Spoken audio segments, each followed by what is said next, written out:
everyone's stuck at registration and we'll be starting soon.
Supposed to be streaming, but it's not streaming. It's streaming.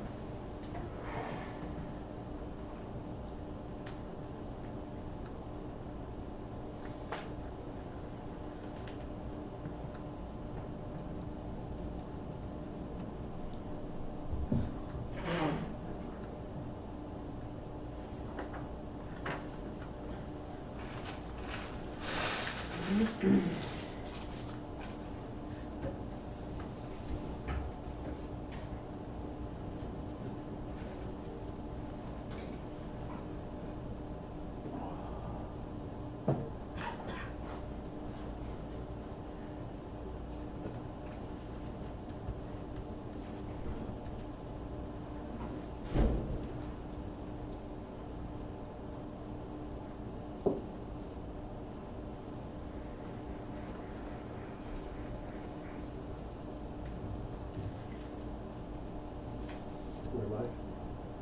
Yeah. Should we go ahead and start?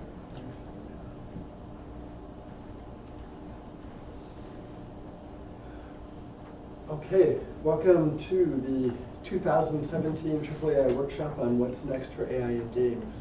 My name is Nathan Sturdivant, and I'm co-chair of this workshop along with Aaron Isaksen. Aaron, if you want to say hi. Hi. Julian Togelius, and Jichen was not able to be here, but she sent her student.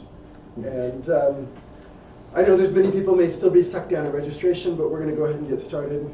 The room is a little bit long. I've turned on the microphone here, though it seems actually to be pretty sensitive, so if you're having trouble hearing in the back, make sure you let us know.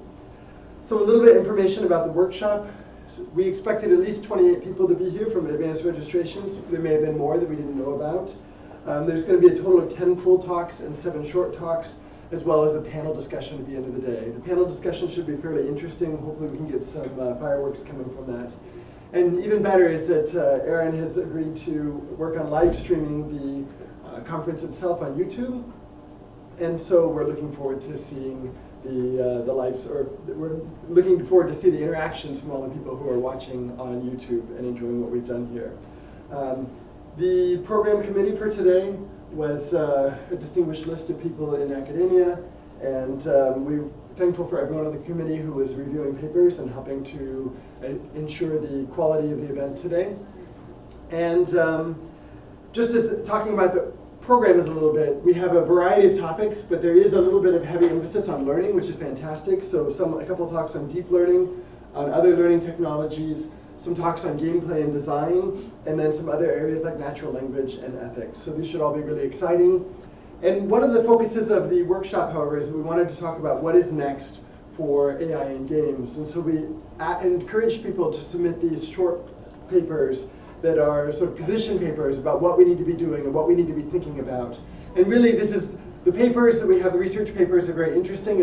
Our broader goal of being here is to have this broader discussion. And I'm really interested in this against forward models. I'm a forward model guy myself. So there should be lots of things here that are going to spur discussion. And so we're really interested to see what comes out of these discussions, and that we're really talking about the field, so visioning the field as a whole, as opposed to or in addition to talking about how we're moving forward in our next steps. So we really want to explore new directions in games. We want to encourage interactions beyond the workshop hours. So something we're considering doing, and maybe we need to ask again a little bit later before the next break, is maybe to get together to have dinner together as a larger group so that we can have a larger discussion. And so since not everybody's here, let's do this at the end of the session that we're starting right now. And then if there's a lot of people who are interested, we'll try and find a reservation somewhere for dinner tonight after the workshop. If you're using social media, then hashtag AAAI Games would be the tag that we'd like you to use to unify the tweets and any other mentions on this topic. And other than that, I think we're ready to get started. So thank you everyone for coming, and thank you everyone for all your work in making this possible. So we're going to run a little bit informally today in that someone usually gets up here and announces every talk and then sits down, and then the person immediately says the own title of their own paper again. So we thought with a slightly smaller group than a formal conference, we'll allow you to come. We will be timekeeping you, but beyond that, come up, introduce yourself, tell what you're working on, and then we'll just make sure that you finish on time and move to the next speaker. So with that, I didn't actually put it on the slide. I should have here. Our first session is on deep learning, and so our first talk will be on the game Doom. So I just violated my own rule, but we'll go ahead and get started. Thank you.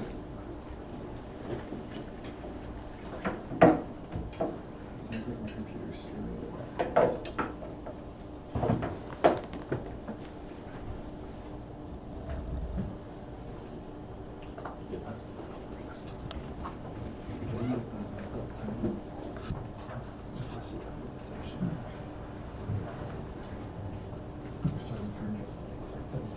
Right, okay, I'm Dino Ratcliffe, and my paper was Clyde, a deep reinforcement learning Doom playing agent.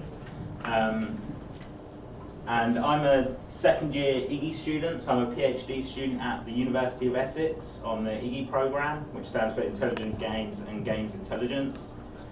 So it's a large group of students that are all around this area of games and AI. And my specific area is using games to improve artificial intelligence, and also having artificial intelligence that can play broad ranges of games without long training times. So for my first year, I decided that I would discover what the state of the art was in game playing around AI.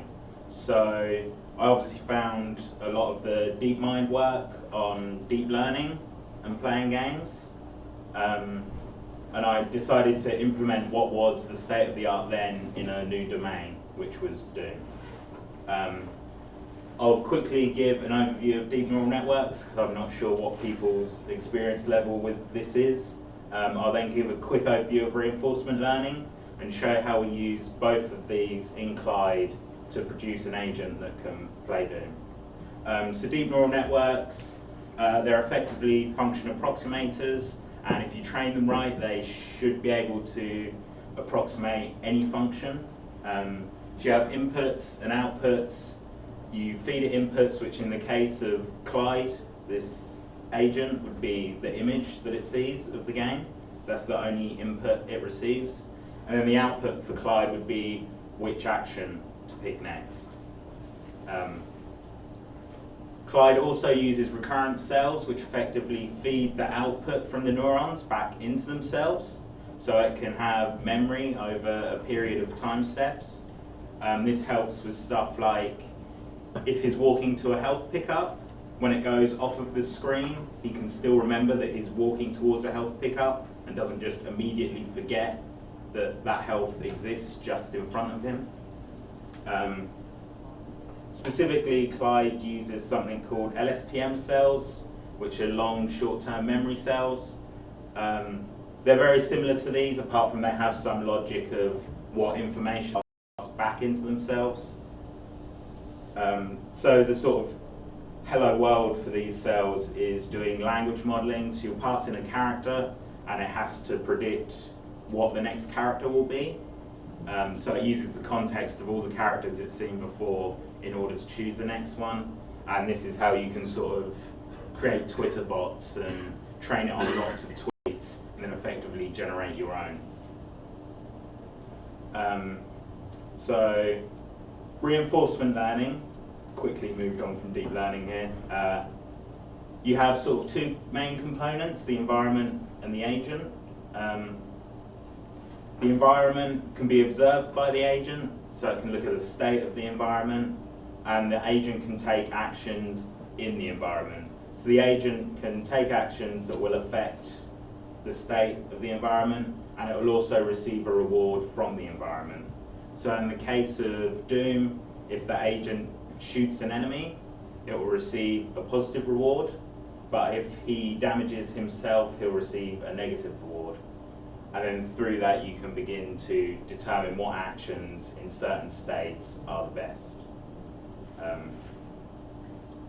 So we use a slight variation of this, which is called actor-critic reinforcement learning. And this sort of splits the agent off into two main components, the value and the policy. So the policy will be a probability distribution of which action to take given the current state. So if it was left, right, and forward walking, and you wanted to solve a maze, it would look at the state and give you the probability of moving left, right, or forward. And it also has another component, which is the value of the state. So it will receive a state, and it will have to determine what the value of that state is. And we use something called TD, which stands for temporal difference, which gives you a discounted reward for future actions. So over time you can begin to say, okay, from this state, I could take these next 5 actions and receive this reward. And you begin to look further into the future at rewards instead of just thinking about your immediate actions and which rewards you receive for those. So we then use this TD error to guide the training of the policy. So if you're in a state and you take an action and your value component of your agent underestimated what value you would get from taking that action, you want to increase the probability of taking that action in the future. Whereas if you had overestimated the value you would get from taking that action, you would want to reduce your probability of taking that action in the future. And then through this, you begin to guide your policy towards your most beneficial actions. So this is the architecture of Clyde. As you'll see from here, we have a value and a policy, and really we want to have, these are two separate functions, so we want to have two different neural networks computing these. But in practice, what you can effectively do is share some of the layers of the neural network instead of having two completely neural networks, because this will speed up training. You don't have to learn all of the weights in these lower layers twice. So we effectively, by splitting them towards the end and having two separate layers for the value and the policy, it acts as if it is two different neural networks. So we have the policy, which will output our probability distribution of which action to take, and we have our value output from this network, which evaluates the state we're in.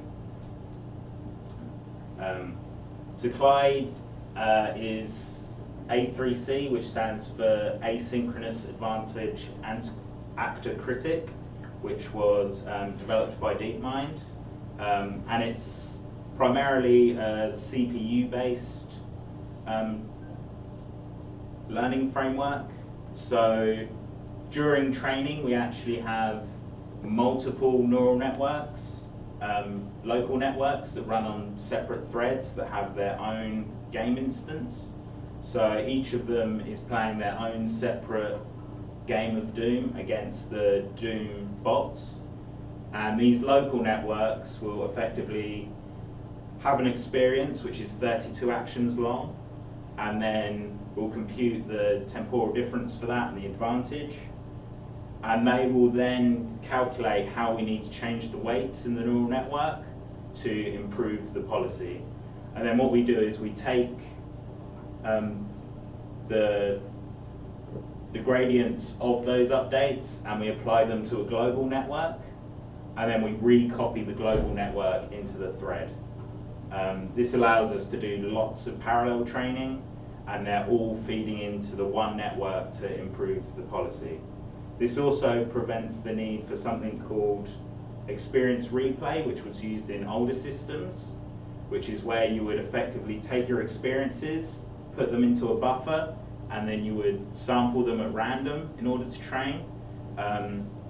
Because neural networks tend to not converge when you're in a smooth state space, as you would be in Doom, because the state of where you are now and where you are one time step in the future is very similar.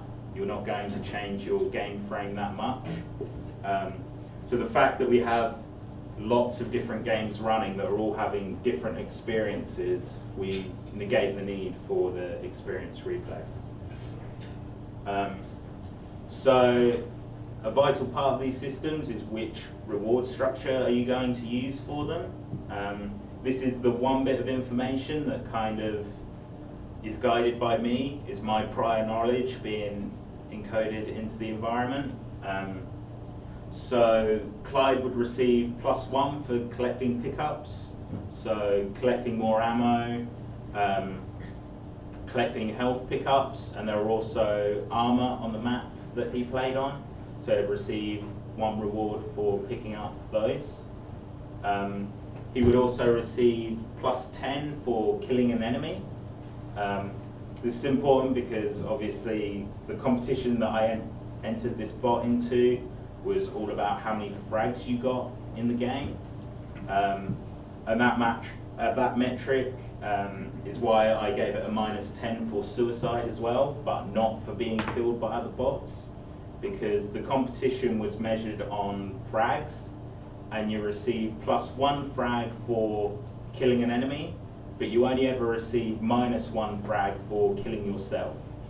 So the only disadvantage of someone else killing you is the fact that you would give them a point. You don't actually lose any points yourself. So it receives -10 for suicide because in this competition you also only had access to the rocket launcher. So obviously during the start of training, picking random actions, the agent's going to fire a lot of rockets, and a lot of the time he's going to be standing right next to a wall. So the agent dies a lot at the start of training. But this -10 suicide begins to tell the network not to shoot at walls you're standing next to. So this was the actual training run that I did for the competition.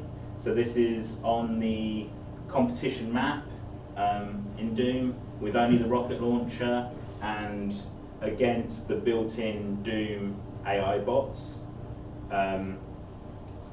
We have game ticks along the bottom and the number of frags in the game that was just completed. Obviously at the start, just picking random actions is really bad. We would end up getting -20 frags, but quite quickly, like even up to the sort of 20 million game tick mark, we're already mostly in the positive. Some games getting +10 frags. The fact that it still drops below 0 still shows that in certain situations the bot is still shooting and killing itself. This could be a specific part of the map. There are also a couple of scenarios where maybe the agent chooses to fire and then its state gets changed, where getting hit by a rocket in Doom, you do get pushed across. So if it got hit by a rocket and then decided to shoot, it could get pushed towards a wall and then kill itself. Another situation is receiving +10 for killing enemies and -10 for suicides. So if it's standing right next to an enemy, it's probably going to choose to shoot because it's learned that killing enemies is really advantageous. But it would also kill itself in the process. So the competition was on a known map, and that's the map I trained on. It was just the rocket launcher. You didn't have access to any other weapons, and all the ammo on the map as well was just rockets. And it was most frags wins. So again, frags being you receive 1 for killing someone, -1 for committing suicide. And here are the results from that competition. Clyde came 3rd, very close to 2nd place, which was Team the Terminators, that are from Carnegie Mellon University. They used a very different approach. They used a slightly older DQN version of training, but they had 2 networks, one for sort of target acquisition and shooting, and one for navigating the map, which I didn't. Another quirk of their agent was it would always be crouching, so it was harder to hit for the other agents, which I'm sure helped them. And then the winners were Team F1 from Facebook, and they actually used A3C as well, but they did curriculum learning, so they would give the network really simple tasks to solve at the beginning, so they'd have a much simpler map, much simpler bots, and they'd sort of ramp that up over time and sort of create their own environments for the agent. I kind of avoided that through my implementation because I'm focused on making it as general as possible, so I wanted to avoid giving it any of my prior knowledge as possible. So it was just the reward structure that I presented to the network. And coming 3rd was okay. You'll notice that there's some not applicables within the results. That's because they ran 8-player death matches. So the agents were dropped out of one of them going through the rounds, and then the final 3 rounds they just took the top 7 bots and played them against each other. I do have a couple of videos. So this is one of my early tests, which was simply getting A3C to collect health around the map.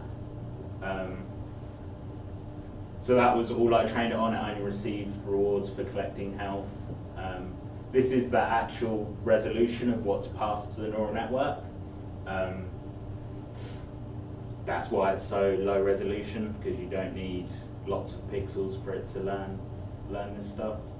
You'll notice that it runs around the lava because it's learned that stepping into the lava is bad, and it'll run all the way around and collect the health. And also, I've got 30 seconds to show. These are some highlights from that actual competition. So Clyde is here in the bottom right, and these are all the other bots playing. Potatoes are pretty okay, likes to run into walls a lot. Which is stuff that it's very tricky to stop with some of these systems. You'll train it for a long time and it will learn really weird policies about how it thinks it should be playing.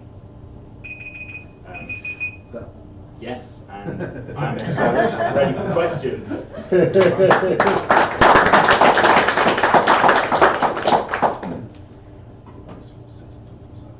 Yep. So you said that you trained against the built-in Doom bots. Mm-hmm. I have 2 questions about that. So were the built-in bots used as a baseline during the competitions?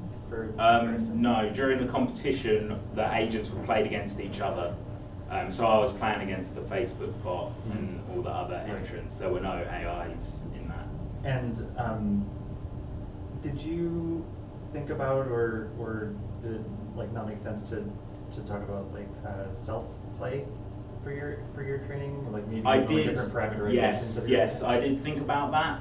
The problem was I didn't have time for the deadline for the competition. In the paper, I mentioned that I want to start trying self-play in the future. Because once it's learned to beat the default bots, I want to start giving it harder challenges, because the default bots do tend to get stuck in certain parts of the map. Yes? Are these results sort of the end of what this approach can do, or would it still keep on learning if you kept it running for the last month or so? Mine wouldn't. I know that if I had kept it running, it wouldn't have really improved performance. Facebook has shown that by doing a few sort of tweaks to it, you can start to improve performance, but it does definitely plateau. So why does it do that? I think it's sort of just feature extraction. So there's been more recent work where you start to train it on auxiliary tasks. So you sort of share the weight, slow it down, and you give it a different task, so it improves the features that it can detect. I think that's the main limitation, is getting the network to determine what features are best for play.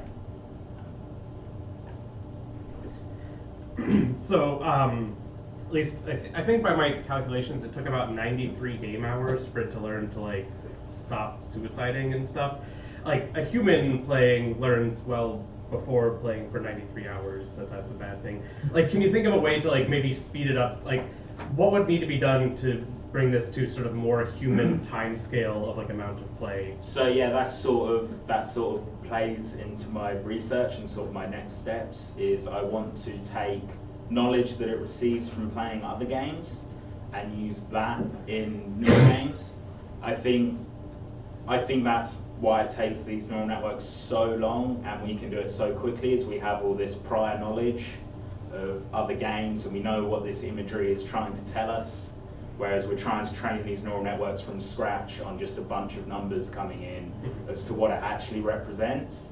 Whereas if maybe the neural network had an understanding of a white cross on a green background probably means health, it can begin to learn this much quicker. So I'm looking into sort of knowledge transfer between these systems. Yep. Did you or anyone else think about having a negative cost for having other people kill you? Like, it seems like that would be one of the things that I would look towards for, like, you know, maybe like, because in some sense you haven't fully embraced the losses. Like you say, it's like it's your intuition, but it's really like it's like the game. Like you're explaining to the system the game is going to play. Modulo those +1s for health, which seem like it's your information. Yes, I believe, I'm not certain on this, I believe the Facebook bot does have a negative reward for being killed by other players. It also has much more extravagant rewards for, like, they give a reward for the agent moving, the distance moved gives it a reward, so it's trying to teach it that you should be sort of constantly moving around the map, discovering areas. And with these auxiliary tasks, there's also rewards for stuff like changing your frame to be an advantage. So there's lots of work and lots of research into sort of reward structures. Right, I think we need to switch over Okay. to the next. Thank you very much.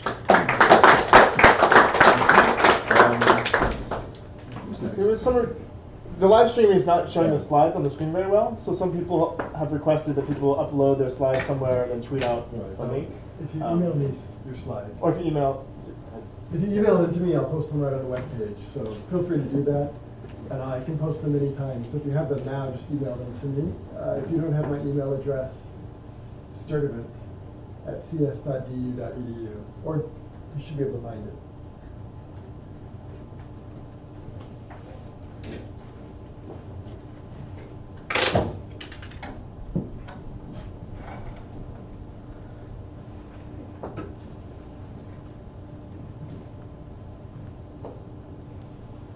Okay,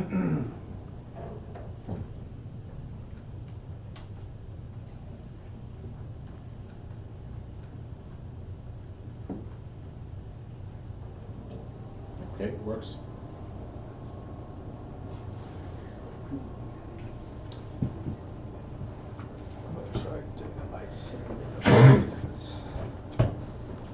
Okay. Yeah, hello, I am Jinyoung Choi from Seoul National University. I'm going to talk about our work, multi-focus attention network for efficient deep reinforcement learning. First, I will briefly review the related works. Deep reinforcement learning uses deep neural network as a value function approximator or policy parameters. Deep reinforcement learning has shown incredible performance in running various tasks to the human level. DeepQ networks successfully learned to play Atari games, and AlphaGo mastered the board game Go. In 2016, OEDAR proposed the memory queue network, which used attention mechanism for context-dependent memory retrieval. MQN outperformed previous model DQN by a large margin in a Minecraft maze test, which require ability to memorize important information for long time steps. Our work is also inspired by the Subbatar et al. In 2016. And they proposed a communication neural network, ComNN. ComNN runs not only the policy for individual agents, but also the communication protocol between agents in an end-to-end fashion. ComNN propose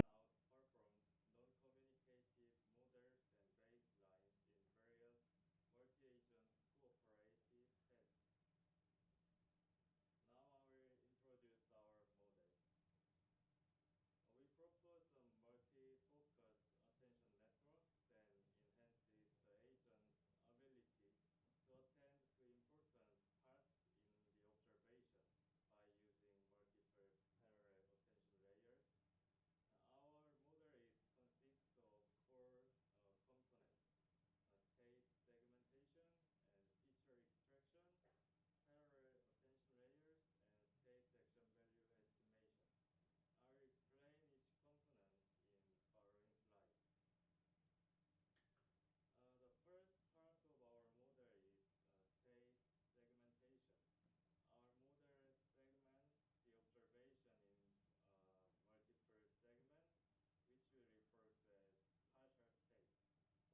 We use convolutional layers to extract features of each partial state. These features are stored in the working memory. Second, we extract key and value vectors from each entry of working memory. Key vectors are used to determine which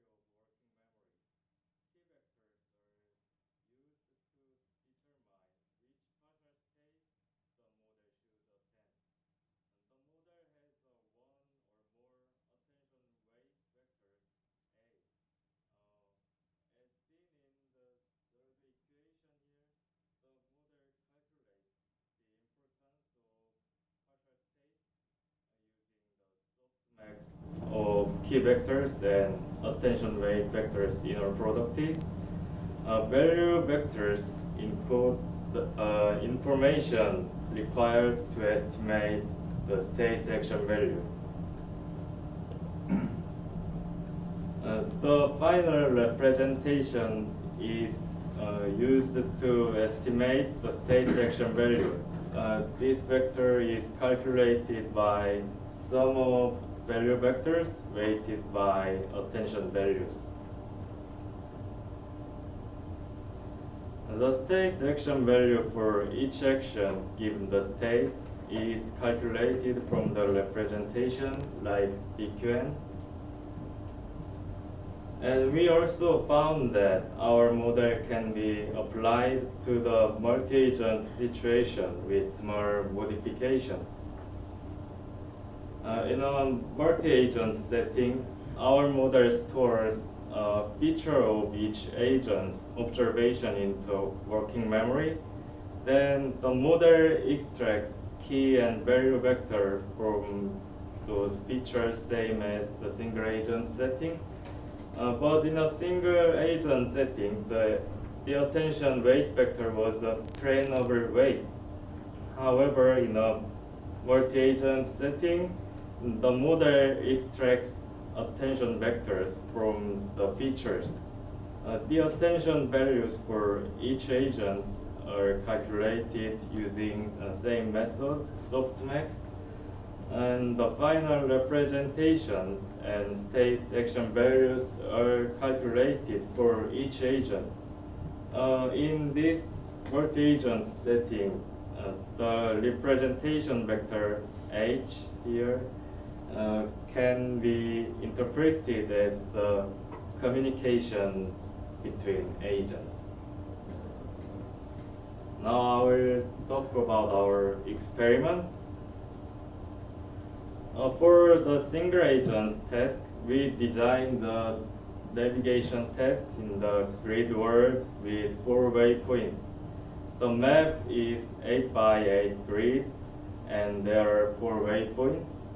The agent has to visit the waypoints in an orderly sequence. Details about the game and reward function can be found in the paper for this slide. We trained our model with 1 and 2 attention vectors 3 times. We also trained DQN 3 times for a baseline. As shown in the learning curves presented in the left figure, our model showed a great improvement in the sample efficiency and performances. Our model with 2 attention vectors reached near optimal score in every experiment session, but DQN reached near optimal score in 1 of only 3 training sessions. Furthermore, comparing to the successful case of the DQN, our model reached near optimal score using only 14.9% of experienced samples. Examples of the game screenshots and the corresponding attention values from our model with 2 attention vectors are depicted in the right figure.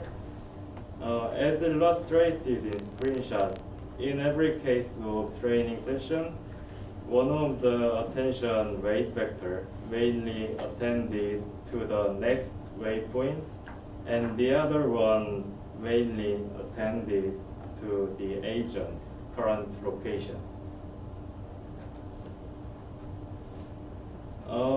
To compare our model's performance in the multi-agent setting, we implemented modified version of combat environment used in Sparta et al. In the game, in the combat experiments, 2 teams with 5 agents battle in 15 by 15 grid world.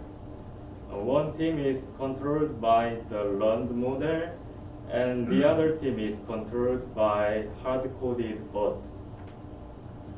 Agents can move or attack the enemy by specifying the target's index, and each agent can perceive its surrounding 5 by 5 area and can attack the target within its surrounding 3 by 3 area. More details about reward function and game setting can be found in our paper. In this game, hard-coded bots can share their observations, so they have a perfect communication. So the learned model cannot win the game unless it learns how to communicate with each other and how to cooperate. We trained our model and the state-of-art model from Sukbata radar, and the model without any communications, and dense model. A dense model is a network that maps concatenation of observation from all agents to the state action values of all agents. As shown in the learning curves, our model shows significantly higher performance than no communication model and dense model. Furthermore, our model reaches near optimal performance using roughly 20% less experienced samples than the state-of-the-art model. Examples of game screenshots and corresponding attention values from our model are presented in right figure. As shown in figure, attention values were concentrated to the agents which are engaging the enemies. This helped our agents to successfully defeat enemies by focusing their firepower on the one enemy at a time. This is the video demonstration of our work.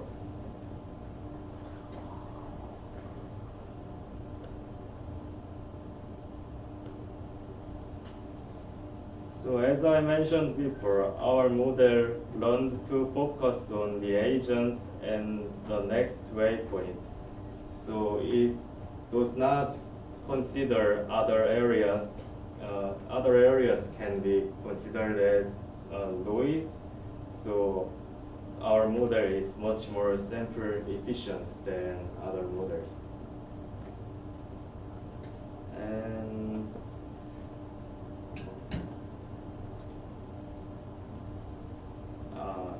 sorry.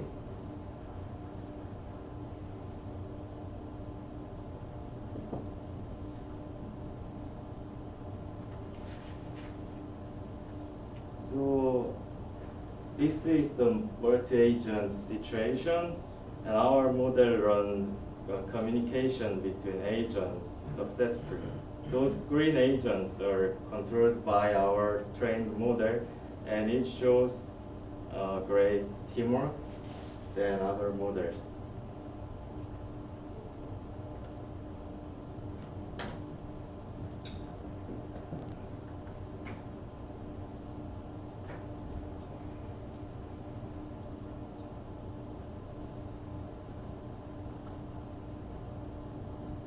So lastly, I will talk about the conclusion of our work and plan for future works.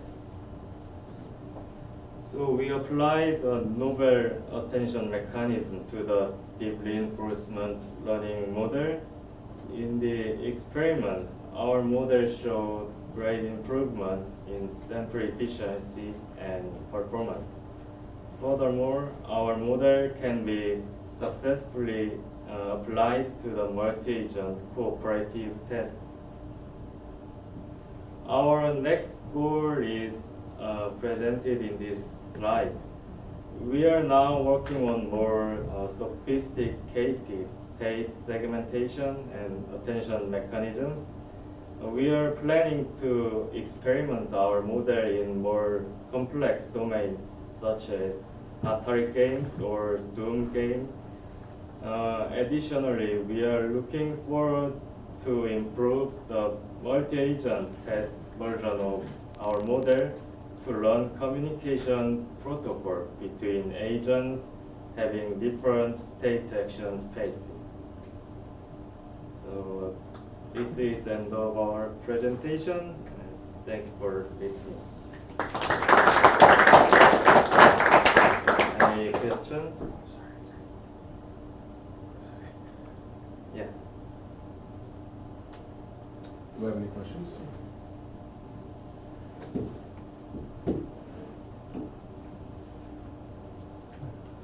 One question is, Yeah. it looks like you were testing on rather small domains there. Yeah. How do you think this would scale up to something the size of like Doom? where you could have teams that are playing together? We tested this presented version in Atari games, and actually it did not work very well, but our newest model have a little different segmentation methods, so we are improving that. Okay. Yeah. I look forward to seeing that improved Yeah. result. What is the segmentation method for that combat domain? Because it looked like it was different. It was not just like pixels. In a single agent setting, we have to use a segmentation method, but in a multi-agent setting, the state observations are already separated, so we don't use any segmentation methods. We just store all agents feature into the working memory. Thank you. Right, thank you.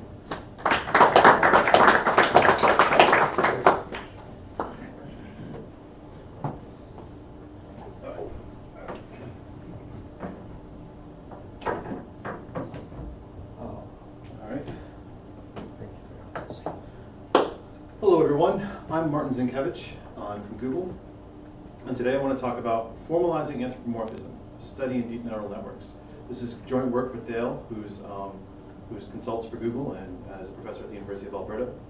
And just I want to highlight before I begin that this is basically an advertisement for our previous NIPS paper, which talks about a bunch of this in much more detail with much more mathematics. Okay, but I'm really excited about showing this to you because I think if you don't look closely, you don't realize that some of the more popular learning algorithms for deep networks have roots in regret minimization. So for example, stochastic gradient descent and ADAGRAD have been studied in machine learning. Everybody awake? Good, awesome. It's for a live stream. So let's talk about, like, suppose that you're working in games and you decide you want to switch over and contribute to more general machine learning. So there's lots of subfields in machine learning, but there is, if you want to contribute, the core optimization task is a great place to start. So for instance, what I mean by that is you've got a bunch of instances and labels, and you've got some models or a model family, and you have a loss where the loss tends to be convex in the predictions coming from the model. And then you want to find the parameters for your model that minimize that loss. This is a very generic problem, and it's very powerful, and I think that some of the techniques that we're developing in games can be applied here. So what makes the deep learning system so powerful? You've got this network, and you can think about it as here's your input nodes, then you multiply it by some sort of matrix or affine function, or apply an affine function. And then you have these nodes here where there's some sort of activation function that's applied pointwise to your vector. Then you have a matrix, then you have these pointwise activation functions, matrix, so forth. A key point here is these activation functions need to be nonlinear for it to be interesting, because that's where all the nonlinearity comes in the network. And that's where all the difficulty comes, as I will show later. So I'm going to talk a little bit more about deep networks. Then I'm going to go into how we're going to try to solve them through deep learning games and connect the deep networks to games. And then I'm going to talk about how, now that we're in this game framework, we can try to solve this problem. And then I'm going to conclude. So as I said, I'm going to think about, here's the visual representation, but there's also this mathematical representation where you have weight transforms, which are affine functions, and these activation functions, which are nonlinear functions applied pointwise. And you're learning the way the affine functions and the activation functions are given to you. So finding this actual global minimum is really hard. Like, to the point where even if you'd found it, you wouldn't necessarily be able to prove to me that you'd actually found it. So that's painful. So let's try to be a little bit less aggressive and just try to find a point where the gradient is 0, right? And we know from various theories that at the global minimum the gradient would be 0, and there's a bunch of local minima where the gradient would be 0, and so forth. Assuming smoothness, by the way, I forgot to mention that activation. I'm assuming here that the activation functions are smooth. A slightly more general concept is KKT points. So for instance, if you look at if you imagine this as the minimal point, these being these being like sort of, think about this as basically being some sort of basically elliptical loss, then if the opposite of the gradient of the loss is pointing outside of the space, this could be an optimal point, which means that another way to say that would be to say that the gradient of the loss and the gradient of the constraint are aligned for whatever constraints are type. Or in a more general sense, they are basically a linear combination, or so forth. So that's what we're looking for, is we're looking for a KKT point for Grush-Kuhn-Tucker. And we're going to try to create a game where the Nash equilibria of the game are the KKT points of the deep network. That's going to be our goal. So now we're going to games. So the Euclidean algorithm for finding greatest common divisors from 300 BC broke a problem into pieces, and merge sort in 1945 broke a problem into pieces. We're going to talk about breaking a problem into pieces here too, but notice that there's a slight difference here. Normally, when you think about merge sort, you divide the list into two pieces, and then you sort each piece completely separately. There's no interrelationship between those subproblems. Whereas here, the pieces, we're going to talk about having interrelated and interconnected subproblems, and the way that we're going to relate it back to the original problem is that like a Nash equilibrium of agents trying to deal with the separate subproblems is a good solution to the problem in aggregate. Okay, and this is kind of something that hopefully appeals to the people in this room. So we'll start off by listing our heroes of the story, our protagonists. So we've got, for each layer of the network, we want to set up a separate protagonist. And we're going to have him only worry about those layers of nodes. And we're hoping, hey, maybe if we divide the problem up like that, maybe it'll be easy for each of those players to think about their parameters. Right? Right? Hopefully? Maybe not.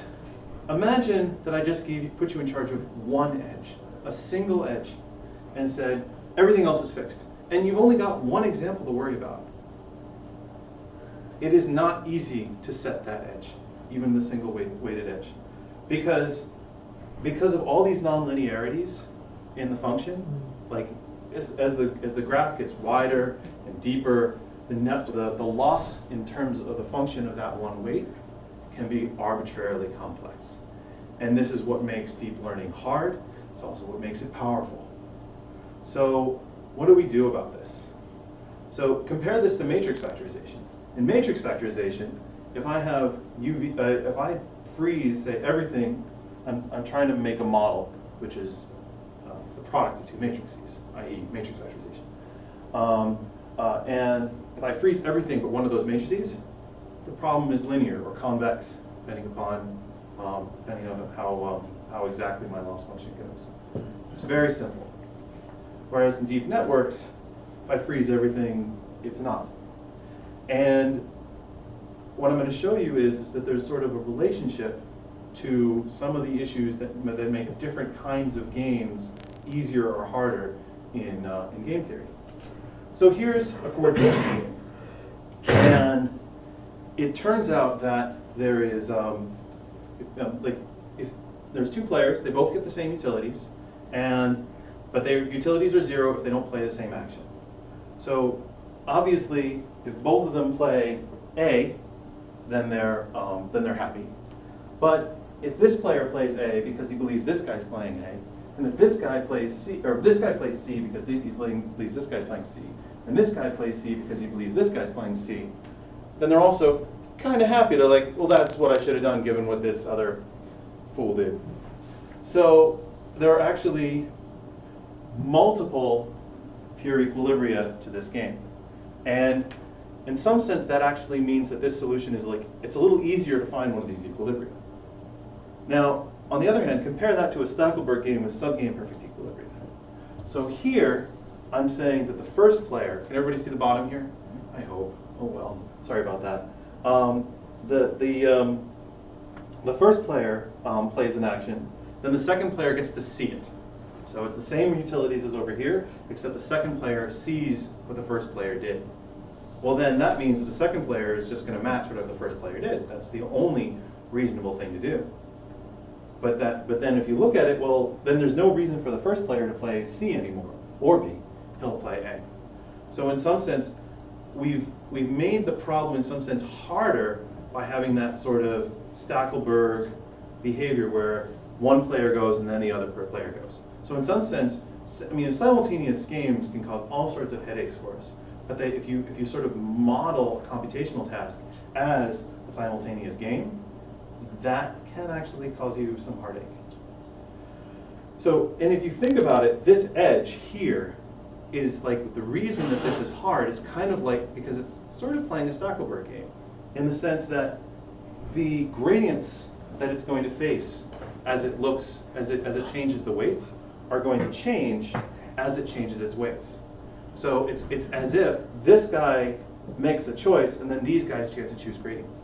So that's what makes it hard. So let's make it easier.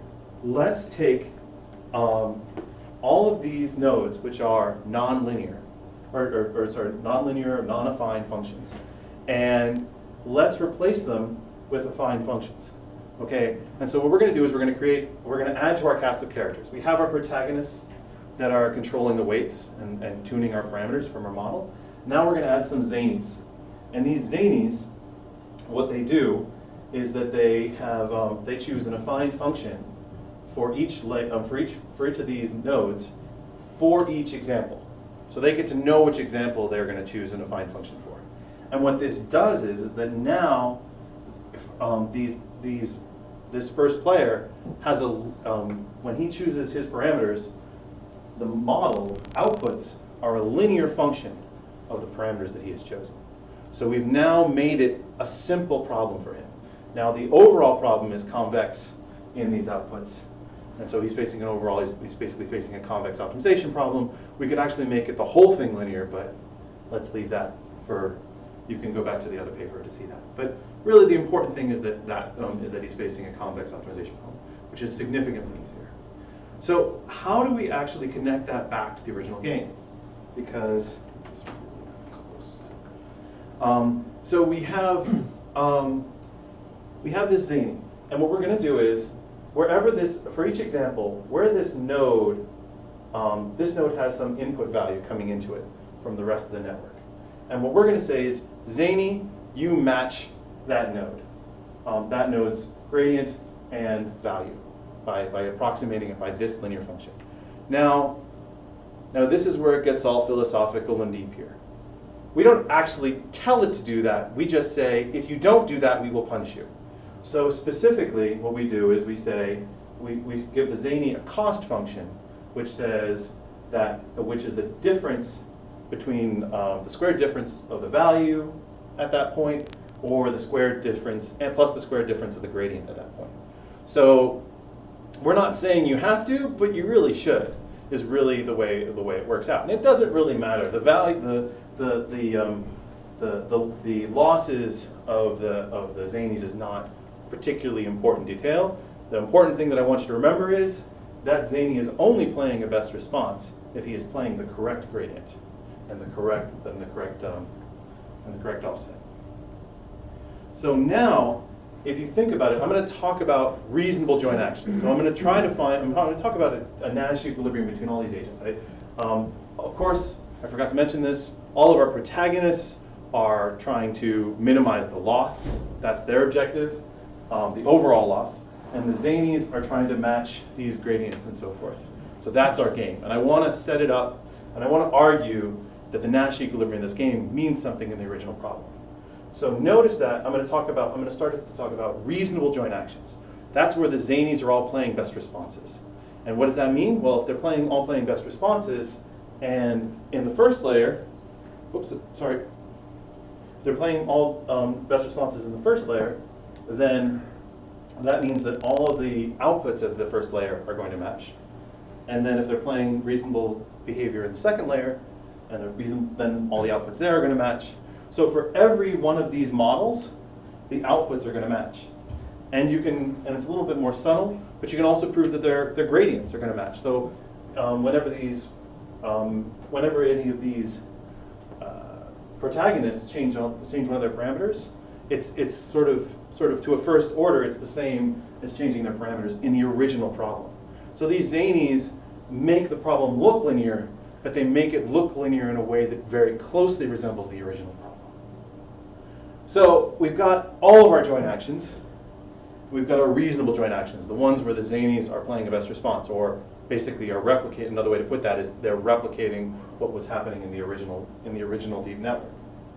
Now, those have a one-to-one relationship with the models, because you could just set the parameters of the models, take any parameterization of the model, create strategies for the agents and for the protagonists, and then think about the zanies' best response to that.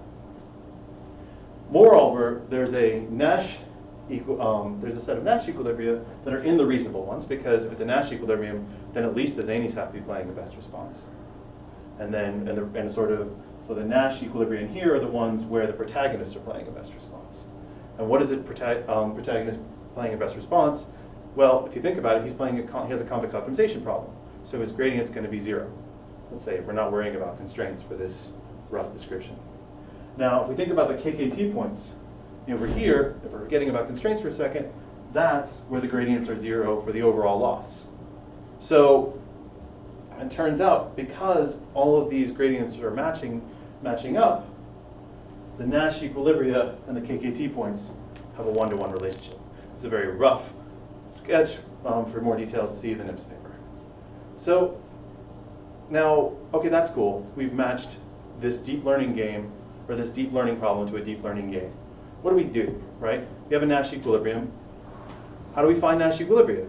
We learn through self-play. Everybody does that in this room at least once, hopefully. So what's the game we're going to play? We're going to have the protagonist choose the actions. Then the example is going to be chosen at random and revealed. Remember I said that the zanies could choose different affine functions for different examples because they were trying to match all the gradients and all the examples. So now the zanies get to choose their actions because after they see the example chosen at random, and then they reveal their actions. And then the protagonists, reveal their actions. And then we repeat over and over again. So we're repeated self-play.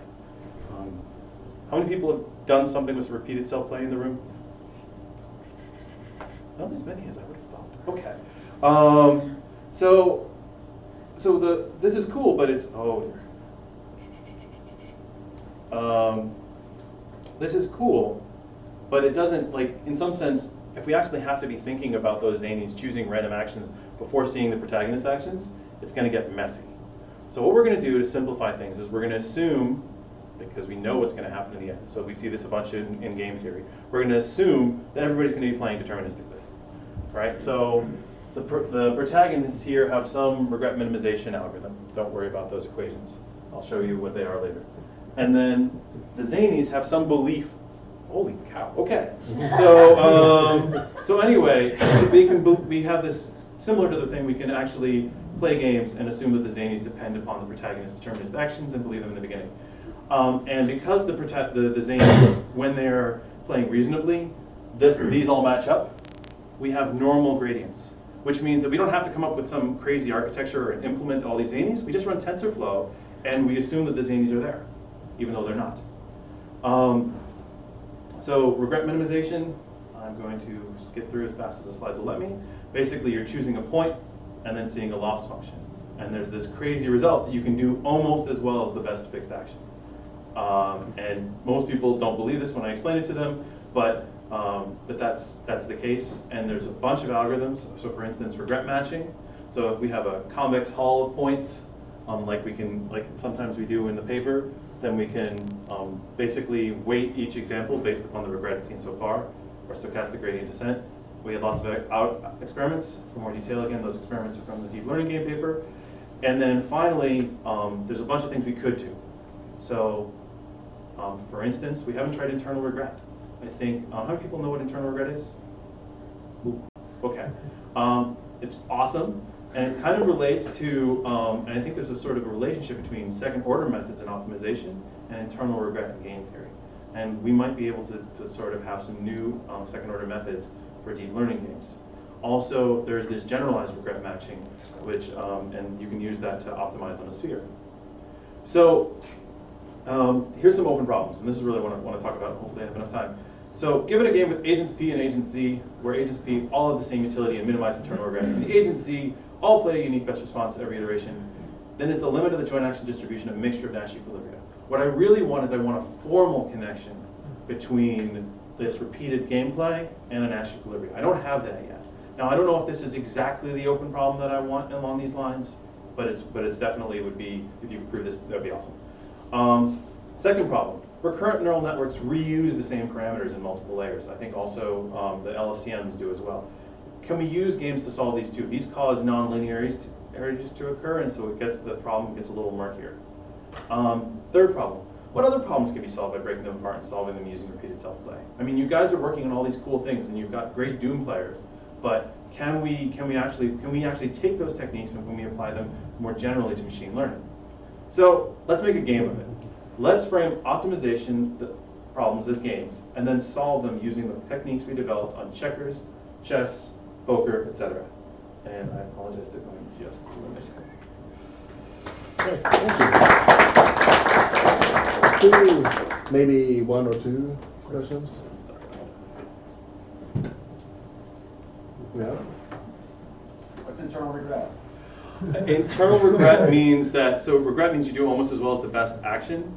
Internal regret means that you do as well as the best transformation of your action. So if you were to actually allow somebody to go back and they know what actions you took, and whenever you played, if you're playing rock, paper, scissors, and they said, oh, well, if every time you played paper, you instead played rock, you would have done better, and that's internal regret. And you can actually make that go to 0.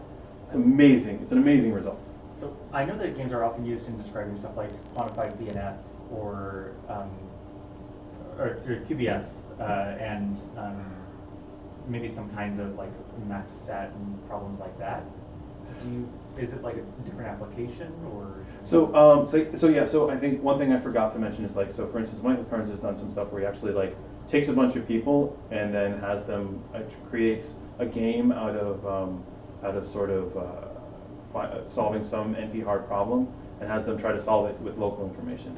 I guess, yeah, so it's a little more novel. I don't think it's not completely novel, like there's a bunch of things like this, but I think it's something I wanted to sort of encourage people in this room to think more of. Yes? One last thing is, I don't know, are you familiar with the work of Michael Bacharach? No. So he did really interesting game theory work in frames and teams, which is really relevant to some of the stuff you're doing in sort of these coordination games. Okay, Michael Bacharach. Different way of thinking about coordination games that seems really relevant. Yeah, email me the reference, that'd be great. Thank you. Okay. Thanks.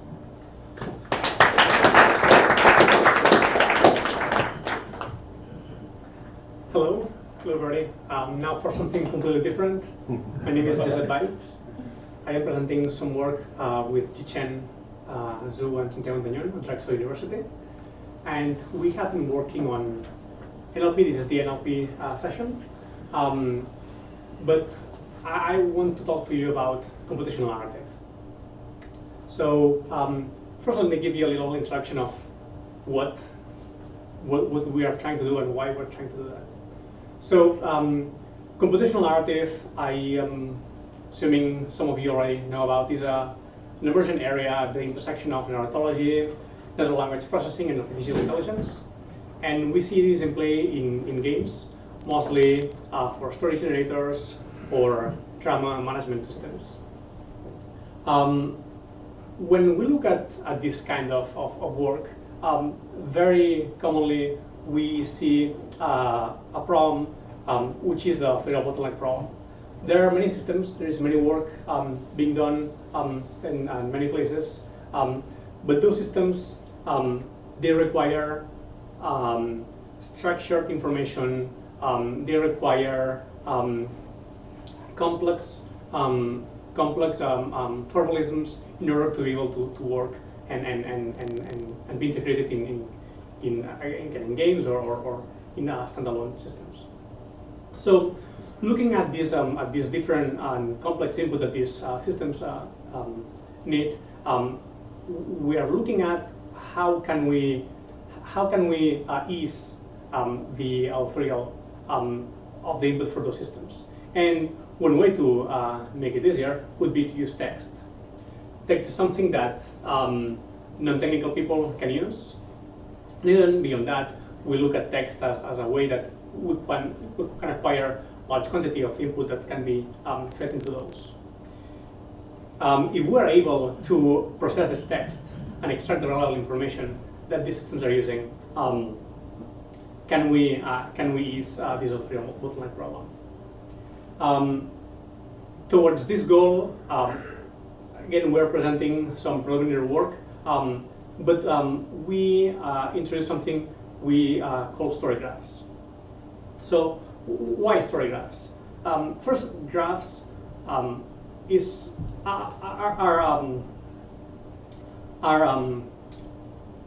a flexible structure that we see has been used in many approaches in the context of computational narrative.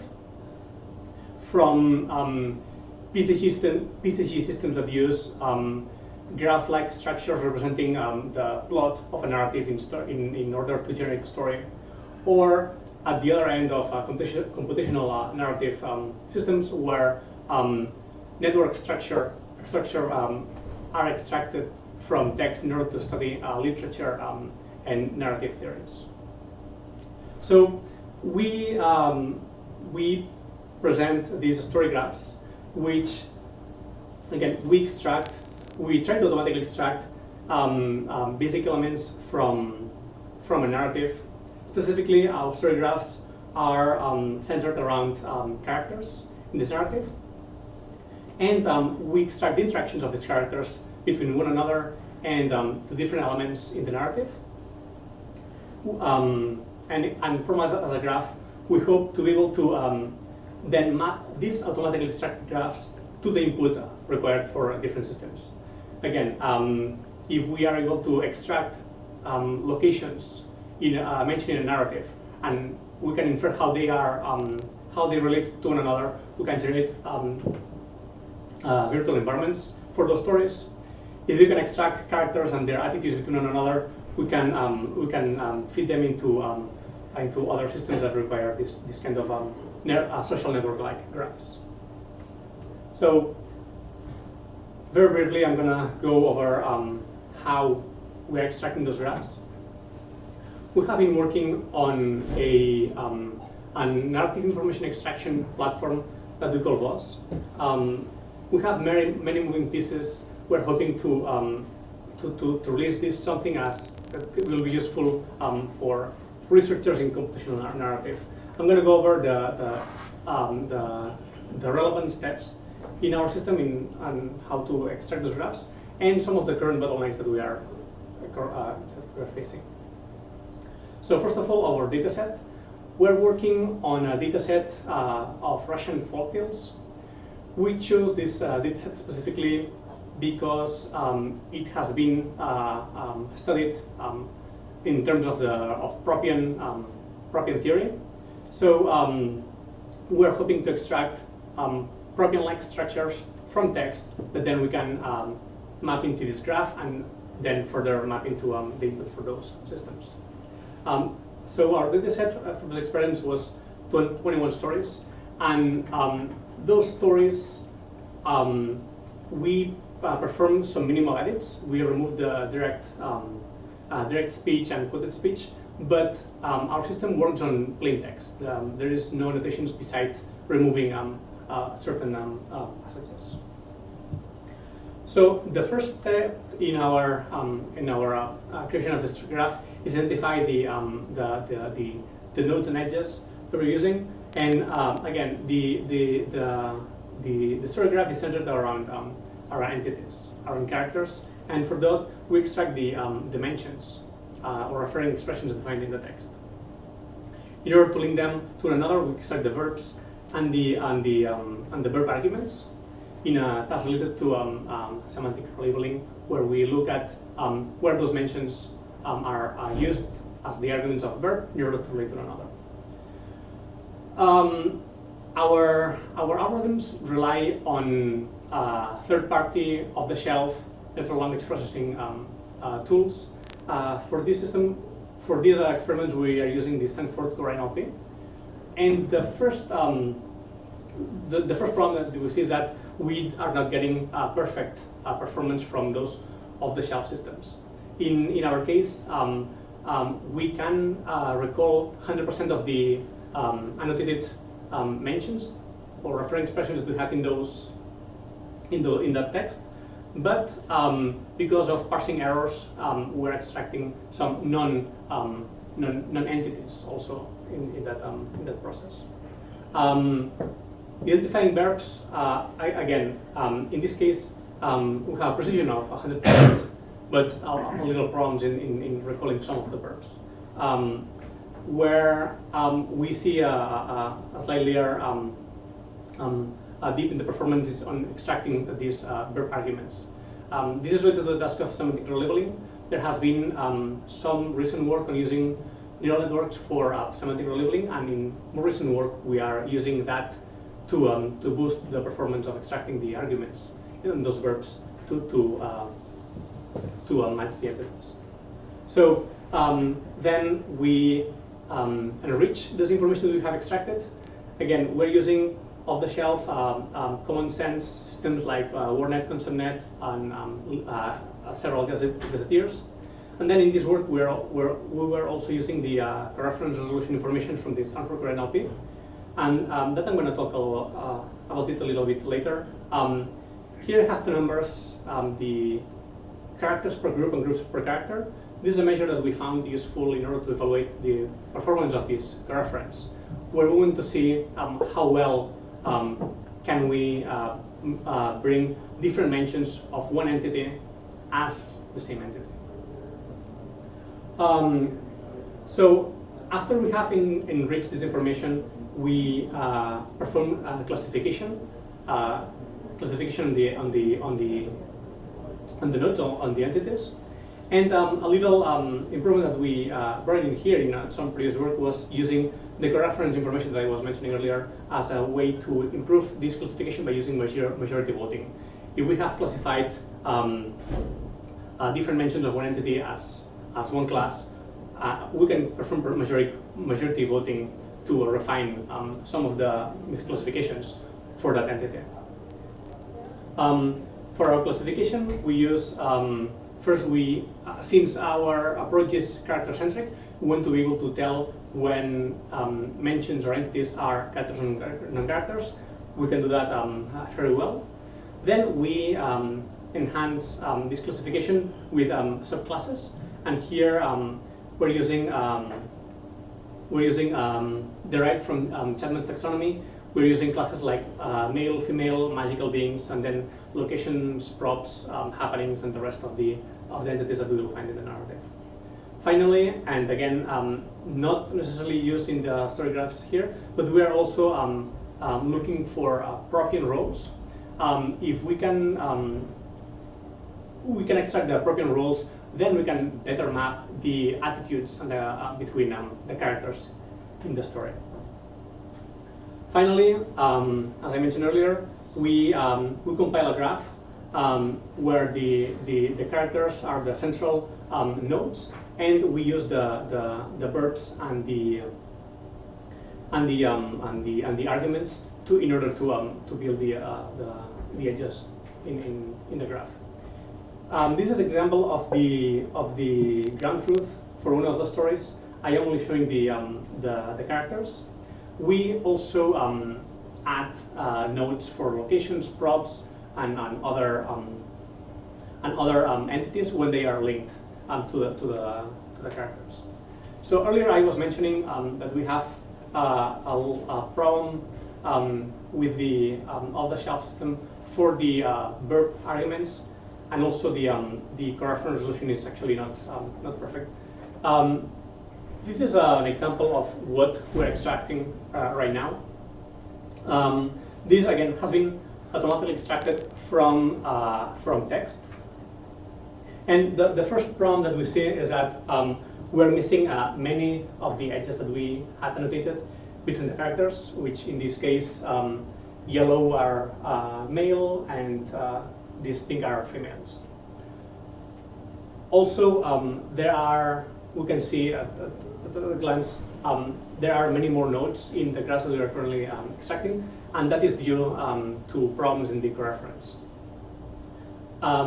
The off-the-shelf coreference system we are using is not able to match and join all the mentions. So I added those little squares that group all the mentions that should be actually merged into a single character. We have these story graphs, and now I am again, this is some preliminary work. Now I'm going to talk about what we envision those story graphs to be used for, and what have we been using them for. First of all, the story graphs do not capture temporal information very well. We ignore this information, but the verbs that we have extracted are annotated. Sorry, are enriched with the position in the narrative where they appear. So we can artificially go back at the graph and look at individual parts of the graph by removing some edges. So in this work, what we're looking at is can we find patterns? Can we separate what do stories look like in the beginning or the end? This is some preliminary work that later we build on in order to identify Propian functions, where we see that towards the beginning of the narrative, there are a lot of instances of new characters and linked to the to words like live. Whether later in the narrative we see weddings happening, and we see a different set of actions between the characters.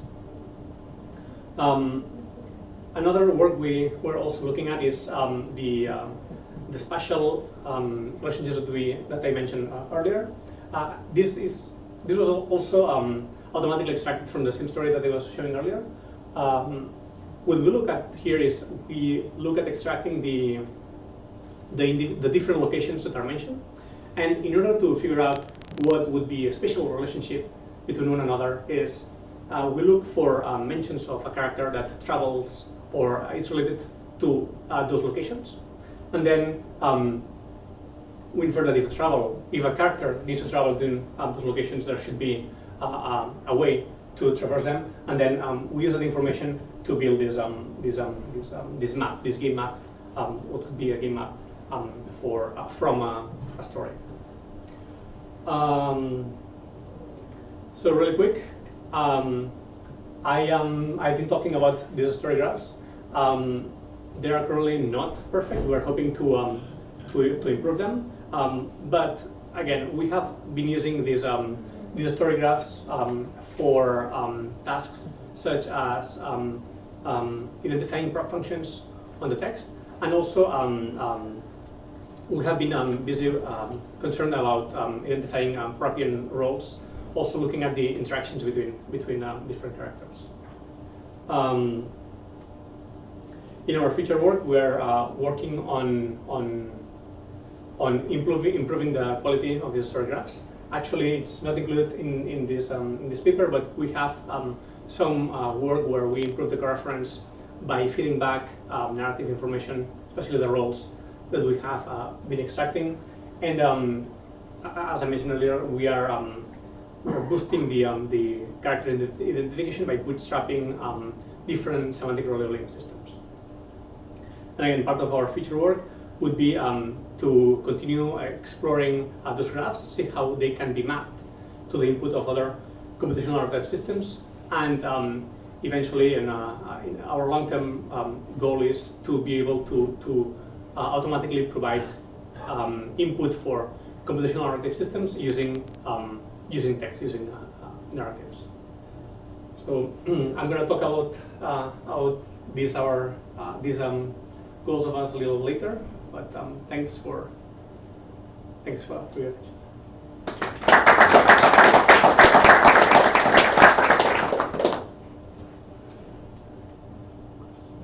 Yeah, questions?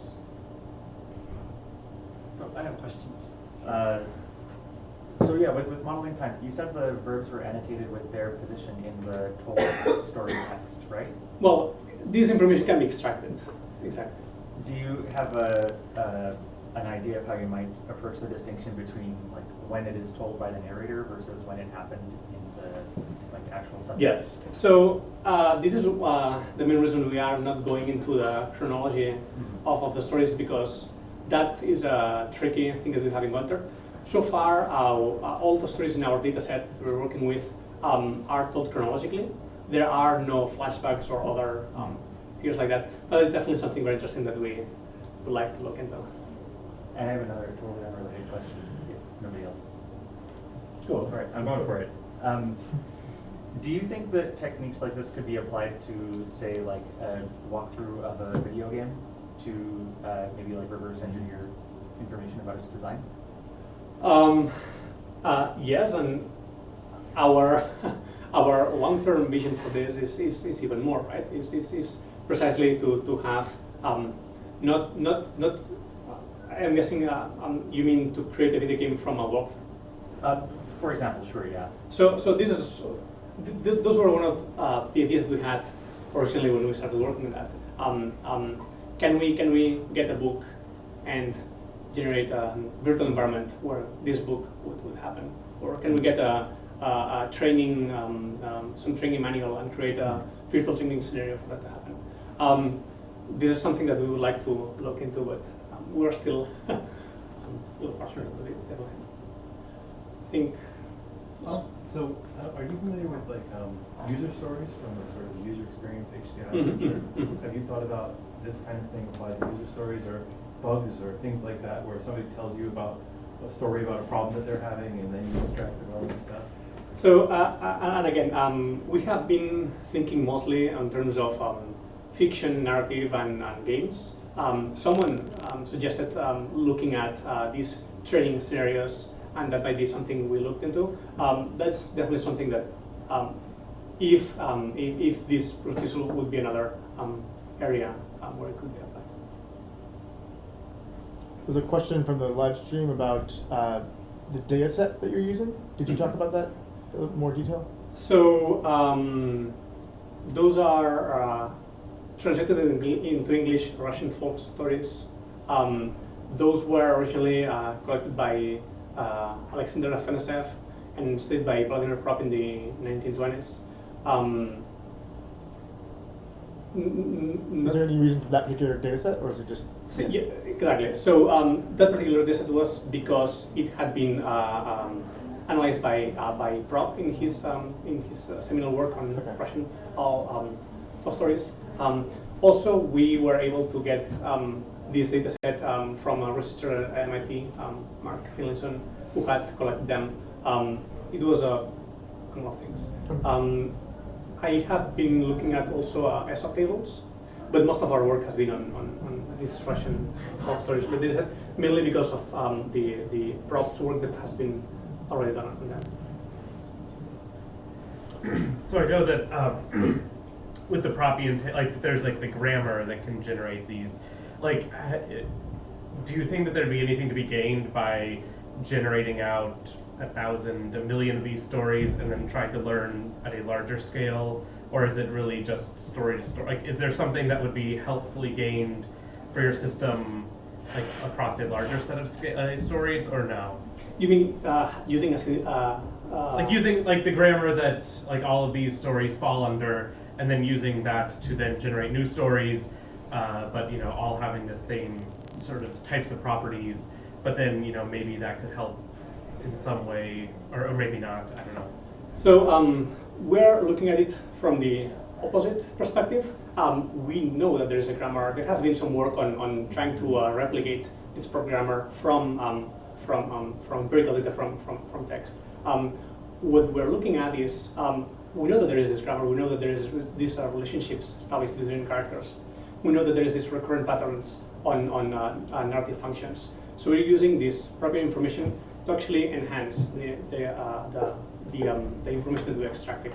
Again, it wasn't included in this work, but one of the things that we have been looking at is we can extract, if we can extract propian roles, can we use these propian roles to enhance the co-reference information, things like that. So we're hoping to actually use this information to improve the information extraction, other than using that.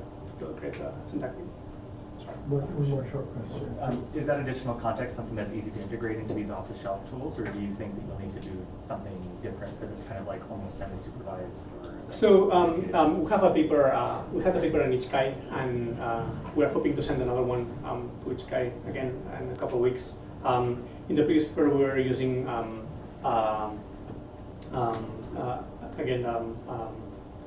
joint inference using both the output from off-the-shelf NLP and narrative information in order to boost the performance of the core NLP tasks.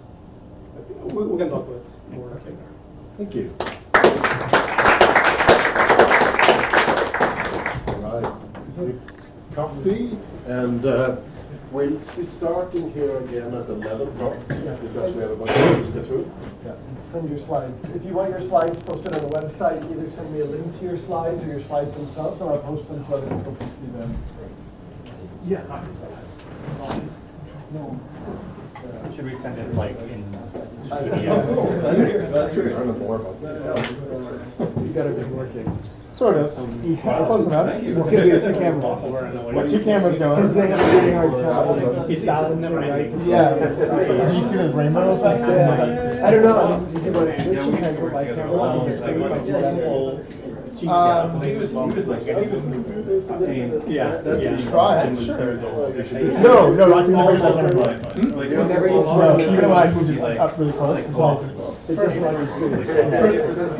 people, I mean, there's a lot of people on a lot of shooters. Yeah, I know. But I think this is close enough. I'm gonna try to change the angle of this one. But that's how it should be. If you have a successful research project, you typically have like someone. I've been there, and I've gotten that sort of.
idea about the restaurants that you recommend? You thought that was a whole language group? No, yeah, that's kind of a good idea because it's local language. Right, so it's kind of valence. It's kind of a place that sort of like focuses on it. Because I got that. Yeah. Okay. I mean, it's not Okay. yeah, I mean, it's a highlight of San Francisco cuisine, but I think for a group this size, That's what we've got for lunch groups. it seems sensible. Okay. And then there's something there for everybody. It's not a big deal. Okay. Now we have a thing. I should have asked at the end of the last section. We'll ask before lunch. Yeah.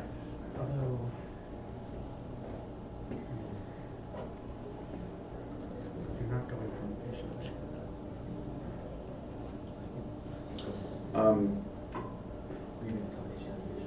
Can someone show me how to make my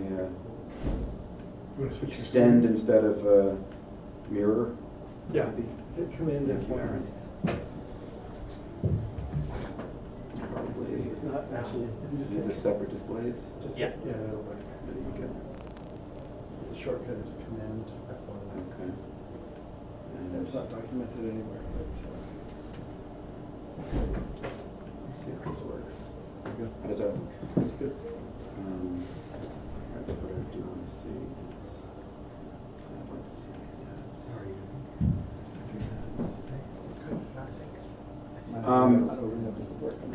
Are we ready to go? Yeah, I know that some of our other organizers haven't made it back, but we should make some effort to stay on time. So why don't we go ahead and start? Okay, great. And do I need to do anything with this mic? No, just leave it there. Just leave it there. It's good. Hello, everybody. My name is Frank Lantz, and hi to everybody on the stream. The brown acid is bad, so don't take the brown acid. So this is what I'm going to talk about today. This is some research that we've been doing at NYU, myself and Aaron Isaksen, along with Alex Jaffe, who is currently at Spritefox, but is about to become a sort of world-traveling independent force, and with Andy Nealen and Julian Togelius also at the NYU Game Innovation Lab.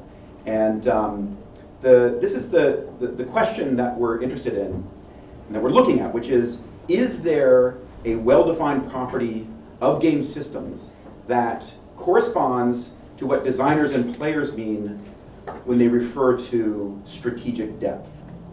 So, to begin with, some general comments about this question.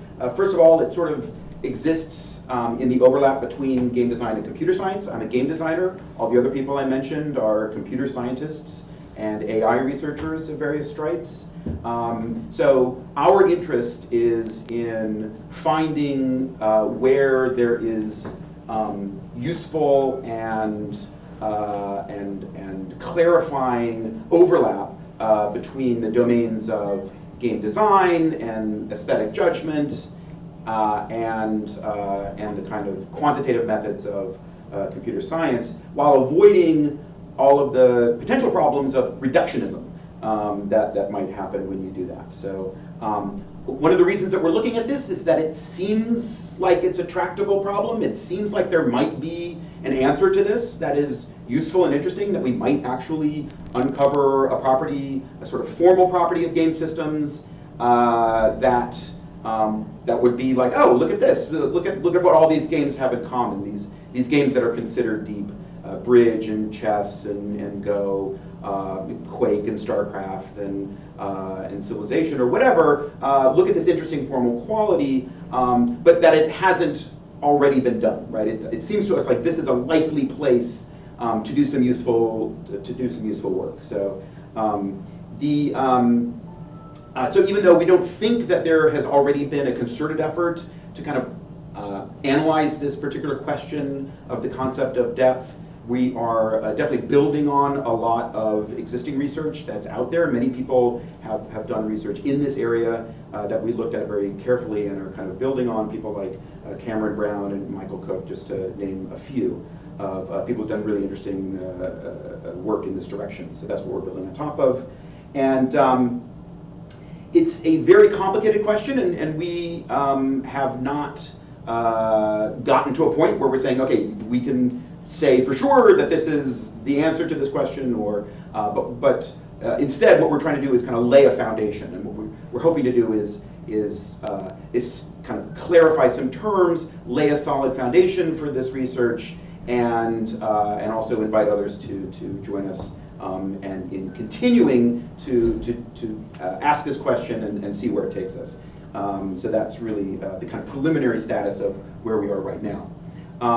So to clarify this question of, is there a formal property of game systems that corresponds to what players mean by depth? So if we want to clarify this, we're kind of, a lot of what we're doing is sort of clearing away the brush. There's a lot of tangled brush around this question. One of the first things we're trying to do is distinguish between the question that we're asking and larger questions of game value. So we're not trying to find a quantifiable basis for normative judgments or aesthetic judgments about whether or not a game is good or worth playing, but rather to understand what are the things that we can say using quantifiable methods that do sort of contribute to the evaluation, the aesthetic judgments and the normative judgments that people make. And in some ways, we see this as being a little bit analogous to color theory in painting, right? So color theory is not trying to give you a formal basis for distinguishing between good and bad paintings, but it is trying to increase the clarity around some of the qualities that are in paintings so that when you make aesthetic judgments, you're doing it in a more precise way, and you can use those quantitative methods to help you make better judgments. Another thing that is a kind of persistent confusion that we ourselves find and find in the general conversation about this is the idea of deep versus non-deep, that depth is a threshold somehow, that a game is either deep or not deep, when in fact what we're looking for is the kind of quality that would be present in any formal system, and to a greater or lesser degree. So this is something that snakes and ladders would have a minimal amount of, or maybe zero of. But to some degree, it would be present in that game, and then you could compare games to each other, and you could measure them, and it's always there in some degree. We're trying to develop a method or a model that is psychology independent, which is, obviously at the end of the day, psychology is the basis for everything that we're interested in. Humans play games because they find them interesting, pleasurable. That's the only kind of possible larger framework for what we're looking at.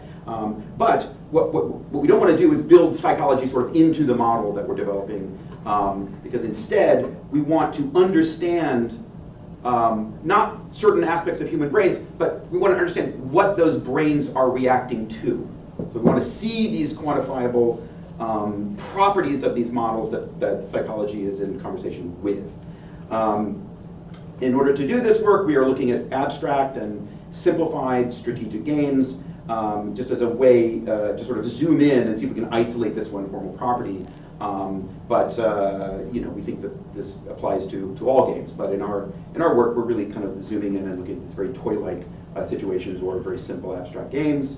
And sometimes we use the term D to highlight the sort of precise and narrow domain that we're interested in looking at as distinct from the ambiguous qualities of the English word depth, which has a lot of confusing aspects too. So that's kind of the clarification. And in terms of why should we ask this question? One is that we think it's useful to clarify our concepts and to develop more precise analytical tools. We think that it can be inspirational for game design exploration. We can find a knob like this, then what happens when we turn that knob all the way up, right? There is a sense in which we just want to know, right? And looking at these, is there such a property? We can, it's the knowledge for its own sake is one of the inspirations here. And we also think that an exploration of this can provide some insight into bigger questions that seem especially relevant in contemporary AI. So this question of interestingness, right? What makes a problem interesting? In general, deep games are games that require knowledge and explanation and creativity and cleverness. And so we think it's really interesting to ask what kinds of problems produce these qualities. So here's our general approach. So we're looking at games, strategic games, as problem-solving tasks. And Obviously, deep games are hard, but we are looking for a particular kind of hardness, right? So a lot of what we're doing is building on and tweaking the sort of existing framework of complexity theory, which is a way of measuring the hardness of problems, but trying to modify this in order to highlight this particular quality that it's not enough to say that it's just hardness. We don't think that it's simply hardness. We think there are different kinds of hardness, and so we're trying to look for those different kinds of hardness. And so we began by sort of considering existing properties of formal game systems, the size of the state space, the branching factor, and these kind of like traditional complexity theory categories of P and NP and EXP and things of this nature. And so this is the realm in which we're working, but we don't think that any sort of existing quantifiable properties are the ones that by themselves tell the whole story. So we're kind of making modifications and extensions of these existing categories in order to pursue this question of depth. And we begin by observing real-world games that have the properties that we're looking for and try to understand what those characteristics are. How do we identify deep games in the real world? And then building a model that attempts to capture some of those characteristics in order to understand how different systems might produce them. In other words, how do we recognize games with great depth? And then what are the formal properties that cause games to exhibit those features? So what are the characteristics of depth? Well, we consider a game that has a large community of dedicated players, that can provide lifelong learning with continuous regular improvement, in which there's a vast body of knowledge and strategic analysis. And one of the important things that we're looking at is this idea of the skill chain, which is the way that a game produces you can rank all of the players of a game in an overall ranking, and then that ranking has sort of distinct steps in which each step beats all the players beneath it some significant percentage of the time. So this is an idea that's, for example, ELO in chess. This is an idea that's been around for a long time. It's worked out in great detail in a book by Richard Garfield and Scapelius called The Characteristics of Games. And our model, which we call the strategy ladder, sort of starts with this concept and then replaces the humans in a community of players with algorithms in a carefully arranged ranking. So this is the strategy ladder, which is our model. Each dot in this is an algorithm, which is a complete strategy for playing the game. The y-axis is solution strength, which how well does that strategy perform according to some well-defined metric, of which there are several to choose.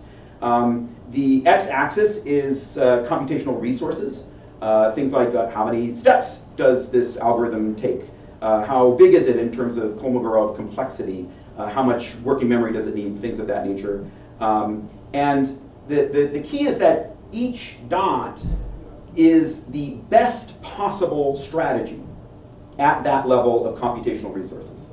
And I think in some ways that's the heart of the model, which is this idea that the best available strategy is an objective property of the game, so that you can sort of say things about the formal properties of a game by looking at the best available strategies along this, as you dial up more and more computational resources. And so here in this particular version of it, we sort of see three games. Here's one that, as you you make more and more computational resources available over here on the left, you can see you quickly develop a strategy that plays almost perfectly. You give it a little bit more resources and it plays perfectly. Well, that's obviously not a deep game because it's not hard enough, right? That's one that's simply not hard enough to be deep. But the interesting thing about this model is the difference between these two games, right? Because here's one where you can give it more and more computational resources, but you don't see much improvement in the best available strategy until finally, towards the end, it plays almost perfectly, right? So this game is very, very hard, but it does not have the properties that we're looking for in terms of continuous regular improvement, this idea of lifelong learning, and it doesn't have this idea of a skill chain where you can have a large ranking of distinct players at different levels. Instead, it's this very hard problem that requires a lot of computational resources, but you're not seeing this kind of regular steady improvement. So that's, this one in the middle is the thing that the difference between 2 and 3 is the important thing that we're trying to capture with this model, and the basic idea is that the shape of the curve matters, right? That really when we're talking about depth, we're talking about the capacity for a game system to allow for a ranked sequence of approximate solutions. That you get solutions that get stronger and stronger in correspondence to how smart they are. And so what we're really trying to do is model how the deepest games allow players to improve over time through study. The more you think about it, the better you get, and there's this gradual and continuous improvement. So in the paper, we clarify all of the individual terms about strategies, which are complete algorithmic descriptions of when and how to search, and when and how to evaluate, and when and how to use heuristics. Computational resources consist of but the number of operations that are used, the working memory that is used, and also the K complexity footprint of the algorithm, its most efficient how big is its most efficient expression, and then strength. How do we measure the performance? There's a couple of obvious ways. You can look at win rate. You can look at the quality of move selection compared to sort of perfect play, and both of these have sort of advantages and disadvantages. And you can also look at what is it that you're measuring in the final version of the model? Like, what is the model's output? So for example, here is us arguing on a whiteboard about different possible ways of sort of measuring the output that to sort of agree on the blue the blue game having a great amount of D, and that the green game has a very low amount of D. But what about this red game, right? Is it important that the D is that the increase in performance of the best available algorithms happens in this spiky manner? Like, is that what we're looking for? And so, but the point of the model is that all these things are sliders, right? These are settings, and we can use it to sort of investigate and say different things about these different games. Whereas the important thing is that it's the shape of the curve that matters, right? The shape of the curve reveals something important about the game's underlying structure, namely how the game responds to the incremental application of computational resources. And I'll quickly give you an example of an application of the model, which we think, there are many different ways that it can be applied. You can use it as a conceptual tool for speculation, basically saying, because obviously this thing is impossible. You can't apply this model to a large real-world game because you can't generate all of the strategies for playing Go or playing chess, right? It would be intractable. But what you can do is say, what would the shape of that curve be like for Go? You can speculate about it. You can think about it, right?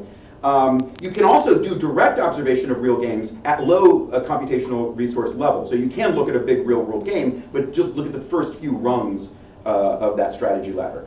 You can also do complete analysis. You can apply the model completely to small games or to toy games that you invent, and we're doing things like this, for example, with blackjack. You can use it as a sort of research tool for seeing how this quality changes as you change certain aspects of the rule set, and then extrapolate from that. So overall, we think of it as a kind of a telescope or a microscope that magnifies and illuminates some of these properties of game systems. How much time do I have left? 1.5 minutes. 1.5 minutes. So for example, search versus heuristics. We look at how can games fail to produce an interesting curve. Well, there's sort of two ways they can fail. They can fail by having no heuristics, right? All you can do is just pure search. Look through the entire game tree and choose, and choose the highest value branch, or by having like one weird trick. Like there's one or two simple heuristics that you can rely on to play perfectly or almost nearly perfect. And the second one is trivial because it's that first game on the chart, right? It's the one that's just not hard enough. But what about games of pure search, right? Games of pure search, first of all, they don't feel deep when you're playing them. It's interesting to notice, right, that this does correspond to what we're looking for, which is always referring back to what players and designers think of as being deep, right? Games of pure calculation, where there's really nothing, there's no heuristics to apply, just you're always like, there's nothing but solving the game entirely, right? Those don't feel deep when we play them, they don't support lifelong learning, they don't allow for multiple skill levels. So what we're really looking for, what in the real world, what we mean by depth are games in which there are complex strategies. So both pure search and games with very powerful simple heuristics, they're on opposite ends of a spectrum, but they have the same quality, which is the description of the best available algorithm is very small. The description of the best available strategy is very small. What we're looking for is games where the actual description, the K complexity footprint of the best available strategy is large, because that's what real world depth feels like. It's games where you don't say, well, just always pick the piece of least value and move it to a position of higher value, right? Or solve the game and then do the right move. What we're looking for is games where you're negotiating back and forth between search and evaluation, and there are many heuristics, and there are new heuristics at new levels, and you're constantly improving your play by learning and understanding these heuristics, which are basically expressions of knowledge about the game structure, explanations and insight into the game structure, and a demonstration that what we call deep games are games where there is some kind of semi-ordered game structure. It's not so ordered that a single heuristic can give you the optimal path, but it's not completely disordered so that you know that all you can do is do a complete search, right? But it has some semi-structured qualities, and that is what's being revealed by these heuristics. So next steps, we're going to refine the model, apply it to very simple games, develop toy games that help us understand the model better, do full analysis of those, partial analysis of real games, and then explore some of these themes more fully. So there you go. Any questions? So, sort of one or two questions? One from the live stream.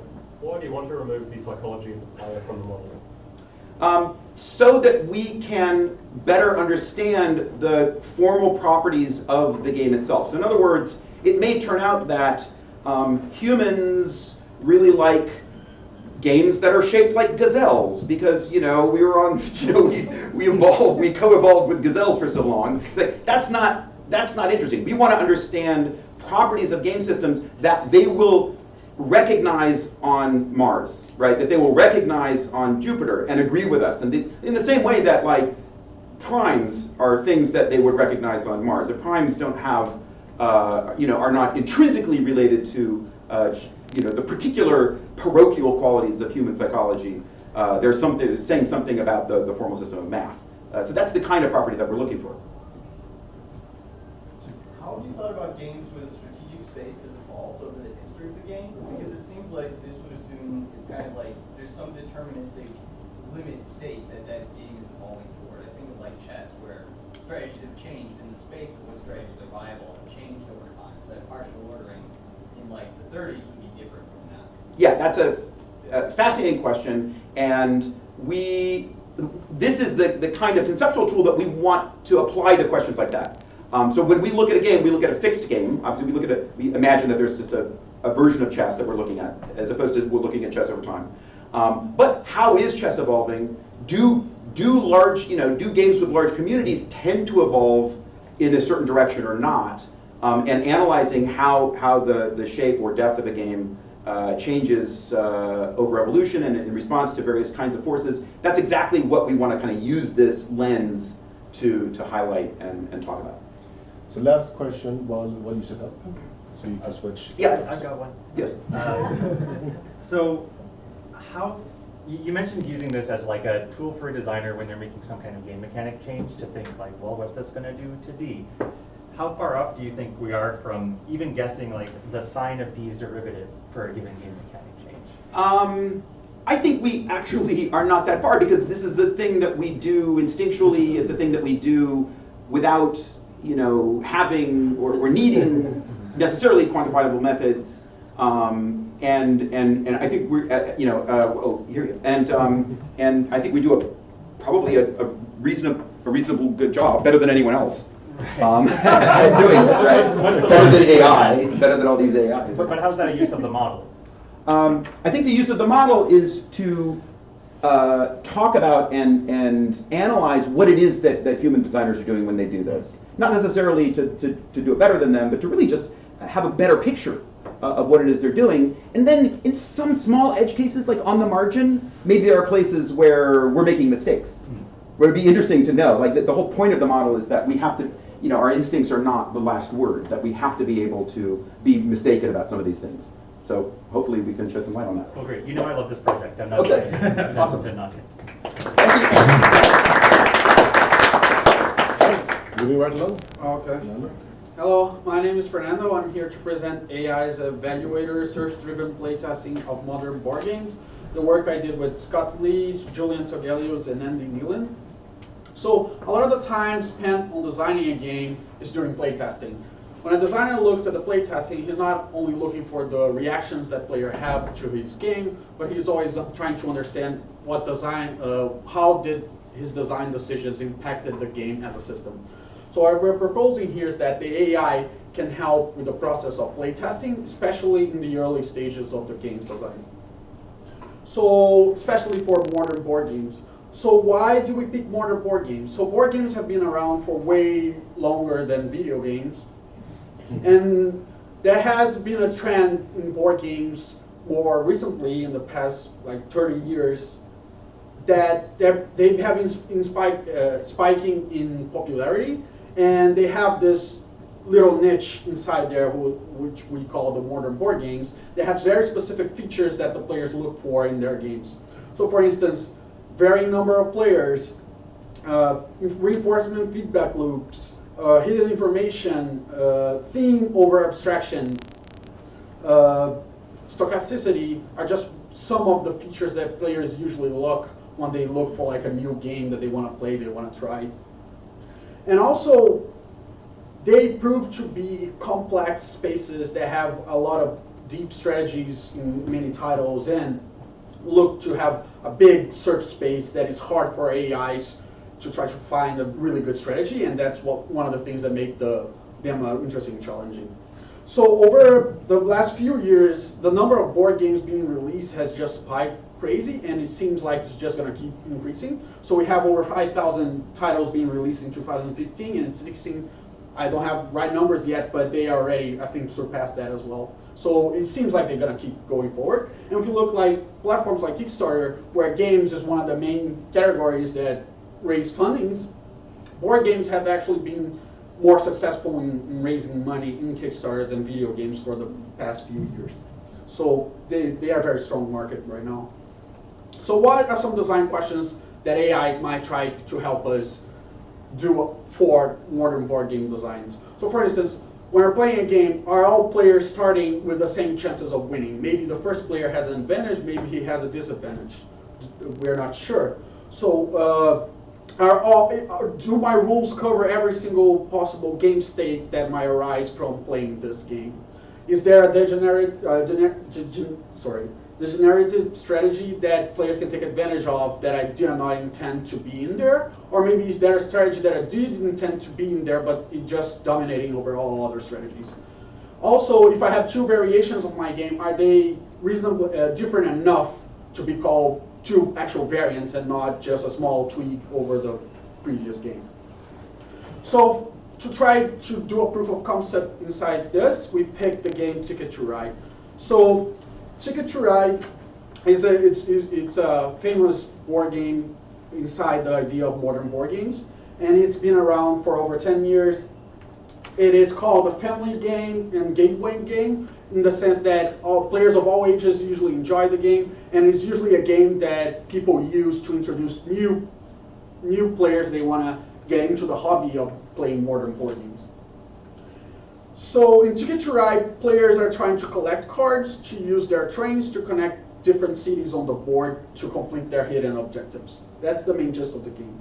It's a simple rule set, but it also allows for varying levels of strategy with different complexities and different effectiveness. So a new player at Ticket to Ride is going to have a hard time against a very seasoned player that knows the game really well. But also, it has proven to be a commercial success. It has sold over 5 million copies. It has won many awards. It has multiple variants already being released, and there have been one just last year, and there are new already predicted to be released in the future. So the game is very much alive still. So when we talk about Ticket to Ride, what type of AI can actually try to play the game? It turns out Ticket to Ride proves to be very hard for vanilla MCTS and A-Star, just because it's really hard to make a function that can analyze, make a heuristic function that can analyze the state of the game currently. And also, in some terms, you might have over 100 or 200 different possible moves you can make. So it makes for a huge search space in some scenarios of the game. And so, although we do believe that MCTS can be improved to some changes, we, for the purpose of this work, decided to make AIs tailored to play the game of Ticket to Ride. So we made 2 AIs. They are based off what not a highest level player would do, but what an average player would think as a decent strategy, and is something that is spread out as many people do believe, at least when they're no longer beginners at the game, that it is an effective strategy. So we have 2 agents, and the main difference is the first agent, which we call Destination Hungry Agent, is focused on grabbing a lot of objectives because he wants to maximize the amount of points he can make, and he kind of plans the whole game from the beginning and how he's going to achieve all the different objectives he has. And the other player that we have called Route-Focused Agent, he's kind of thinking in the short term. He's looking at his options right now and trying to plan for like the next 3 moves and not for the whole game. So he might not take as much of a risk by picking up a lot of cards that he might not be able to complete, but rather score points right now because I know that that's giving me a solid amount of ground. So what we did, we had the 2 AIs play over about 1,000 matches over 7 different variants of the game. And we're showing the table with the results that we have. From the win ratio right now, if you sum them up, we're hiding ties, and that's why the win ratios don't sum up to 1. Everything that's left over is ties. And from just the win ratio on these columns, we can already see that one of the AIs, the destination one, is dominating over the other AI. It wins in every one of the variants. And through a statistical test, we can actually prove that it is, in fact, dominating strategy over the other AI. But there's actually some interesting things to be taken from this. If we only look at 2 of the variants, we can see that the difference in win ratio is quite big. For the standard is game played on a US map, and the India is played on an India map, so they have different boards. There's a new rule added to the India game, so they have these small differences. And those differences make for the different effectiveness of the 2 strategies. And again, to a statistical test, we can actually prove that those variants are indeed significantly different to be called like different variations of the game. So what I want to show right now is some of the interesting findings that we had by playing the game with the AIs. So one is a rule scenario that is actually not covered in the rules of this game that is completely a commercial success and has been out for over 10 years. So for this scenario, we're assuming that you have an empty deck and an empty discard pile. So you have 5 cards on the table. The game states that these 5 cards are cards that players can draw throughout the game. If at any point out of these 5 cards, at least 3 are wild cards, which are the multicolored cards, that in the game they can be used to represent any other color. If there are at any moment at least 3 of them face up, you gotta discard all of the cards that are face up in the deck. So we discard them. And the rule tells that you gotta draw 5 new cards to put in their place. But the deck is empty. So there's another rule that tells you if the deck is empty, you reshuffle your discard pile into your deck. And now I can actually draw all the 5 cards. Well, I only have 5 cards, so I'm going to get those 5 cards again, and I'm going to have to do the whole loop over again. So this is something that could happen, but in the case of the Ticket to Ride game, it's extremely unlikely that will happen when players are playing the game, because it's a very specific scenario where players, to get there, they will have to be drawing a lot of cards and never using them throughout the course of the game, which is something that, if you're hogging a lot of cards and I'm playing my cards, I'm usually going to go all the way in front of you, and any player could trigger at the end of the game. So that is usually not a scenario that could happen. But imagine that we have a game that is in the early stages of the design, and I don't want to spend my players who are playtesting their time in vain, that somehow in the middle of the game they're going to reach a state that they cannot move away from just because the rules don't know how to deal with them. So if you can look for those scenarios in the early stages, we can actually save some time, not spend the time of playtesters, which is much more expensive than the time spent by the computers playing. Also, I'm going to show some analysis that we made over one of the standard variant of the game. So what we did here is, for the 1,000 matches, we only aggregated, doesn't matter which AI won that match, we aggregated the results.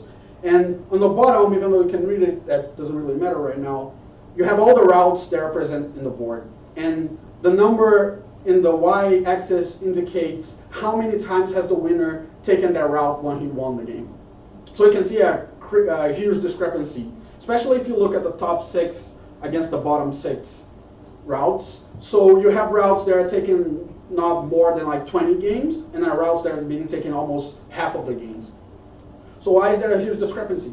Our suggestion is that if you have a system like this and you have the data, you can show it to the designer during the process of designing, and he can use that to make an informed decision as to how he may change something, or maybe he is fine with these results just because the game works the way he wanted to work. But we can also make some assumptions. So if we look in the bottom, we're writing how big each one of these routes are. So it's how many cards you gotta have to actually take those routes. And we can see, oh, the smaller routes are being taken more often. That's obvious. But we also see a lot of two length routes in the bottom. So that's not necessarily the case. We see that the larger numbers are neither very much in the bottom or in the top, just because they cost a lot, but they also give a huge reward, so it's usually beneficial to be looking for those big routes anyway. So there are some assumptions that can be made. And also, the routes might represent specific places that the set of destination cards are actually not that very interested in. So another plotting that we're doing is about what we call undesirable cities. So we call undesirable cities a city where the winner never connected any routes in the game that he won.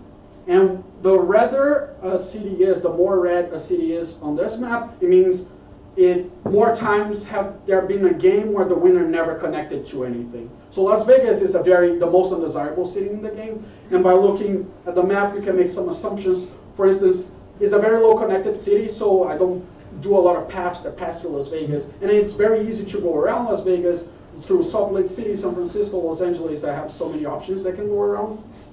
But if you look at Washington, it has 3 connections. Why is it also not being taken that often? We did find out that it's usually a better strategy to go through Pittsburgh, because you just score more points by going through Pittsburgh to New York. And Washington is not really present at the deck of destination cards as much as New York. So you usually go around Washington to score more points in looking for New York. Miami, on the other hand, is a very expensive city. All the routes that connect Miami are the largest routes in the game, are the 6-sized routes. So it's very expensive to go to Miami, and again, it's not very present in the deck of destination cards, which changes from variant to variant, and that actually impacts. And this is one of a lot of people, when you ask them what's the best version of the Ticket to Ride on the USA map, and they'll tell you it's the second deck of cards that came out later, which is a variant, because it changed how much each city is present on that deck, and it makes the board more homogeneous when you look at it. So going forward with this work, what we desire is we want to add more agents. We know that our results right now are biased to how our players play the game. We're going to add more agents, and we want to change MCTS to see if it can challenge the other agents into a reasonable playing field. We also believe that this could be the start of a work where we could do a mixed initiative co-creativity, where maybe you have your design and you ask the computer to play. He tells you, oh, it took me this many turns. I'm like, make this, how can I change the game to make it take less turns to end? And then he would suggest, oh, maybe you change the number of cards the players are drawing, just based on simulations that he tried messing or searching the space of possible feature changes. We could also tailor the game experience. I could tell the computer, oh, I want the players to interact more, and then he might change the board to be smaller. He might actually keep the board but destroy some of the connections to force players to go into the same places. And also, now that we have this, we can use it as a system to inform maybe a PCG. So you already have this map and the game is well constructed, and now I want a new map that has different forms of interactivity, that has some new element to this experience of playing the same game. And this could inform possible PCG algorithm in how to generate this new map. That's it, thank you.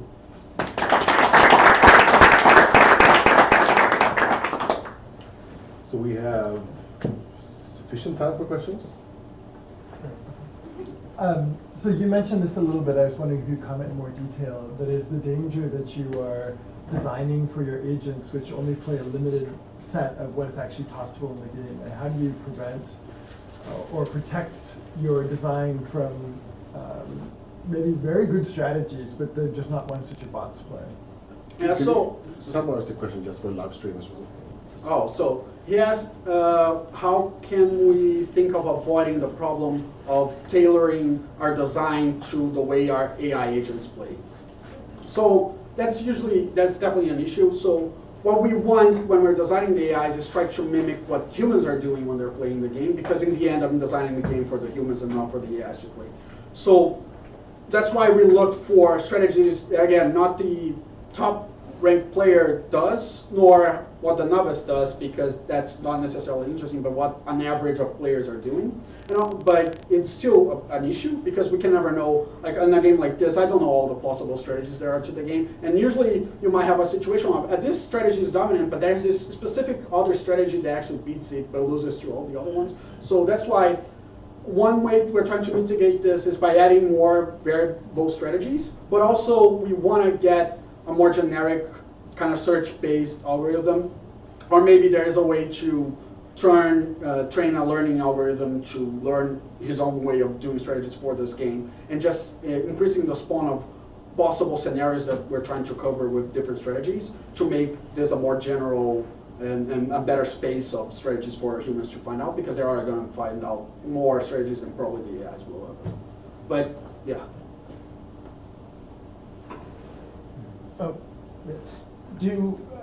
So when humans are given this knowledge about taking Omaha, that's a good thing to do. Does it improve the human play? Like, does this improve your play in this game or anything? So one thing that's kind of curious is there are a lot of people that do this sort of analysis. So we did stumble on like a couple websites that he was trying to, a person was trying to look at the board, and he's trying to give how much is this route or this city valuable. And he only did like a math function between, oh, this is how many times it's present on the deck of destination cards, and this is how many routes you go through over there. And a lot of play. So what I believe is, at least at the current state of the hobby, is that most of the people playing the game don't really care about how it's done, because there's so many different ways of experiencing a board game, because it's usually such a huge social interaction. There's the person who's trying to win at any cost. There's the person who just want to have a good time. Or there's this person who really loves Miami, just want to connect everything to Miami. So it's really hard to tell. So, and one of the things that it's hard, that becomes even harder, is that you have the stochasticity creating diverse moments of play throughout the different times you play the game, and maybe that city in general is not useful, but for you it's very useful right now just because you got that card that needs that city. And maybe because it's not useful to anyone else, is that much easier for you to get it. So I think it's really hard to tell. Right. Last question? Sure. Do you think that the game would be improved if things like route usage were more uniformly distributed across the cards, or if there were no undesirable cities? Do you think that would be like a superior design, like a deep, like bigger, higher D design? I think those would make probably for two different experiences in some sense. Maybe the game where every route is as important might be more stale, might have less moments of like climax, because everyone's going after that one route because it's that much more important. So it's hard to tell. I think the only way of doing it is having both versions and and play it over and over. And again, it's a game that has been released for over 10 years, and everyone loves the game. They have the little complaints everyone does.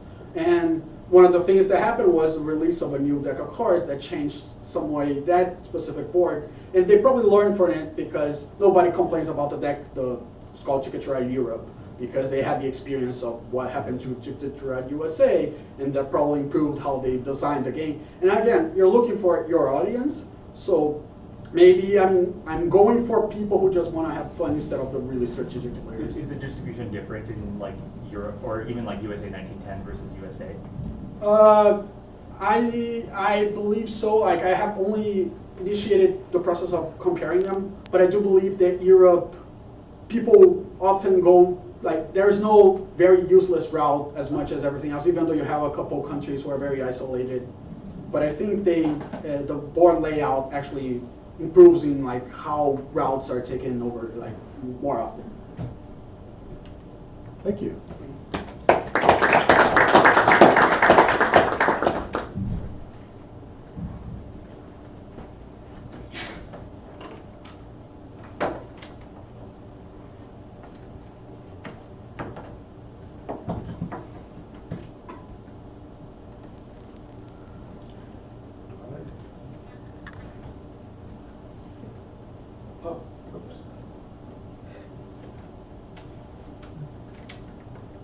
Works?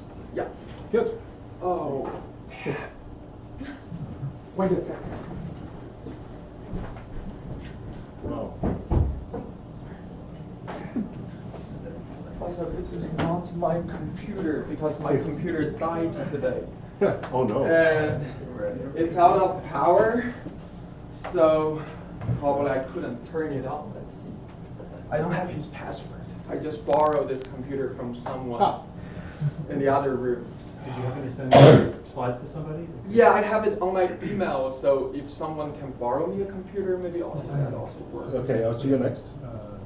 So sorry about this. So You have to still get it onto my computer. Okay, so we can do mine or yours? Okay, good. Thanks a lot, thanks a lot. So sorry about this. It's like a optimal mess up if it runs out of power, exactly as you said it up. I mean, my own computer died on the BART today. How do you get the slides under here?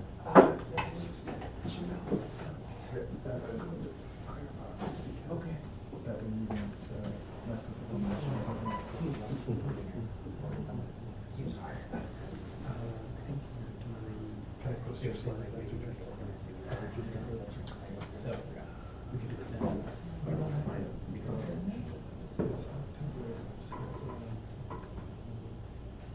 not going to be here. Here you go. It's going to do that.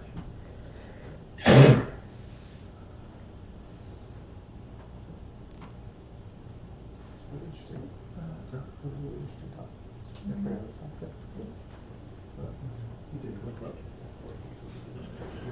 I think we need to do some kind of where there's more games released here to get game designers, like real ones, like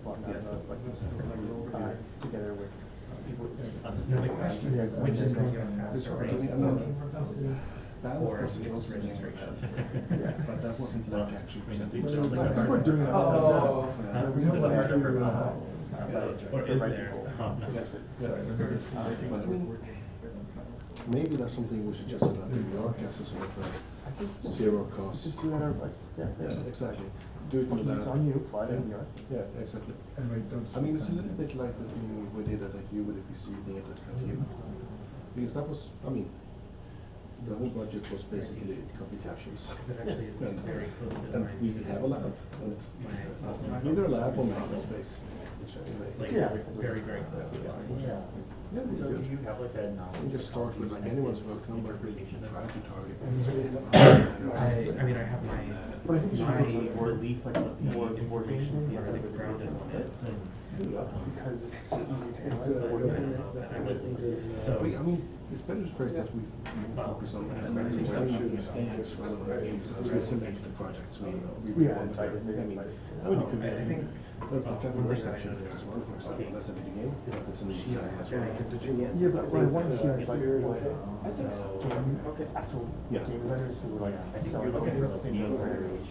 Okay. Sorry for the delay. Yeah, thanks a lot. So sorry about this. I'm Chong Zhu. Actually, to be honest, I'm a physicist, experimental physicist from UC Berkeley. I'm currently a postdoc. And unfortunately, the main contributor, Jinyoung, of this paper, he couldn't make it. So I'm here to present it for him. And yeah, our work is on exploring efficient strategies for Minesweeper, that very famous and widely played games.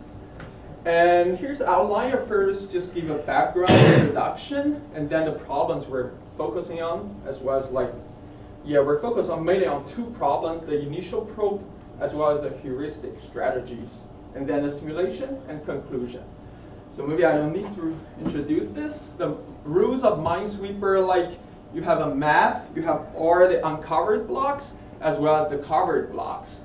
So here tell you the total number of mines remaining on here, as well as this number tells you the just number of mines surrounding this block, as well as the player is required just to choose an uncovered block at each move, and if it has a mine, the player just loses. If not, it's just get uncovered. When all the blocks are uncovered, the player wins. So the first move in all the game actually is guaranteed to be free of mine. So yeah, so in this situation, actually, it's easy actually to tell 100% these are our mines, and the stars are our safe blocks.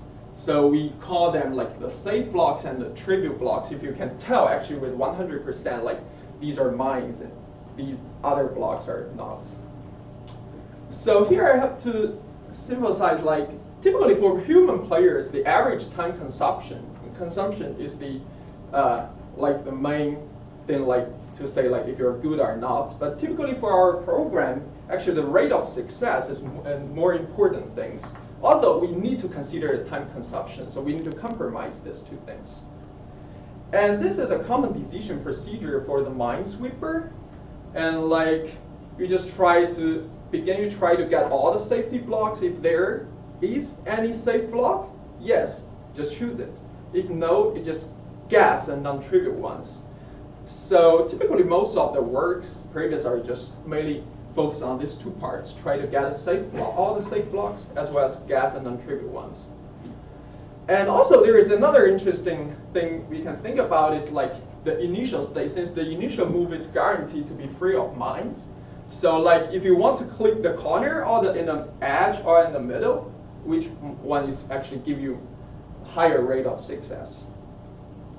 So there are some related works on all these, try to get all the safe blocks efficiently, and how to guess one, as well as guess a non-trivial one. And in our case, actually, we are mainly focused on these two parts. First is for the initial move, we provide a theoretical proof or an experimental simulation, also for heuristic methods. So first, the initial move, we have a conjecture probing at the corner blocks at the first move actually maximize the rate of success. This looks trivial, but we couldn't prove it. So we use a weaker lemma, which probing the corner blocks at the first move actually maximize the probability of survival within two moves. So this is easy. You only need to consider two moves. So consider if you have this, you click here, you have a number x, and x follows the hypergeometric distribution. You know actually nearby there are x mines in the 5 blocks. And then the rest you have m minus x mines in the width by h minus 1 minus n blocks. And you can easily give you the probability of your survival within the 2 moves. So we tested, we calculate this for all the 3 different levels of Minesweeper, and actually corners give us the maximum winning probability with survival probability within 2 steps.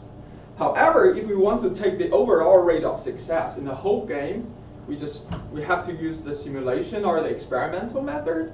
Like we just randomly start with row X and column Y, and just trivially sampling this. We use 2 strategies. One is called naive guessing. You just select the non-trivial ones with least probability of containing a mine when you couldn't find a safe block. And also we use the trivial guessing. You just give up when forced to guess. So these actually act as the lower bounds of other strategies.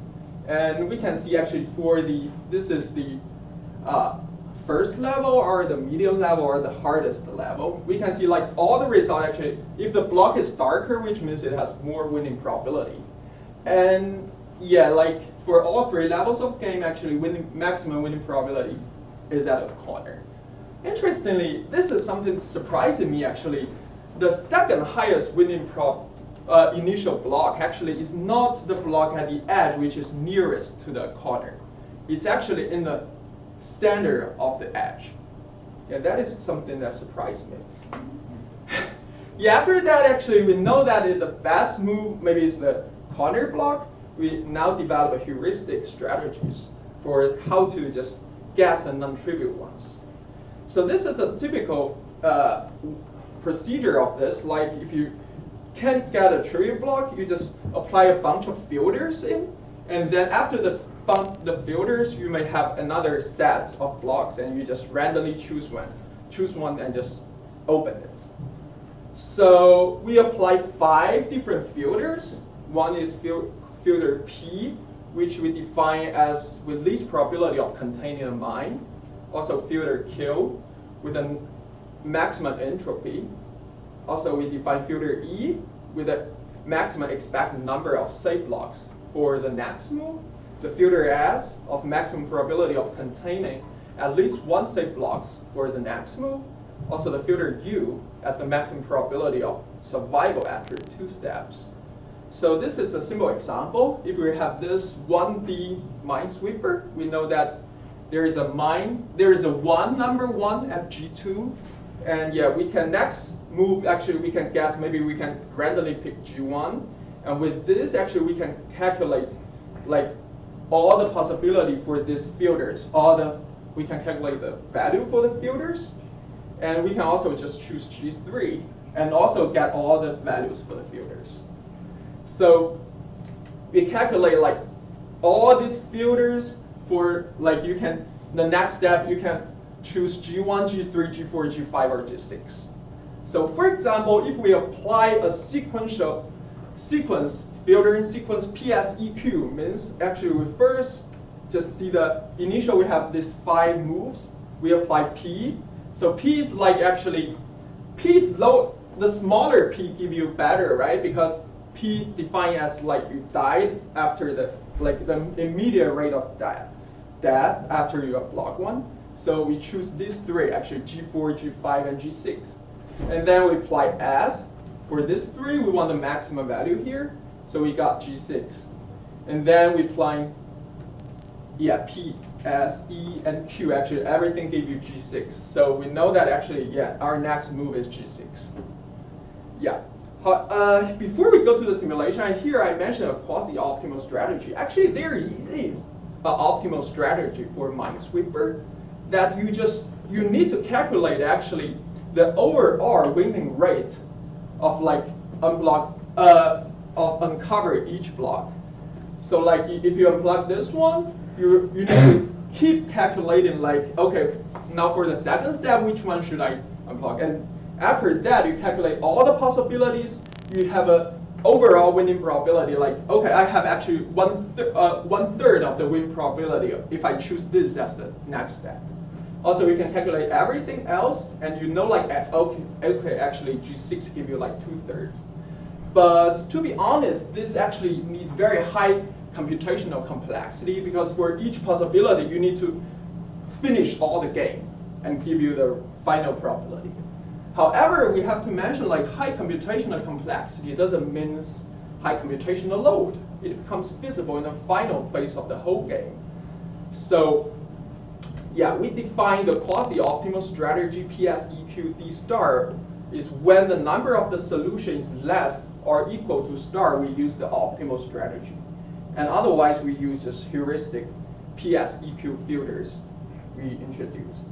So we do the simulation on this, like we simulate 10 to the 6 to 10 to the 7 different trials, and we define 5 filters. We apply like 1 of them, 2 of them, combine 3 of them, 4 of them, or 5 of them. And we choose out that PSEQ actually give us the maximum probability, also a quite reasonable time consumption for this. And also like we tested like the quasi-optimal. If we choose this this star number, that which is the like when the solution is less than this star, we use the optimal strategy, and we plot out the winning rate as well as the versus the star number. We can see actually the winning rate increases when star increases, but the time consumption also explodes. So in this work, actually, we give a deterministic PSEQD 256, which gives us like, for all the 3 different levels of game, actually give higher winning probability than the previous work. As well as like, if you don't use the quasi-optimal winning strategy, just use PSEQ filters, the heuristic strategy, we also can achieve something like 39.6 winning probability for the highest level. So yeah, the discussion, like we apply 4 filters cascading, and the filters are defined on topologies, which whether the 2 blocks are adjacent or not. Also, it's a deterministic, give us a X per level winning probability like 39.6, and previous work the basis gives like 37. Also, we have a quasi-optimal strategy, which might take more time, but gives us like 0.5% more winning probability. Yeah. Conclusion, we provide a proof of and simulation verification of the weaker form of the optimality of the corner blocks at the first move. We propose a series of heuristic strategies, of which combined improve the rate of success significantly. We design quasi-optimal algorithm by combining optimal strategies and heuristic ones, and yes, get higher winning probability for all 3 levels of game. Yeah, that's it. Thank you.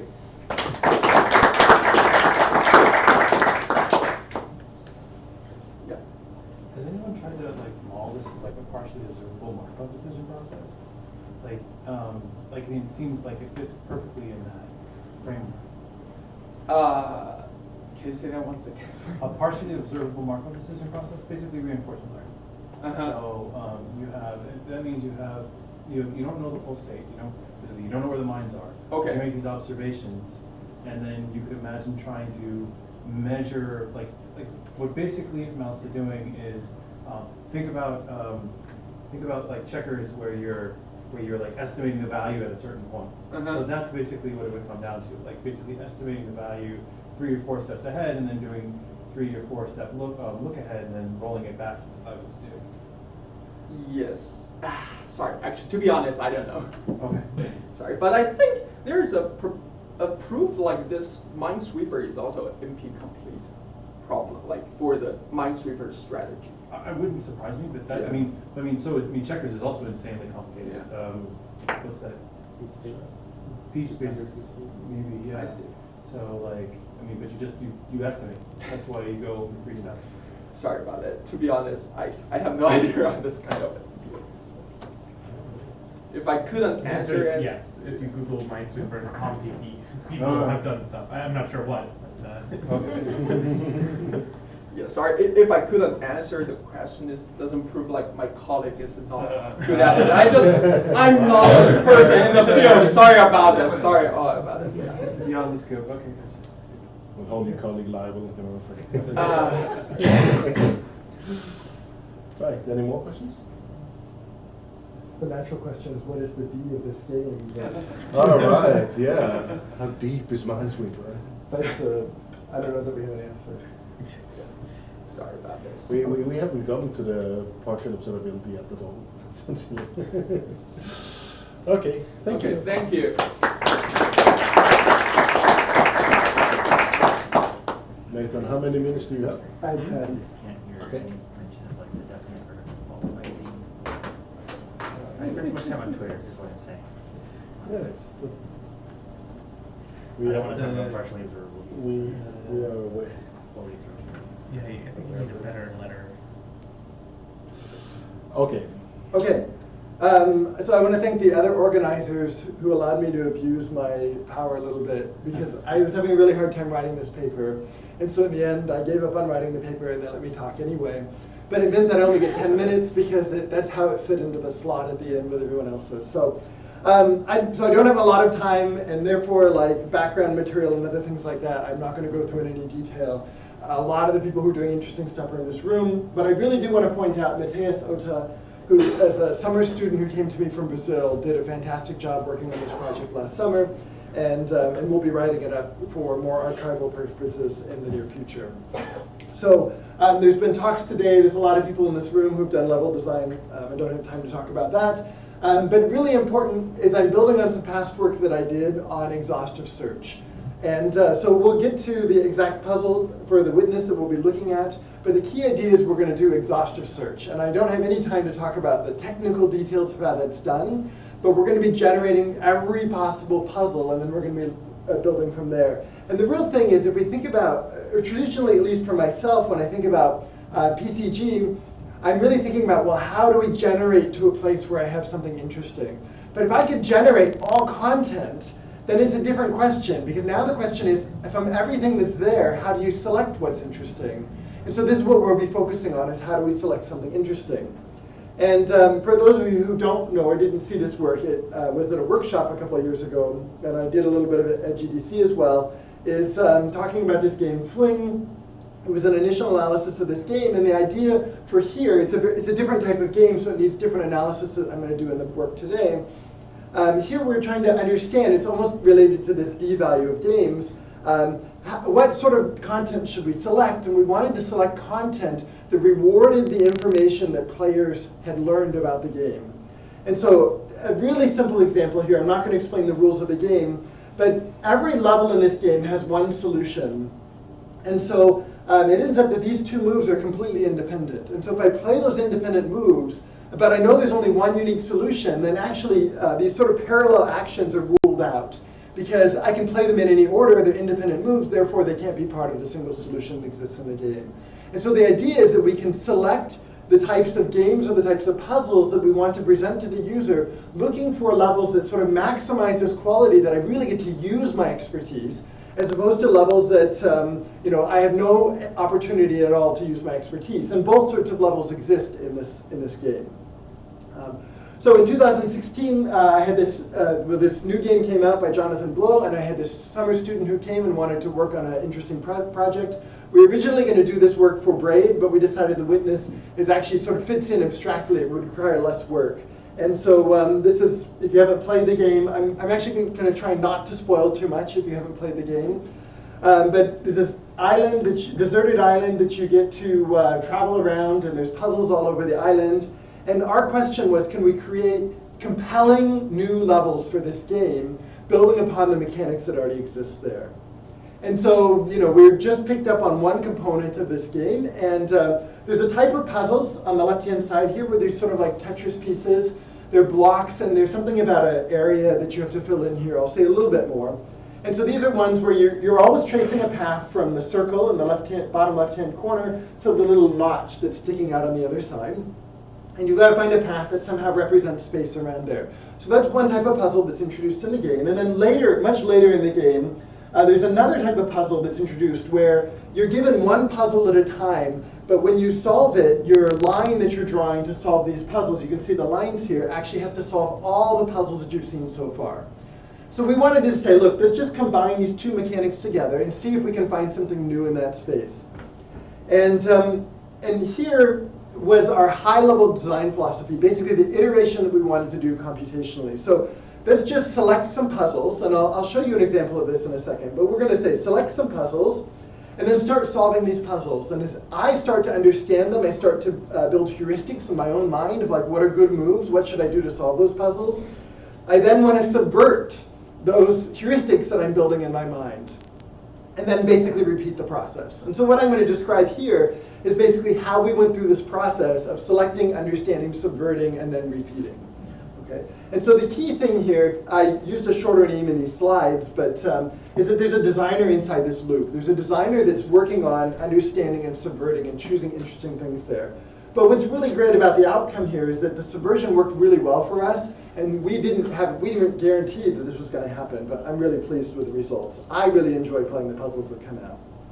So here's a puzzle for a game, and here's a solution to it. So I could give you this puzzle and you could solve it, and I could present you a second puzzle and you could say, okay, let's say solve that one, and a third puzzle here and I could solve that. And but then what I really want to ask, because we're doing these joint puzzles, can you come up with a solution that is actually solving all three of them? So it ends up that this solution is good for the first and third puzzle, but is not good for the puzzle in between. And so you've got to think about these in a different way to do that. And you know, well, the question is, what are where is the interesting things that we can learn in this space? Okay, so we started selecting puzzles. We started to understand puzzles, and we started to understand just the basic things here. So the first problem is, sometimes you can get a puzzle where just the first path that I choose just happens to solve all three. And so I just sort of try something in my mind. I'm like, oh, it solves everything, and then I'm done. So that's not very interesting because I didn't need 3 puzzles for that. Another problem that you can have is that I could have a pair of 2 puzzles where jointly between 2 there's only one solution. And I find 2 of them together and I solve a solution, and then the third puzzle really plays no role. Okay, so we really want to subvert that. And this is actually really reminiscent of secret sharing algorithms, if you're aware of how those work. The idea is that I have a secret and I have n people who I want to give the secret to, but they have to cooperate to discover the secret. And so we can think of these puzzles really, there's actually an exponential number of paths that you could have through a grid like this. So you can think about it like I need to have all the puzzles together to find the solution. So what we started doing, this is a selection problem, we said to our solver, we want to find puzzles where every individual puzzle has as many solutions as possible. Every pair of puzzles has as many solutions as possible. But every triple of puzzles only has one joint solution. And this is how we're going to then start selecting puzzles. Okay. And so for this particular puzzle, sorry, I'm going to spoil this one here, but there's the path that actually does this. And this is one of the puzzles that maximizes this metric. Okay. But now we're going to repeat our process. So we've selected now a whole bunch of new puzzles that maximize this. We've got a whole bunch we can choose from. And of course, there's a process here where we can tune how many of the top ones we want to look at. Sometimes the ones there are similar, so we might want to do some things there, of course, in that selection process. But then as I solve them, we begin to understand there's actually some things that we can learn, some new heuristics that we can create. And so the heuristic that happens here in all of these top puzzles is I can look at where are the squares that contain pieces. And so what I can do here is I can count in my pieces that are laid out here. Again, I'm trying not to spoil it too much for anybody who may not have seen these puzzles before or have to explain exactly how they work. But we can count the number of squares that are inside all of these pieces, and the volume that I draw my line around has to basically contain that many locations. And so when I start looking at all the places where the pieces are, I see that there's 5 squares inside here that have pieces, and there's only 6 that I have to cover.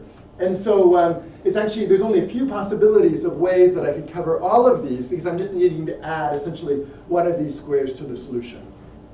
So this gave us interesting puzzles, and that gave us our first piece, and then the question is, how am I going to subvert this? So we're going to add new constraints, and basically, again, I'm not going to spoil this entirely, but this process then, we were able to repeat several more times.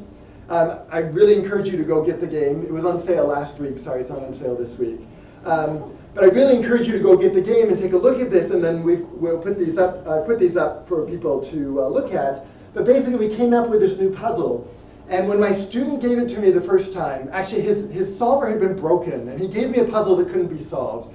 And so the next one he gave me, and he gave it to me, it wasn't actually, this one is similar, and he showed it to me, and then I like, oh, this can't be solved. And if you look on Twitter, you find people who say, this can't be solved. Well, it ends up, it breaks your heuristic in your mind, and therefore, you have to learn something new about how the puzzles work. And Jonathan Blow actually talks about this in a lecture that I really liked from a number of years ago about designing to explore the nature of the universe. And this is sort of exactly what is happening here. Well, this is his design we're building on top of. So he's done a fantastic job of selecting an interesting space. the really nice thing was I was able to sit down with him a few months ago and show him the puzzles, and he basically said, yeah, this is similar to what he's doing, and he actually enjoyed playing the puzzles there. This is the work that we're doing in trying to select puzzles, this process of iterating with a designer and coming up with interesting puzzles. If you're interested in solving all of them, they're available on my webpage here. If you just actually go up on Moving AI, there's a link to these, and you can try and solve them all, and I hope you enjoy them. So, any questions?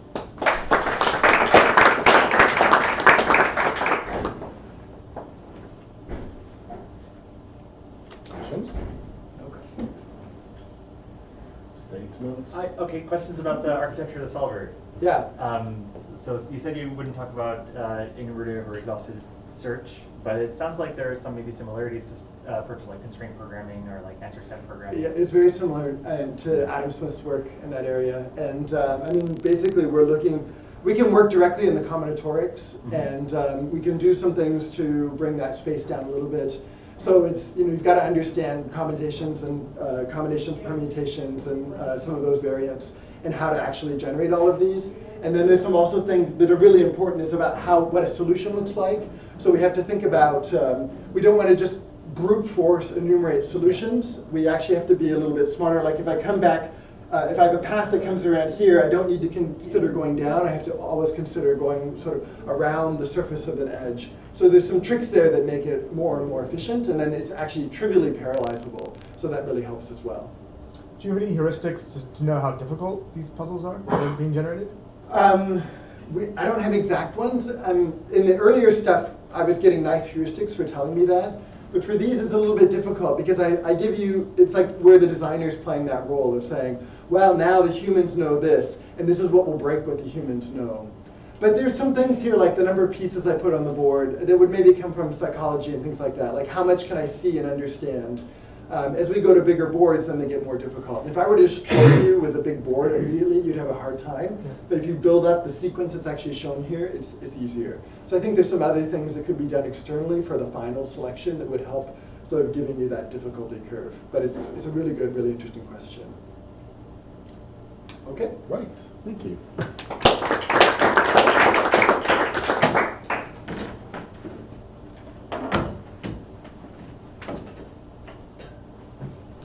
Final talk of the session. And a black screen. It's blue. In my case, it's black. Okay. Ready? And let's see what I want.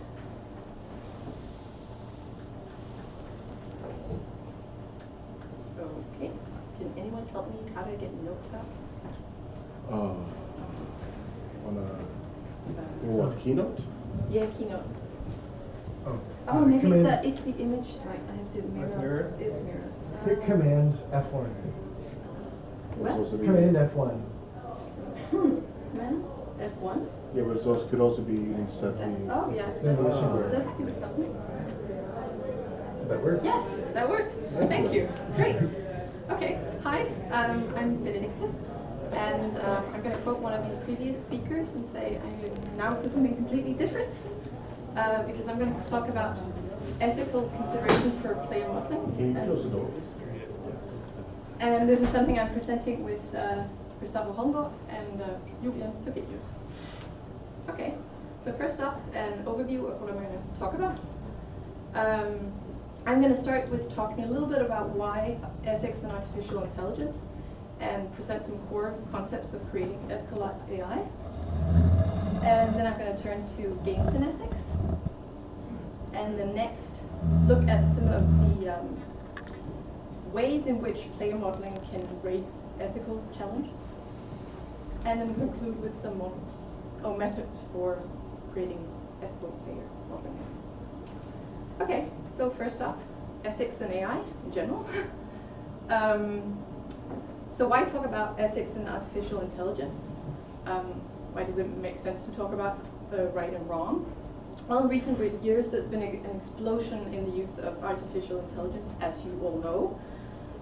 And as artificial intelligence has become more omnipresent, we have also become more aware of the flaws and limitations of AI. And while some cases are funny, like this one with a Russian driver who gets fined for the shadow of his car not upholding traffic regulations, others are just like plainly wrong and harmful use of feeds on Facebook. And here are just some examples of how racial biases have been embedded into algorithms. And the last one is by ProPublica. Machine bias is a pretty well documented investigation into the proprietary algorithm used in American courtrooms to predict the likelihood of offenders reoffending, and they were able to show, based on the outcome of these models, that it was actually wrongfully judging Black Americans harsher. So it does make sense to talk about right and wrong in terms of in terms of AI. So how can we talk about well, ethics in AI? And here I'm going to draw on some of the principles that Boström and Yudkowsky have listed. Like, there are others who also list similar principles, but these seem to be pretty unanimous.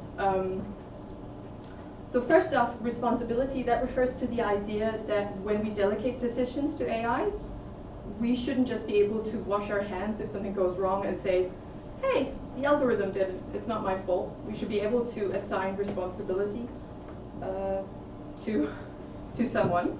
And the next one, transparency. We should be able to communicate when and why we're using AI and how they're making their decisions. And then audibility. There's a need for having mechanisms in place that ensures that the algorithms are actually acting as intended.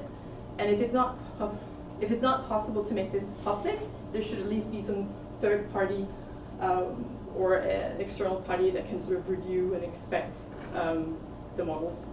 And then incorruptibility, and this is the idea that the system should be robust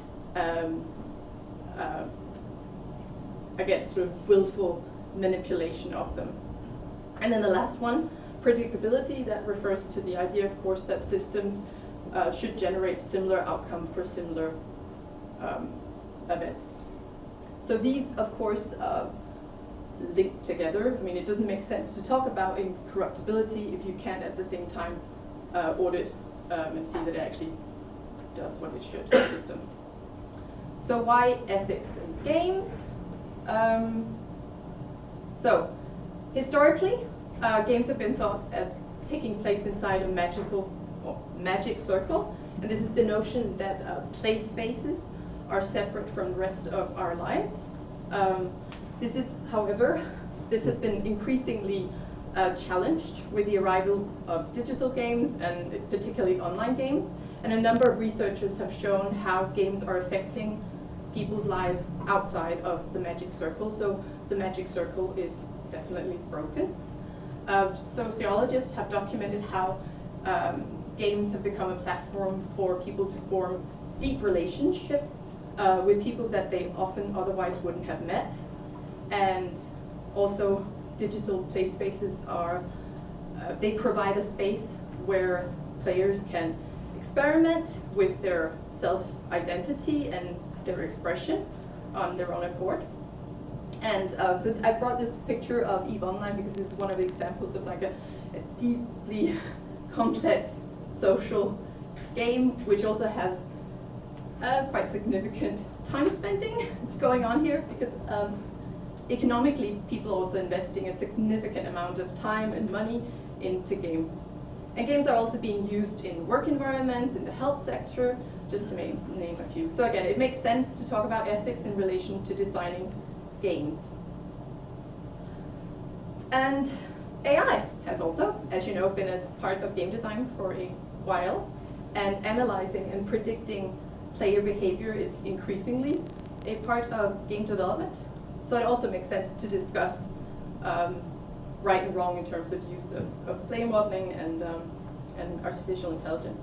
So in the following slides, I'm going to go through some of the areas that we have identified as being potentially problematic when it comes to player modeling and profiling. Okay, so first up, monetization and turn prediction. So aside from depiction of violence in computer games, this is probably one of the areas of games that attracts the most attention from an ethical standpoint. Sort of the idea of manipulating players into spending more time and staying longer in games. And if we look at this from the list provided by Boström and Jakowski, one of the main concerns of this is the lack of transparency. When we, players are simply often not aware of the models that are going on behind that are causing them to be spending money. So when we address monetization and turn prediction ethically, if we look at Boström, one of the things we definitely should be doing is informing players as to when and why they are being used. But as this ties directly into the revenue stream of games, it's kind of highly unlikely that this will happen without some sort of external intervention, such as regulation. Okay, next. This is banning. So automatic banning or semi-automatic banning is another area where artificial intelligence could have an impact. As mentioned before, games are social arenas, so players may have invested significant time and sort of social capital into the game space, and being banned automatically from a game, of course, nullifies this investment. But in this case, the player and the game company's interest might align because, well, the companies are not really interested in losing clients. So avoiding mistakes and developing player models that are enacting policies in a beneficial way for both parties is likely. So we can already see how companies are already, to some degree, communicating clearly to the players what can you do in game, what will get you punished, and to some extent, well, this sort of already operates within the list of requirements for ethical AI. And then recommendation systems. So these are systems used for navigating sort of the ever-growing market of games. And these, of course, can be useful, help you to find a game that fits you, but it can, again, also be problematic if, so outliers, both in terms of players and games, that might be an ill fit to a system's classification. They might be underserved when using player modeling. And there's also a question of who owns your profile.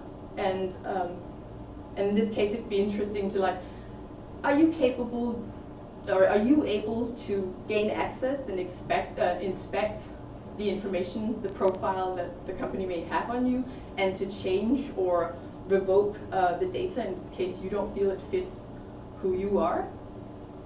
And then collective, the data collected might also encode information about your purchasing power or your political orientation or race or sexuality. And this, of course, could also, to some degree, lead to discrimination.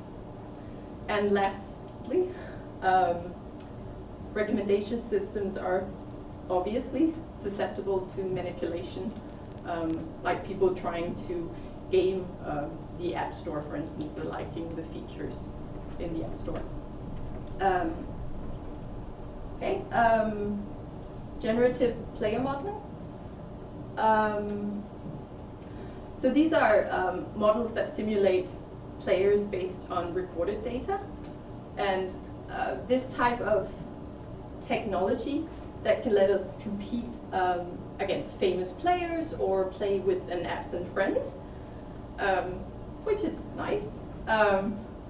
This is an example of of the game Forza Motorsport, where there was this feature called Driver Time, where you can challenge an AI built on real players.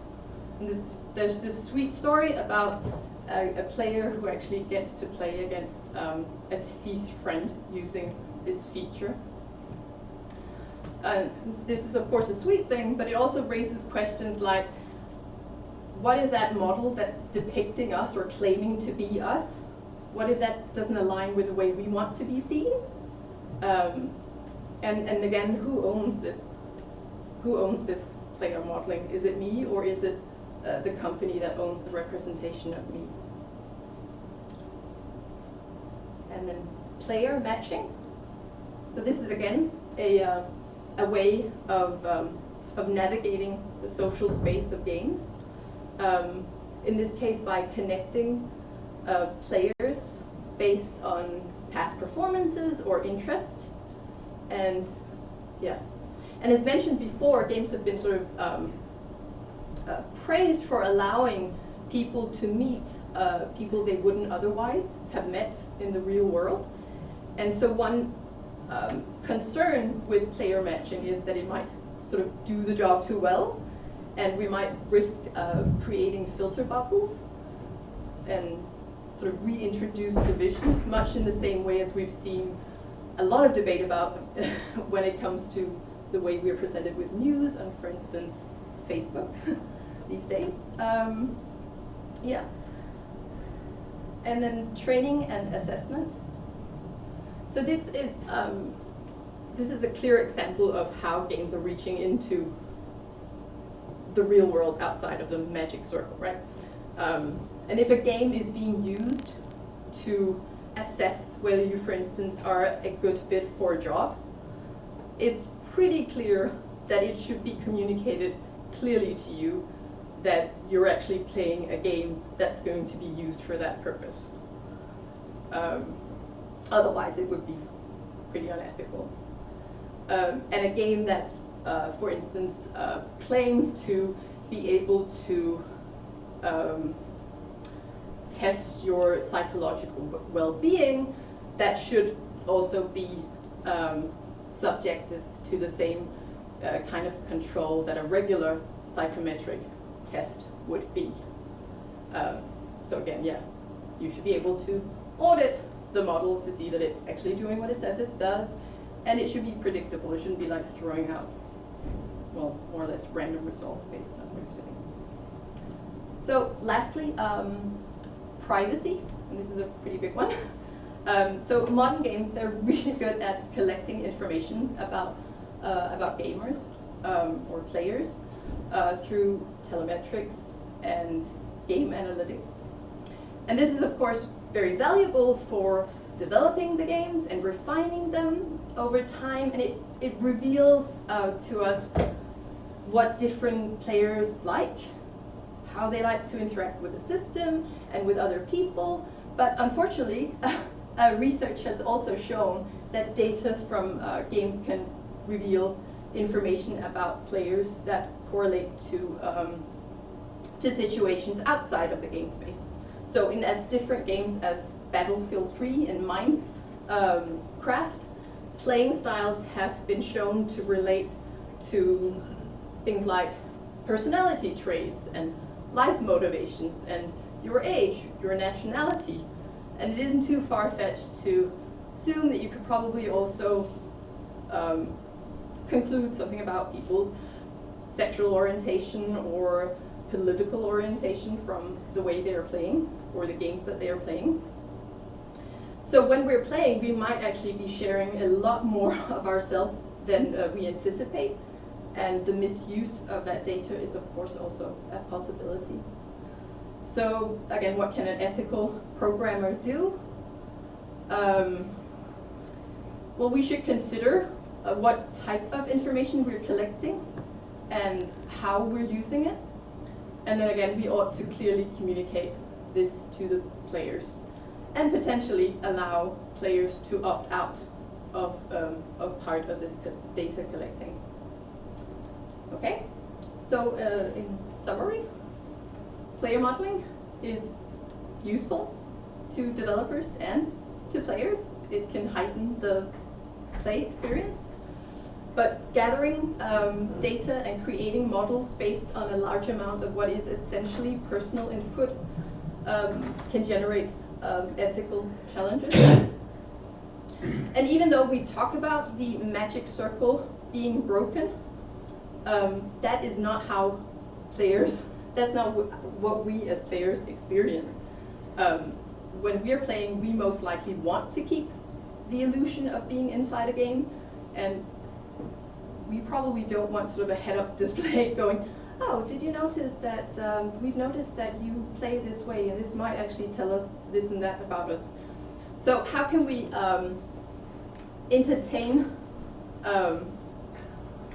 this willful self-deception and still align with the social criteria described as, for instance, Bostrom and Yurkowski? Yeah, and here are some steps for some ideas for how to start doing that.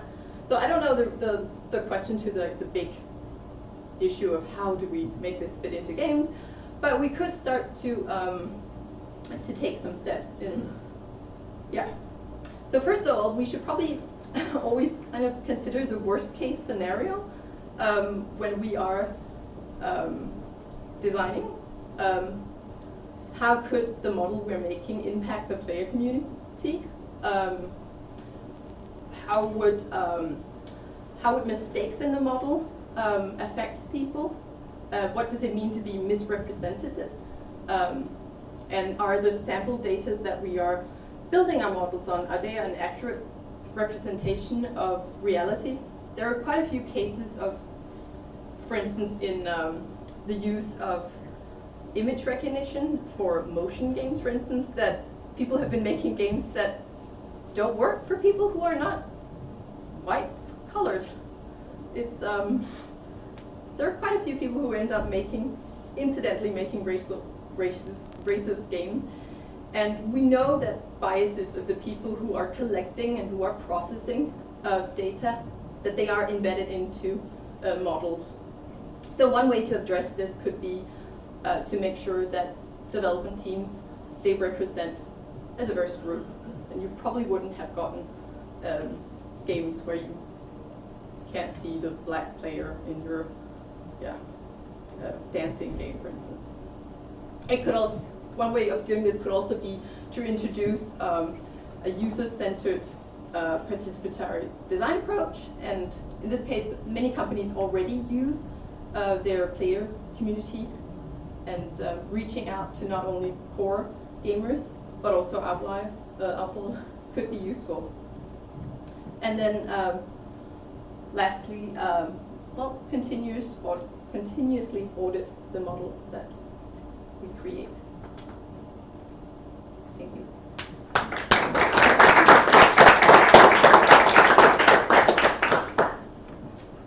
Couple of minutes for questions. Is it? You're relaxed. Just stop me if I'm like in the way. Is it your opinion that the players do own or should opt to own their performances or their use history of a entertainment product or whatever? I think in the case where you're presenting, for instance, a driver, as I recall, they are actually putting the name of the player on top of the car. So it's like, this is Benedicta driving this car. I think if you're representing a person and saying, this is you, then, I mean, okay, does it matter how I drive my car? But I mean, then yes, I think I should be able to say, no, that's not something I'm interested in. So if it comes off as almost like an endorsement or like it's some agency being assigned to you. Yeah, I think I would say that. As opposed to just counting your players who use this character one more often or something like that. That seems less. Yeah, that seems less problematic to me. Yeah. I'm really curious how you think about the balance of sort of the decision between applying a player model versus willfully choosing not to. So, for example, you brought up the topic of balancing, where you could inadvertently be favoring certain players or disvaluing players' time by approaching using a player model. how do you weigh that against something like I'm using my design intuition and choosing not to use that data, where now I may be invalidating the experience of my players because I'm choosing not to actually take account of their situation? So you're asking about the designer's prerogative to just disregard using that kind of tools? Or choose not to? Yeah. I think it's fine that the designer chooses not to use a player modeling system. I mean, that's their, but as with anything, I mean, making bad design can also be unethical, but like choosing not to use artificial intelligence, like, yeah, in itself, I don't see that as a problem. I don't know if I'm answering the question you're actually asking. Yeah, I think the question is slightly different. To try and rephrase, I'm sorry. You're talking about, for example, when using a player model, that information can lead to unethical decisions. Mm-hmm. And I guess I'm asking, how do we consider, within this ethical framework, how would we balance the sort of challenges there against the challenges of opting to either train the model and then act against that model or act not to use that model? I'm actually not sure I know how to answer that right now. Okay. Sorry. Maybe some of my co-authors have an idea. If you're asking like what happens, now I build a player model, right? And now I have some information about something, and I can unknow that information, right? So do I just disregard it, or am I now sort of obliged to act? Do I have sort of an ethical imperative to act on the fact that I know I'm discriminating old people, or I'm discriminating sort of a certain class of players? And would that mean, I guess, it's a follow-up question, that there are things you basically do not look into because then you have to look on them? Right, yeah, exactly. Possible. Yeah. That's a good question. Yeah. I honestly don't know right now. Sorry. All right, so we're only 10 minutes after schedule, which I think could be worth. Oh, but thank you again. So we're breaking for lunch. We're starting again at 2. Yeah. Right. So we have a thought that in order to encourage further discussion, because we get some discussion in the panel and things like that, that we would encourage people to come to a group dinner tonight. And so there's an Italian place that usually has a Buco di Beppo that usually has enough space to take larger groups. And so we were interested in how many people would like to join a larger group dinner tonight at a restaurant nearby. If you could raise your hand. So 1, 2, 3, 4, 5, 6, 7, 8, 9, 10, 11, 12, 13, 14. Did I keep you before? I think I did. So maybe around 14 or 15 people. Then we will plan on trying to find a reservation somewhere, probably there, but maybe not, where the people who have said can then come and join and engage in further discussion. At around what time? What time do we end? Around 5, right? Yeah, around 5, so 6, around 6 o'clock or so. We have to see what they have available and stuff like that. But we'll let you know later this afternoon the final plans. And when do we pick up again? 2 o'clock. 2 o'clock, we'll start again. Right. So from the social media game is on. Do we know how many people watch the stream? There was 12 people watching it. Yeah, that's good. But it's going to be recorded. So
because we all discovered we love each other. Really powerful generic ways of doing instructions that don't require doing specific information. That makes sense.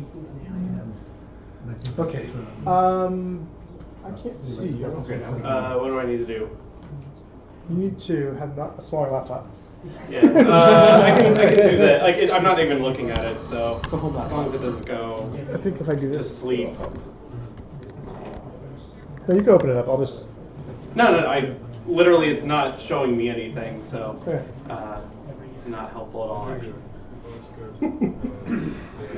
Okay. Should we?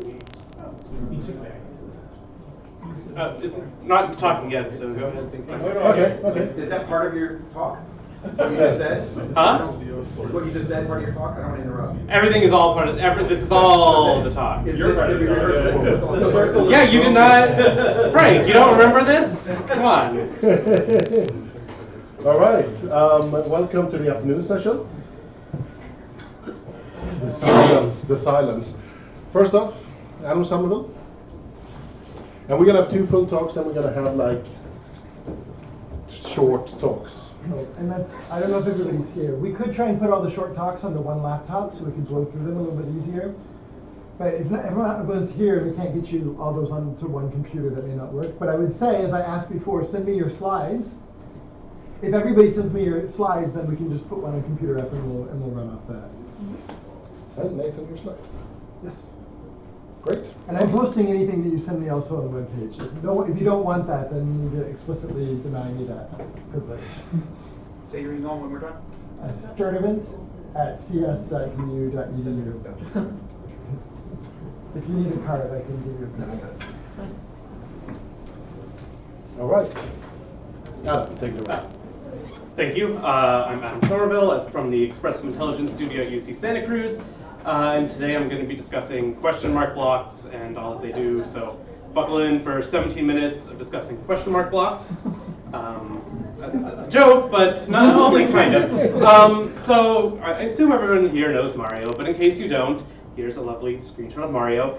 And that sort of, brown square in the middle, that used to be a question mark block. So let's actually talk about what a question mark block does or can do. So there's some things, since I said that used to be a question mark block, so it can change its state from the question mark block into this sort of inert empty block. It can spit out coins, and it can also change Mario's motion. This happened when Mario bumped into it from the bottom, causing him to not move continuing through it, but to change his motion. So a question mark block has sort of a lot of these properties. And some of these properties it shares with other things. The solidity, other blocks have that. The ground has that. The ability to emit coins. Occasionally breakable blocks will too. So there's sort of this large set of properties that a question mark block and all of the other things in a game, specifically I'm just going to be using Mario, could have. And so that's actually what the focus of this talk is, to try to learn these properties through direct observation of gameplay traces. So why does anyone care to do this? Why did I care to do this?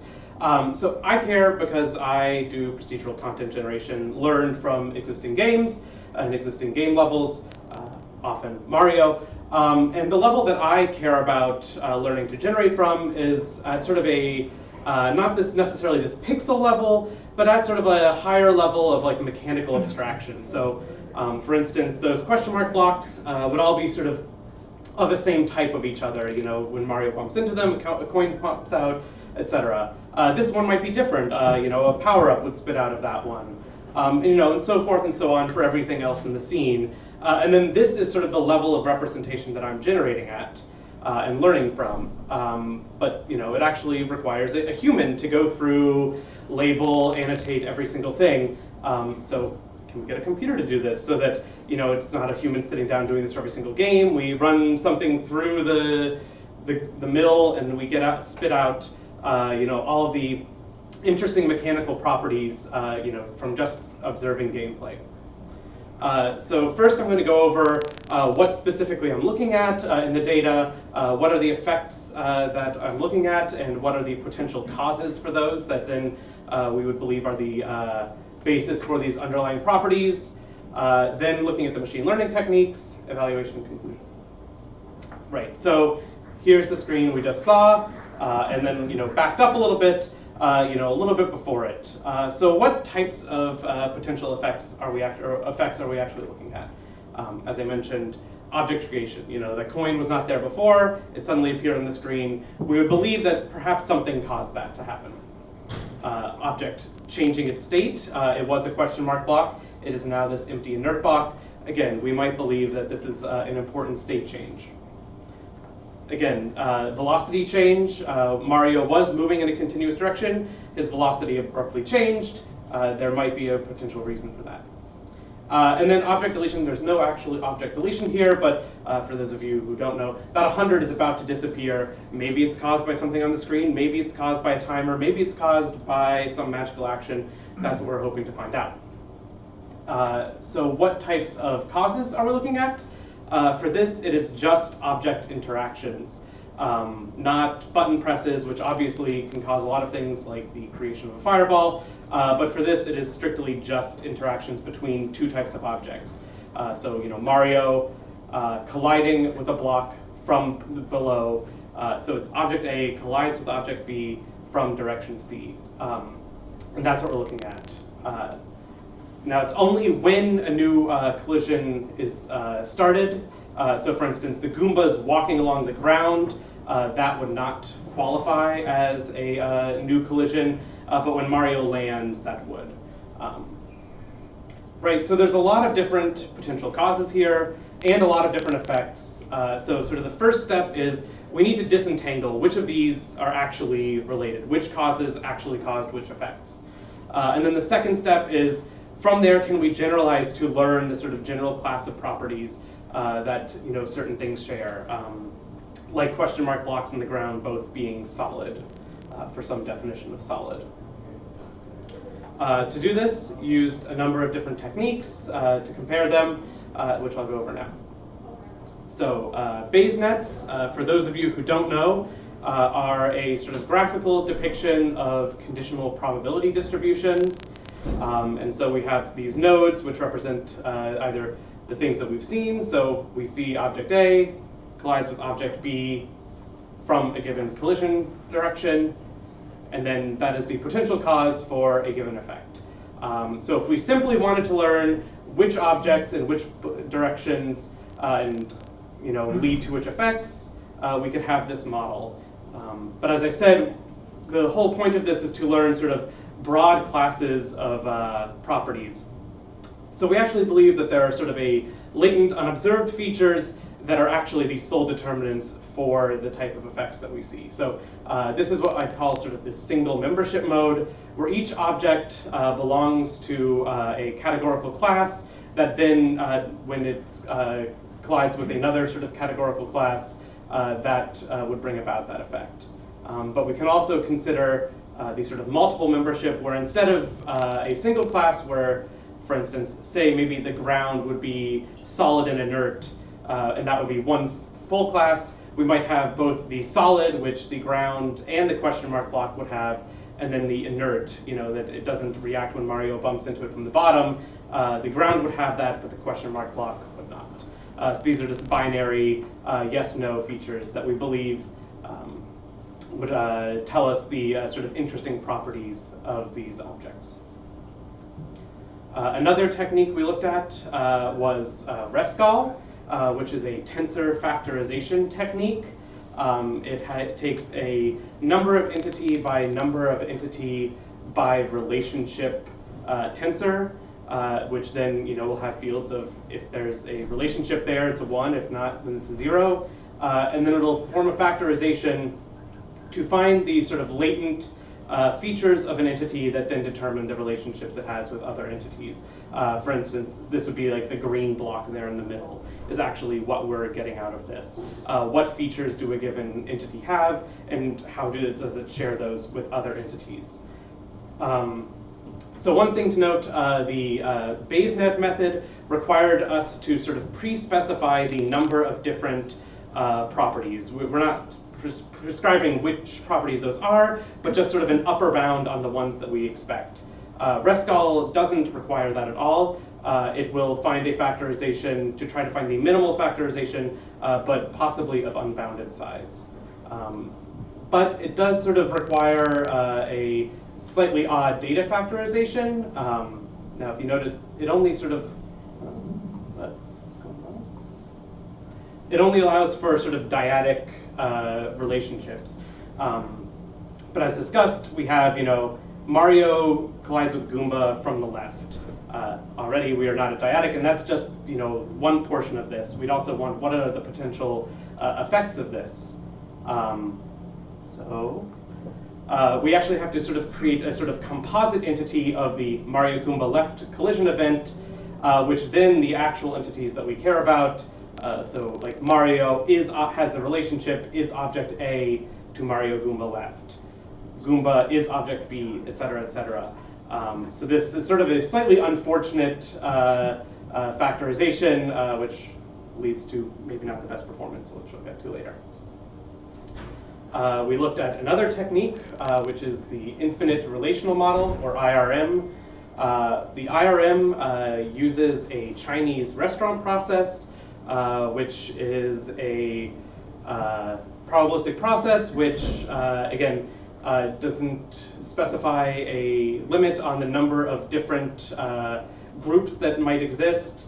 But so it'll take each entity and assign it to a given group, which then feeds into a probability distribution based on, so for each relationship I and j, there is some chance that that relationship exists, and the chance of that, the parameters are based on which partition object I and object j are in.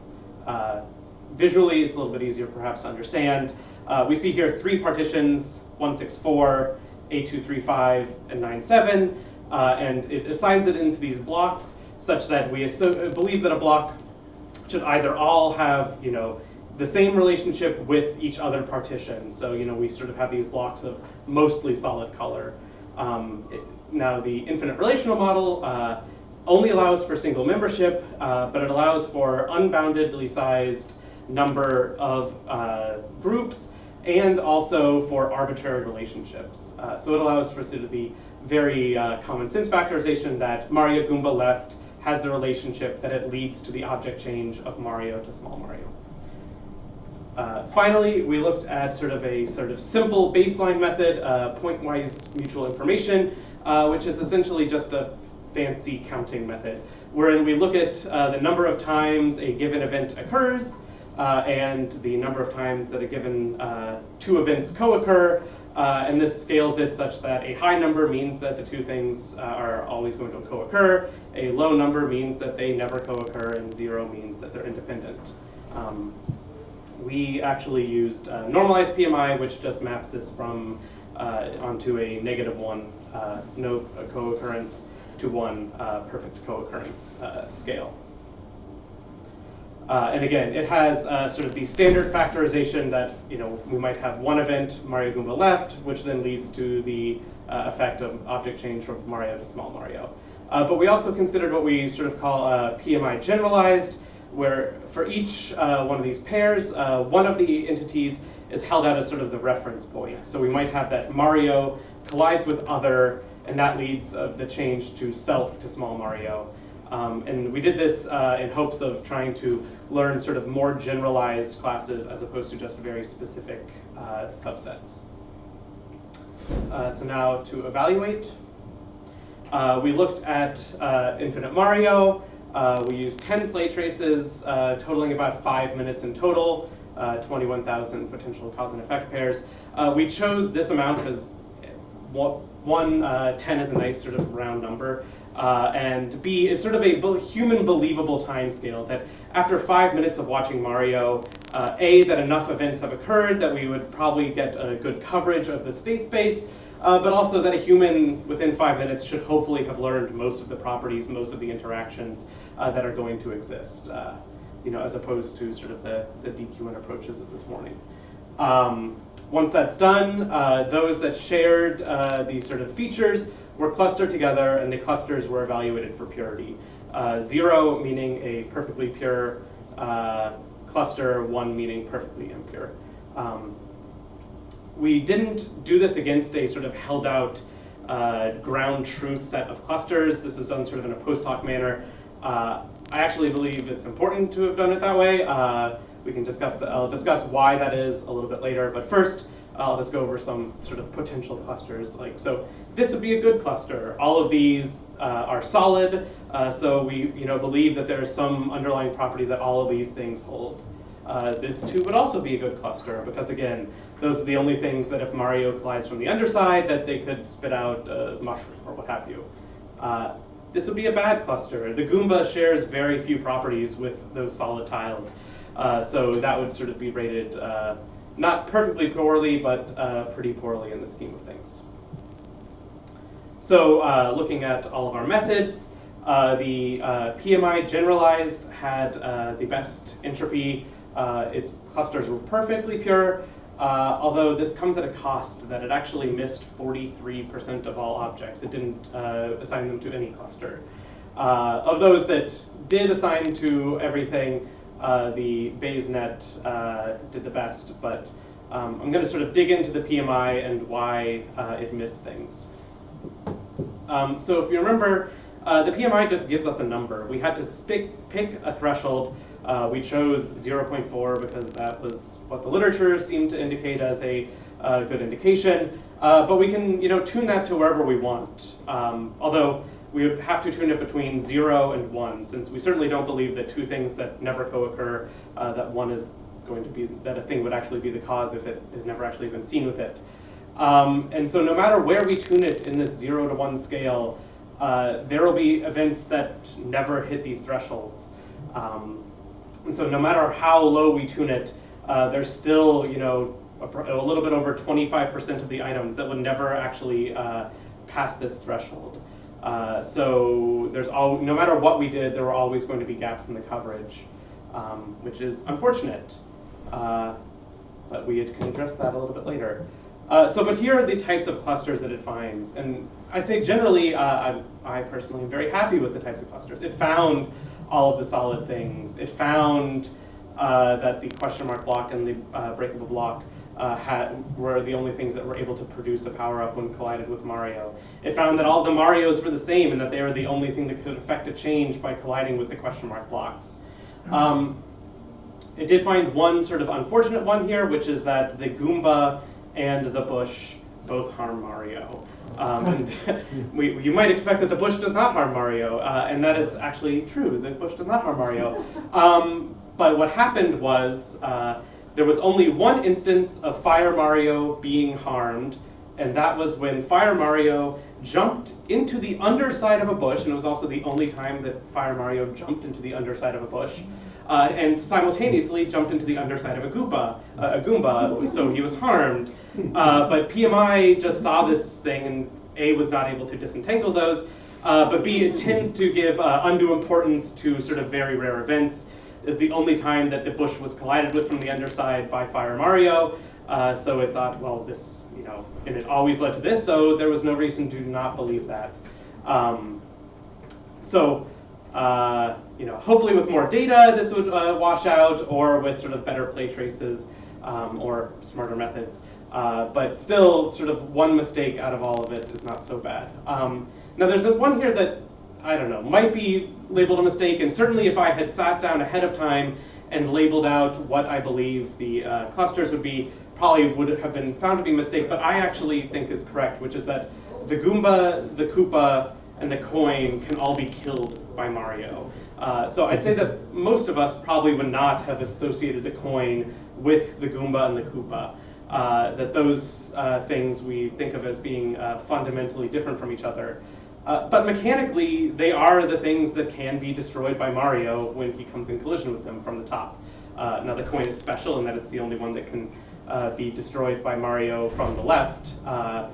But there is this sort of important mechanical distinction. So this is not how a human would necessarily label it, but it did find sort of important mechanical properties that these all share. So personally, I find this to be a pro, but I understand that it could also perhaps be a con, depending on your viewpoint. Are we done? Okay. As I said, PMI has gaps in the coverage.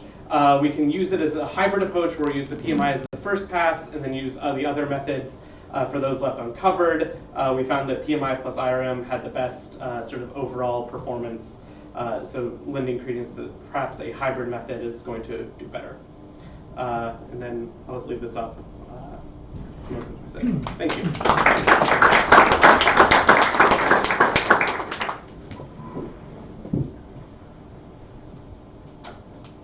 Where do the labels come from in the PMI clusters? Where do the labels? So that was post hoc again. So I mean, it would tell us what property it was clustering on, and this is sort of the like. So it was that these things, it was that they all shared the same property, that Mario colliding in from the top caused them to be destroyed. That these one again. Are the only thing that can affect a state change in the question mark block when colliding from below. And you set the relationships that can happen between things in terms of the events? I mean, so it's looking at, again, the types of collision directions and then the types of effects. Object creation, state change, deletion, and velocity change. Once you already have the video capture and everything, how long does the algorithm take to run? It depends on which technique was being used. Like PMI, because it's very simple, just co-occurrence thing. It's, I don't know, quarter of a second or something. IRM, maybe a little bit longer, 5 to 10 minutes. I mean, it's not terribly long. So the dangerous bush. The dangerous bush. Yes, I mean, it should be. Couldn't you handle that with simple cross processing? Basically, if you had one occurrence of bush being dangerous, no puns intended, but basically, then you, but you have lots of occurrences of like Goomba being dangerous. You could sort of basically you just have a lot more evidence. Could you build an algorithm or modify it basically, or you could? Yeah, probably. I mean, we could also do something like that. It must have happened 2 times, 3 times. There's probably I'm more thinking about the parsimony thing. So basically, like a pruning phase afterwards that look at bush seems to be dangerous, but basically, what's the evidence? The evidence is that in every case there was also something else dangerous. So the most parsimonious assumption is that it was because of something else. Yeah, that is. You're right. It doesn't actually look at those that it was like, oh, the Goomba, which I have all this other evidence that. Is that it's dangerous? Like, yeah, that definitely seems like looking at more than one collision at a time probably is very important. Yeah. Joe? Do you have a sense for why was the mushroom never picked up in the plate traces that you looked at? No, it was picked up. Then why doesn't it act like the coin in that the mushroom gets killed by Mario? Oh, I don't know. That's a good question. Need to look at that. Could the algorithm sort of say, I want to get more, like I need more examples to tell me what this thing is doing? Like the bush example, right? Is there an easy way for it to sort of? Not. Or another layer, I guess. Yeah, I mean, I definitely think that would be, yeah. I mean, so right now it was sort of just, again, sort of natural data. It wasn't, trying to exhaustively test all types of combinations and stuff. And definitely that would lead to probably better results than just, from natural data. But right, should we move on to the next speaker? Perhaps. Thank you.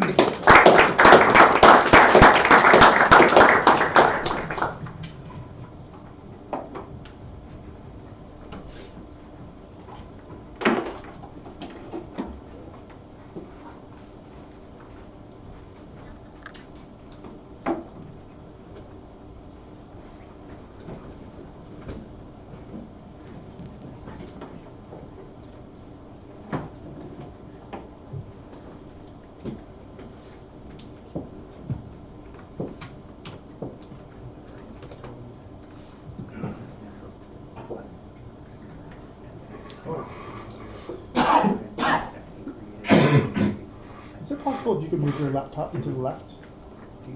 But Keep going. But then you stand back where you were. Just because the camera's here, and so otherwise, just see you. So it's not actually No, don't need that. vision. It's from like Just put it on the stand. I have. Oh, it needs to be on the stand, though. Sorry. Like an object. I mean, something like the tracks that we have, sort of. Just put it on the stand. Put it on the stand there. Yeah. That's good. Thank you. I have the code. I can just go and log. Sure.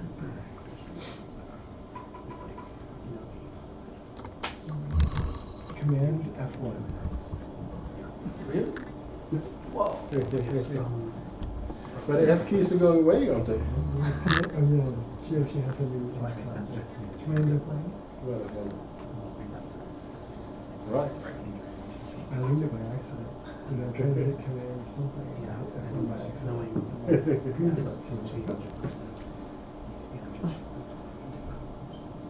That's a good challenge. All right. No. Oh, sorry. I can't. I have to be connected to these channels. And then we'll switch between there.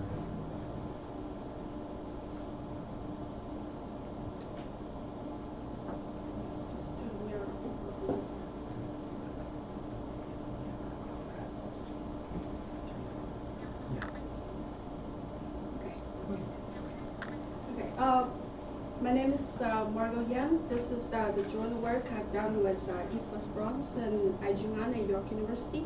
And today I'm going to talk about reward structure in games, learning a compact representation for action space. So as we start first, we just the previous speaker just talked about the Mario run. So there's two types of games. One is the computer games, one classic example is Super Mario. Another is type of classic games from game theory perspective, Prisoner's Dilemma. So from game theory perspective, it interests to study how agent strategy affects game's outcome. And our work comes from the game theory perspective. So when in a game, a number of players is exploring their individual action space. The goal is to achieve the maximum payoff through exploration. So depending on other players' action, and the whole searching exploration process is dynamic and also is non-stationary.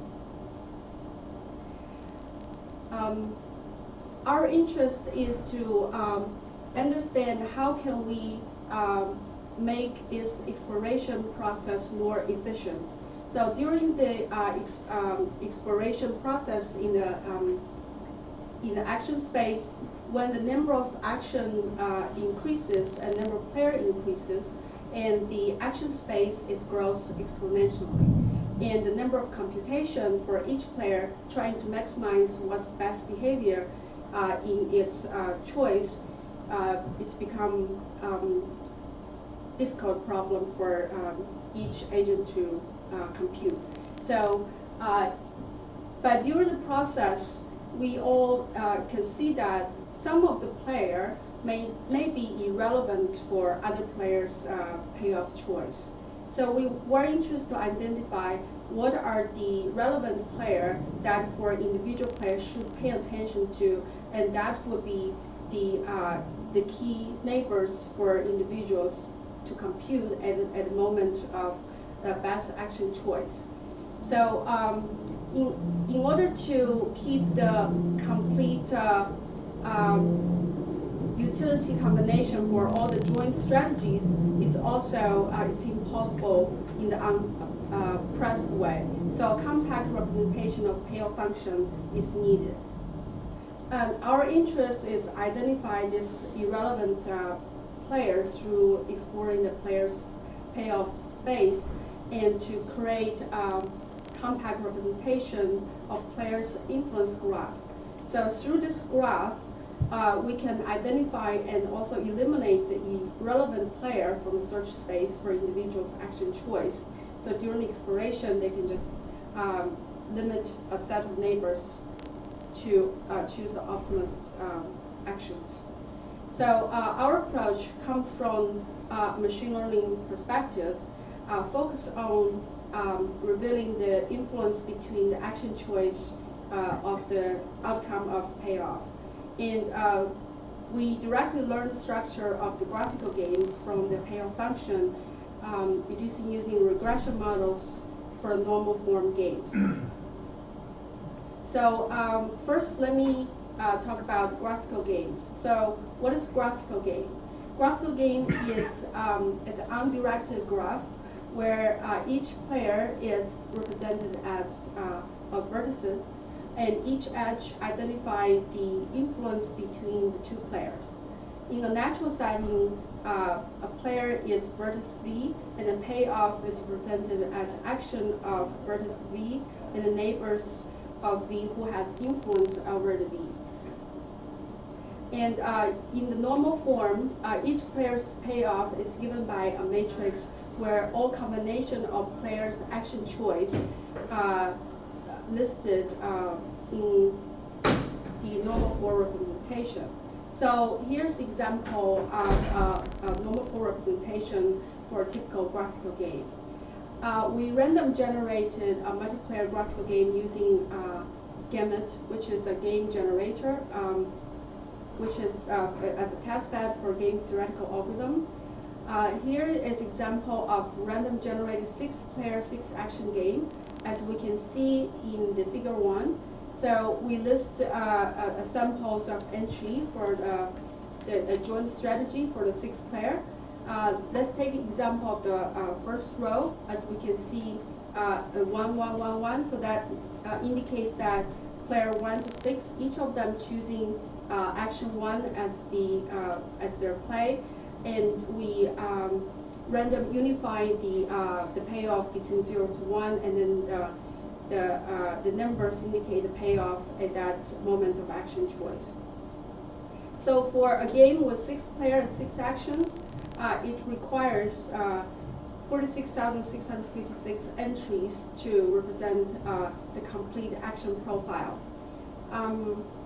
And it grows exponentially as as the number of action increases, as well as the player numbers increases. So in the bottom, as we can see, that's a compact representation of graphical game, which is representing that normal form, which requires 46,656 entries to present. So our goal is to, given a complete normal form game, we want to learn the graphical structure and give this compact representation so that for each player, for this example, from player 1 to 6, at the moment they know who are the neighbors they need to look at to choose the optimal strategy at the moment. So in order to learn approximate player influence graph, so we design a multi-descent regression learning algorithm. We call it Madrasa. So Madrasa is a linear regression model, is to learn a player's utility functions. And based on the function we learned, and then we identify independence among players to generate the graphical structure representation.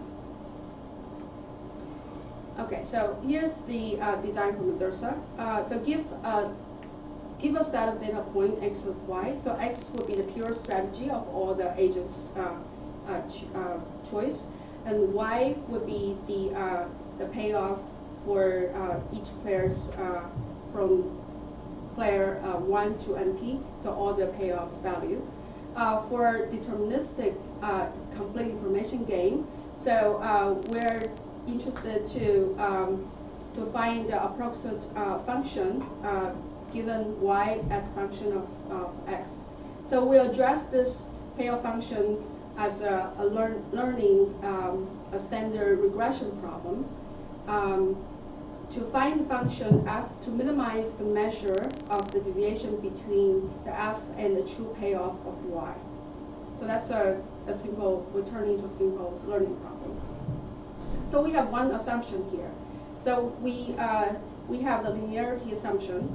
So our objective of the model is to identify independence. So the simplicity of the linear approximation can be fitted efficiently. So one question is, we need to know how well do we model, how well do we capture the payoff function using our linear function. So we use the cost function to measure if we can correctly capture what is happening during the play. One note here, I want to mention that if there's more complicated relations exist in the game, our model may not be perfect to capture all the relations, but our goal is to identify the independence. So complex also imply players have influence over each other. So simple fitting of linear model is we choose to use to identify the independence among the player. Okay, so the first step is that we want to find the approximate model to fit parameter theta to all the players' utility function to the profile y.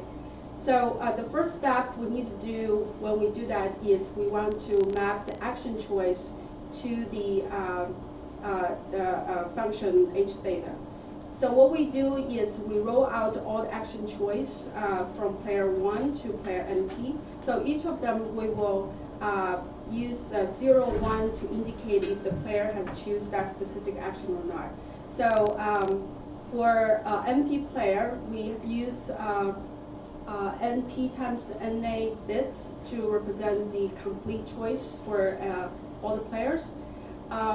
And use h theta to a linear model to describe the relation between theta and then the joint strategy of x. This is the cost function we define. Also use this to capture to see how well do we model the function again towards the true payoff. Using the normal form, and we can, if the matrix X is invertible, we can calculate the optimal theta value. Once we have the theta value, what we do is we want to map the theta onto players' action influence relations. So based on the given utility. Okay, so during this process, we define a delta independent. So what is delta independent? So for at any moment of player P and player Q, we call them delta independent if for every player, for player P, all their action at the moment and all possible choice of player Q. So the best move Q can obtain in terms of their payoff, and the worst payoff they can obtain at the moment, it does not differ much. And we give the threshold theta, then we call them a delta, then we call them delta independent. Okay, so we use this delta independent to measure and then adjust how tight do we want to capture the influence between the two players. So if the two player satisfy the delta independence, then we give the graph parameter which defined as NP times by NP binary matrix. We give them as 0. Otherwise, we give them as 1 to indicate this two player has relation in between, influential relation in between. So going back to the parameter delta. So using the delta, we control the influence among the player. So the larger we set as delta value, then the coarser the approximation of the game will be. But if we get smaller number of connection in the graph, we will have larger computation gain. So remember, the whole purpose of this is we want to have a compact representation to reduce the computation for the game, for the player. Okay, so so we test. There's a set of random generated games on Gamut, and we choose different player number and different action number and different influential edges allowed during the game. And we can see that in the last column that the normal form profile entries represented for each of the game from the game A, 81, to the game H, which is 46,000. As you can see, it's increased exponentially, very fast. And for each of the game, using Madrasa, we can see that we can accurately extract influential graph structure based on the normal form. And the running time is a fraction of a second, so it's very efficient.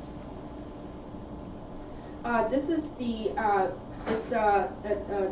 games was generated into normal form. That's what the structure we learned based on normal form representation. Second, we also test against in the same size of normal form game, if the number of the influence between the players, would that have impact in our algorithm in terms of running time.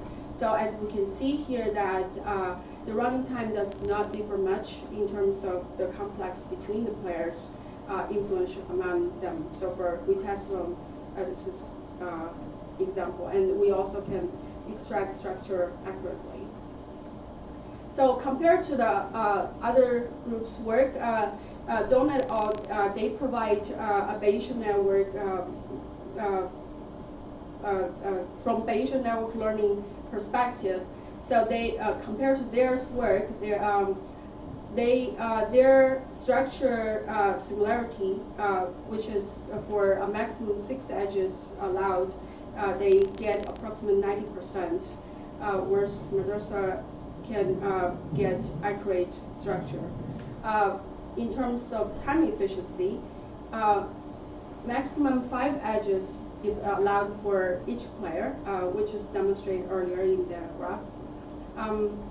So for Madrasa, it takes about 0.3 seconds. The program is written in MATLAB, which is significantly faster than Dino et al.'s model using the Bayesian network structural learning. It takes about 500 seconds, which is written in Java.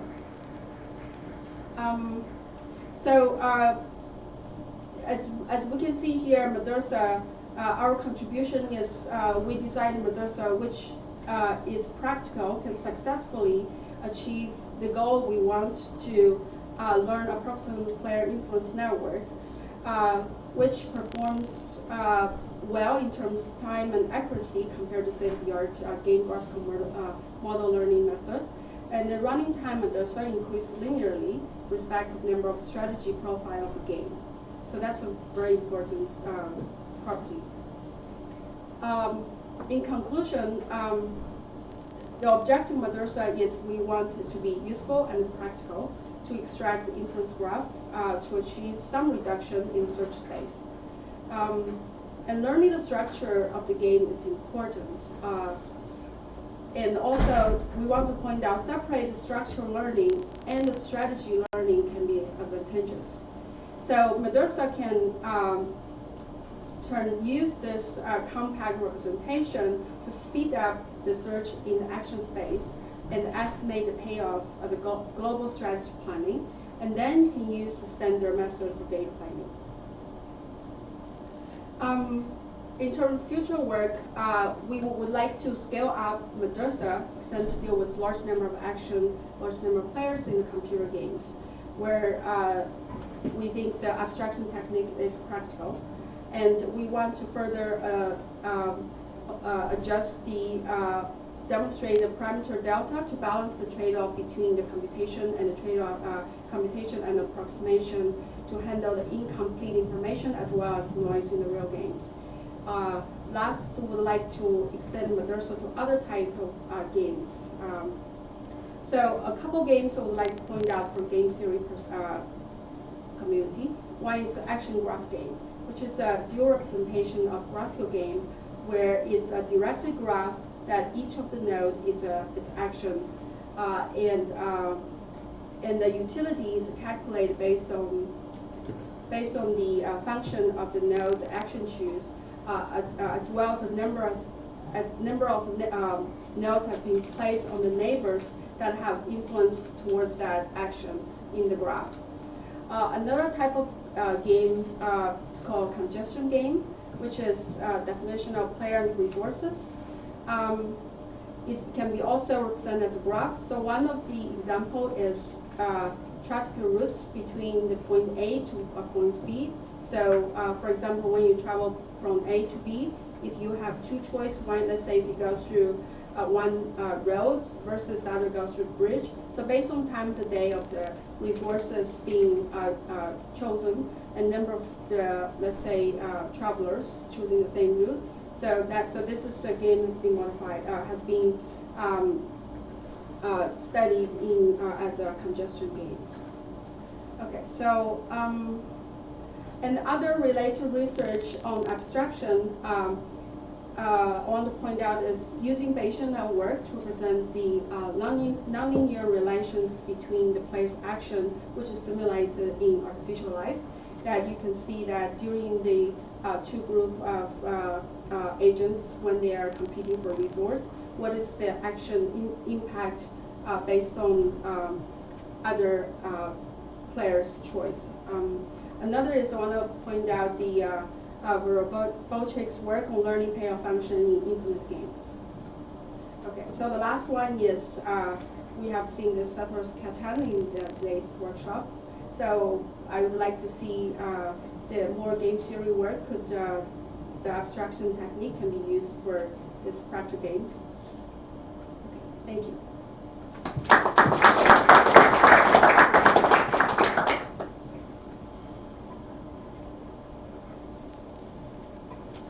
Question. I'm thinking about this, I'm thinking about some of the other talks, I'm wondering if this could be used to look at the mechanics of a game as opposed to the actual game being played, to try to elicit where the different mechanics, if you think about the mechanics of a game being players, to see how they influence each other and to get a meta-analysis of how a game is being played. Right, so that's what we were interested to see, because what we're studying here is one-shot game. So in many of the talks we see today has many different steps.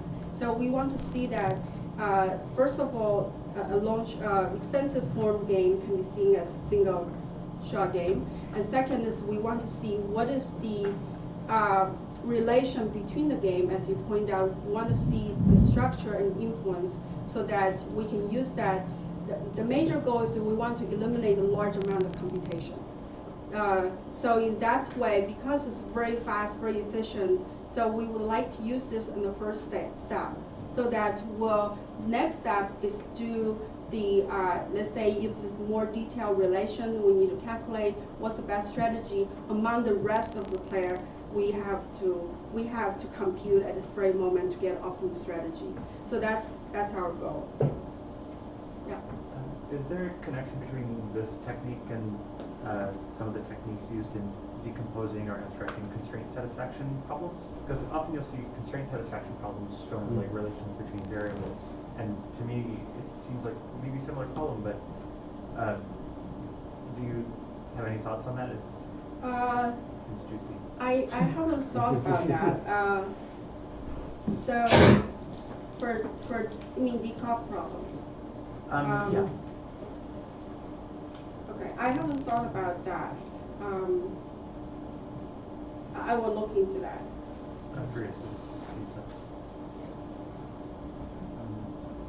You talked also about robustness to like incomplete or noisy definitions of the reward matrix, the normal form. Yeah. What's your sense on how? Do you think it's just a matter of like tuning delta up and down, or? So as we can see here, we get perfect results. So as we anticipate, once we inject noise and removing, let's say, getting partial information available, so that's where we will see delta is useful to handle the real information. So as we see that definitely it also depends on the number of players you have. So with delta can handle the noise incomplete information in assets. Was delta 0 on the examples that you showed from the It's close to 0, yeah. Right. Thanks. So thank you.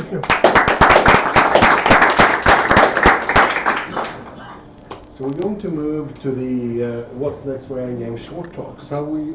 I have 4 of the 6, but I'm missing 2. So I have a video in mind, so I would like to. Okay. I'm sorry. Okay, then why don't I just let you guys present on your own, and just if the next person knows and is ready, then feel free to disconnect and reconnect the computers while the questions are. Yeah, so good idea. So reconnection during questions. So how many minutes per person? It's 5 plus 3. 5 plus 3. So basically, I'll time 5, and I'll say something outrageous from 5 minutes as well. I'm 30 actually. But the 3 minutes is so we have actually lots of discussion relative to the amount of Second presentation. speakers, okay, you're there, right. Yeah, so you're ready to set up. Okay. Good, yeah, we want to use the discussion time for discussion.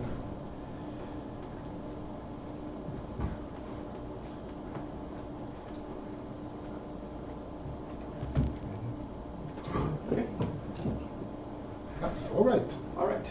Hi everybody, my name is Rogelio Cardona Rivera, and I'm currently finishing up at North Carolina State University. I'm here to talk to you about my position paper, Cognitively Grounded Procedural Content Generation. So I think it's pretty safe to assume that we're all familiar with No Man's Sky, but if you're not familiar with No Man's Sky, it is an action-adventure survival video game with 4 fundamental mechanics, so exploration, survival, combat, and trading. One of the key selling points, or something that was often touted as a pride point for this game, was its big generative capacity. Quote, 1.8 times 10 to the 19 planets in the universe for you to explore. This game, when released, due to many reasons, some of them marketing, some of them a misunderstanding of how generative systems work, it wasn't all too great. So this is taken from one of the articles that was written about it, where they said that the effect of having that many planets was dizzying, but it wasn't enough. After all the hype, the players felt like they had seen all that there was to see. The game was boring. Many asked for refunds. What was wrong? Another bit of writing in kind of response to this. To answer why No Man's Sky fails, we can look at how it misses the target of human exceptionalism. The tech set a level of expectation that maybe no game could ever deliver, and this one certainly doesn't. So, as academics, we love to dissect this kind of stuff. I'm a fan of 2 such quotes that looked at this game and the public response to it. So Kate Compton said that we have seen the bankruptcy of that language, referring to the language of 1.8 times 10 to the 19 number of planets. Michael Cook also said, I think the aesthetic of big numbers is dead. And I think that there's some truth to that, but I think that this doesn't describe what the problem is. It just says, what's the effect that we have perceived. Basically that there's a misunderstanding between generative capacity and I guess meaningful content. And so I was curious to identify, well, what is really the problem and maybe what is a potential solution to this problem. And that's those 2 points are kind of the main 2 positions that I have in the paper. So the position regarding the problem is that I think that the problem is a cognitive one. Basically, there's a mismatch between what a system deems as meaningful in terms of numeric capacity and what a person deems as meaningful in terms of the integrated content of the game.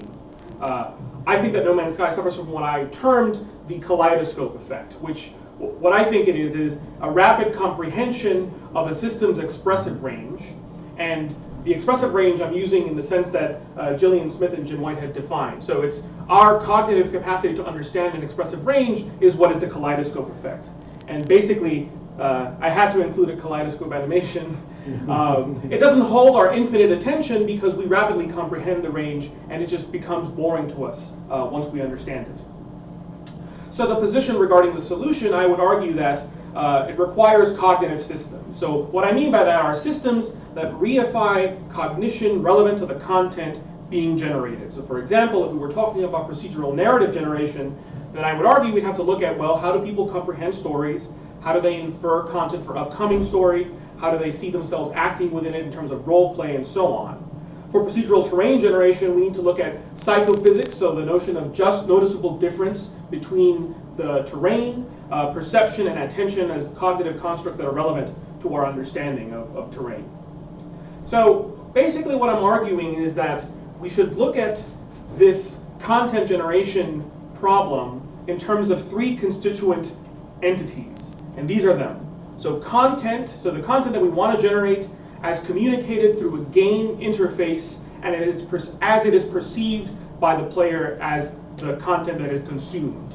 And what I'm arguing is that we should build AI that models invariant relationships between these things. And what I mean by invariant relationships, for example, so Newton's second law is an invariant relationship between force, mass, and acceleration. Fitts' law is an invariant relationship between time to acquire a target based on distance and size. The Hick-Hyman law regarding the time it takes to execute a choice given a menu of options. I would like to see AI that in the process of procedurally generating content takes into account these invariant relationships that I think exist between content, interface, and cognition. And that's it. As a recap, that's kind of the main point of my paper, proposing to increasingly focus on identifying how a person's internal makeup is affected by generated content that is experienced. Hopefully to advance what I would consider it a science of game design. That's it. Thanks. Right on time. Awesome. Let's have the next person plug in. Yeah. You plug into the meeting. Yeah. I want to phrase this kindly, but basically, is this about content generation or just evaluation? So I would argue that you can, if you want to generate content that is perceived as meaningful, you have to understand, in terms of evaluation from a player's perspective, how to inform that generative process. I think it requires both, but basically I'm arguing that we should consider those relationships during generation, and that will lead to more effective design. Yes? So you give as examples these laws, are you proposing a law, or are you just saying? No, I'm proposing that we explore them. I'm proposing that it is possible that there exist fundamental invariant relationships between content and cognition, and we should look for them. To what extent do you think it's necessary to encode like cognitive processes versus these metrics that we derive from cognitive theories? That's a good question. Let's talk after, but I think there's a lot there. Thanks.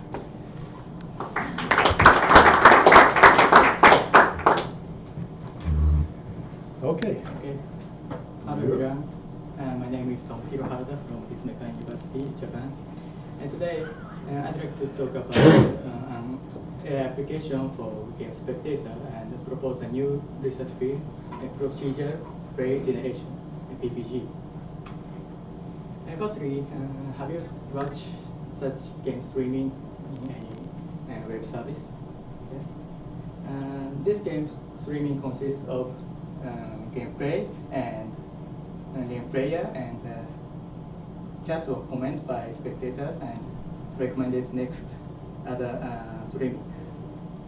And the main concept of our proposed PPG is to automatically generate such streaming content by AI and to entertain spectators. Like gameplay is automatically generated by AI, and other streamings are recommended by AI, and chat is promoted by AI, and game player is also generated by AI. So, in this talk, we mainly focus on the play generation and recommender system. And firstly, to generate gameplay spectator prefers, we focused on persona and play arc of gameplay and generate gameplay according to such features by using MCTS. Persona is an archetype of human decision-making style, and in this slide, two types of persona in fighting game is presented. The first one is Rushdown, which prefers close distance and ultra-fast attacks. And in this movie shows Rushdown MCTS AI and simple MCTS AI. And P1 is rational AI. Okay. P1 is rational MCTS AI, and he prefers to approach opponent and use ultra fast attack like kick or punch. Second one is zoning AI. And the future of zoning AI is keeping distance from opponent and prefers long range attacks. In this movie, P1 is zoning AI, and he keeping distance from opponent by step back and use long range attack like Hadouken. These personas are implemented by modifying the evaluation function of MCTS. And the second feature is player. We assume that gameplay has a story, and the spectator prefers some kind of story of gameplay, and we call it as player. For example, in this player, P1 is hero and P2 is villain. And firstly, hero fall into crisis, and while then he reverses his disadvantage, and finally he wins. And such player is called Main Hope, and we demonstrate such player by MCTS AI. And the evaluation function like this is used in MCTS AI, and which minimizes the difference between the ideal situation and the actual situation. And two bars on the top of this screen shows HP, and please look at this. And firstly, P1 got a lot of attacks from P2, and his HP decreased. But after that, H1 hits a lot of attacks to opponent, and finally he wins.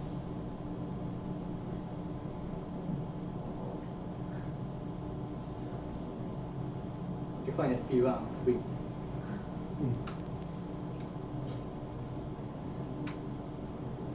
Such features of games plays like persona and player are used in the recommended system. And the recommended system learns the spectator's preference, like preferred persona or preferred player. And according to this, PPG AI automatically generates new gameplays, spectator preferred, and provides them to spectator and recommended system. And in this presentation, we implement PPG AI by MCTS, but other techniques can be used, like evolutionary computation and reinforcement learning or deep learning. Also, other feature of gameplay can be considered for the recommended system of PPG AI. For example, vector extracted by deep learning may be used. Finally, I conclude my talk. And in this talk, we focused on player generator and recommended system, but player generation and chatbot are also explored in near future. And in addition, further improvement of player generation and recommended system should be tapped in near future. And that's all from my presentation. Thank you.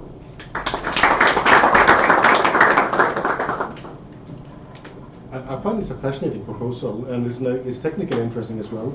But is that why people actually want to watch games? Don't people watch games because they believe there's a human behind it, and that's what they want to watch? Do you think people would want to watch this if they knew it was an AI? I think maybe spectator want to watch exciting gameplay, but if he noticed the gameplay played by AI, he will not interested in that movie. So it is important to generate natural gameplay by AI. So you mean the application will be to have this on and not tell people that it is an AI? Just basically.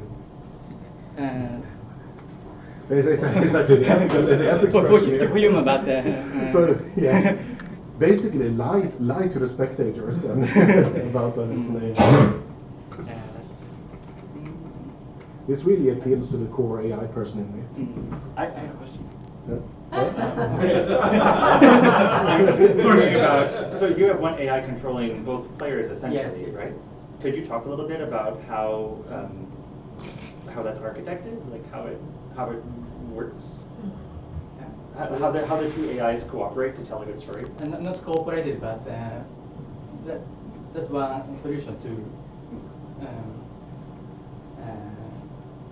get such good gameplay.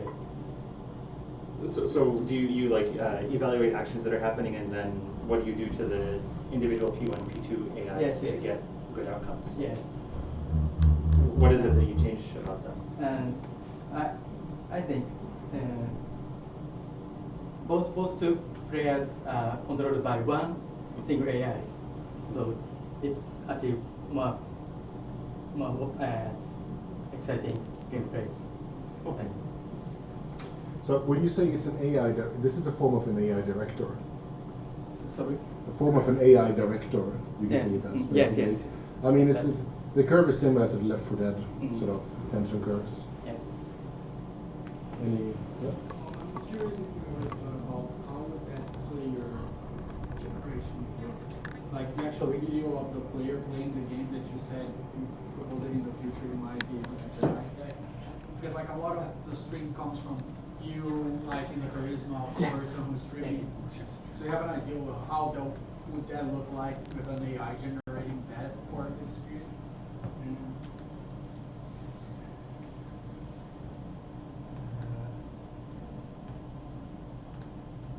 Sorry, please get ready. Okay. Why don't we? Sorry. Let's take the questions offline and we'll move on to the next. Okay. Thank you again. Thank you. So I thought this talk would be quite a provocation, but maybe it's just like, good job, everybody. So I'm Joe. I'm also from the Express Intelligence Studio. I'm arguing against the use of forward models in general video game playing. Obligatory disclaimer. Black box search has been very successful. It's great. MTTS, excellent. Done very well.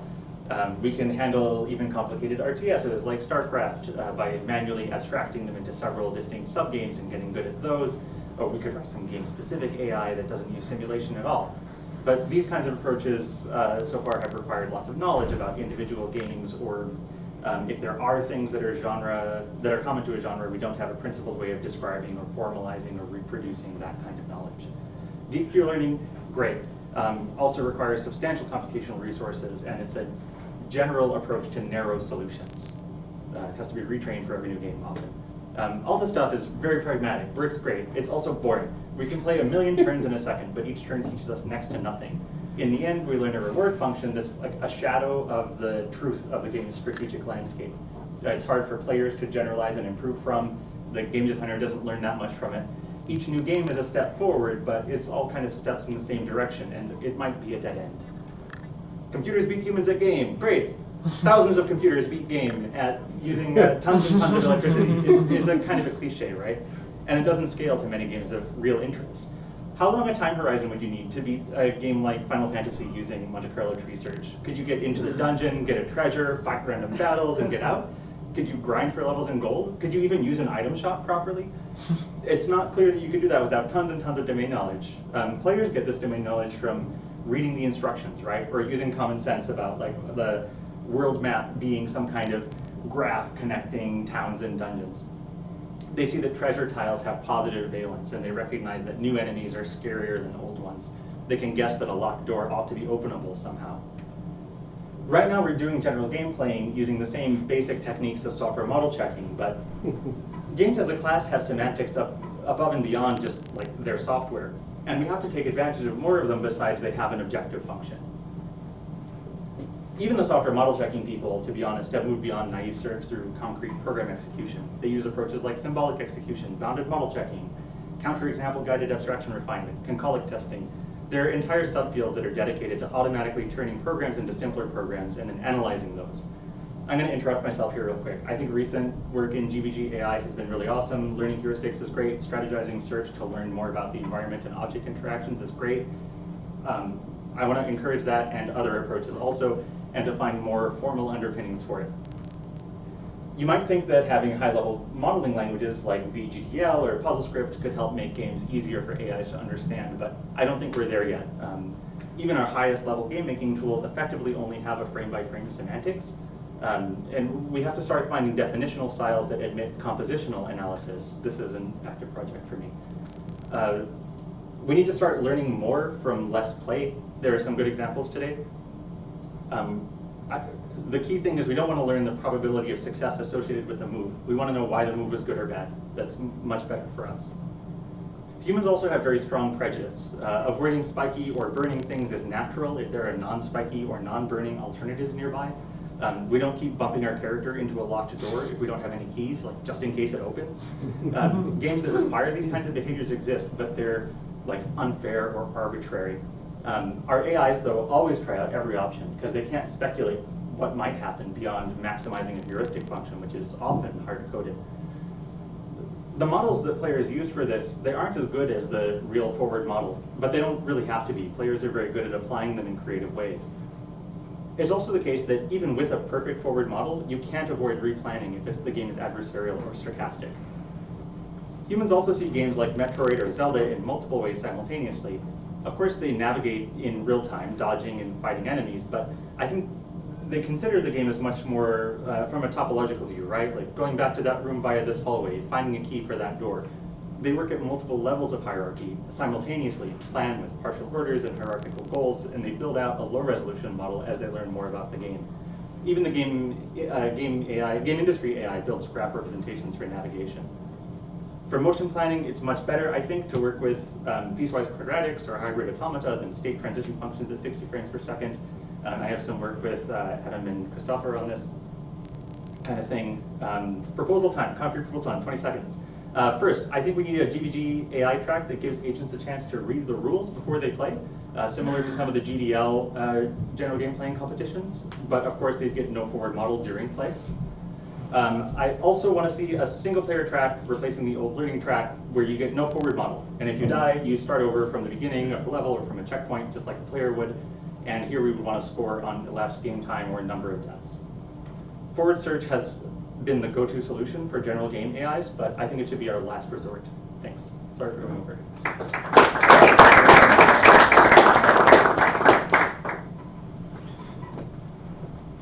Do you have any questions?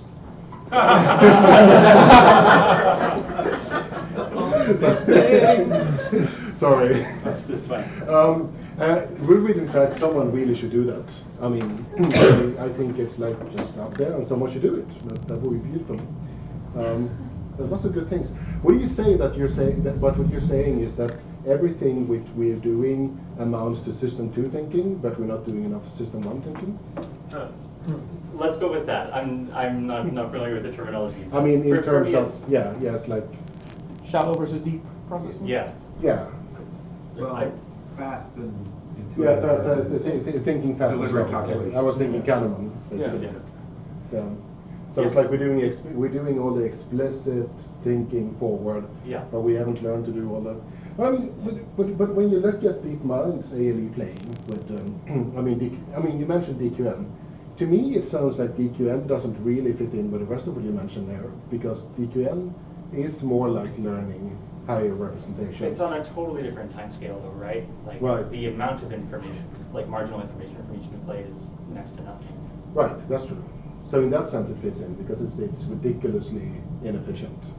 But I think that there's certainly a lot of promising stuff in whether it's like cognitively grounded stuff like Togelius was talking about, or like Dino's talk from this morning about using transfer learning or like the valence of sprites on the screen in some way.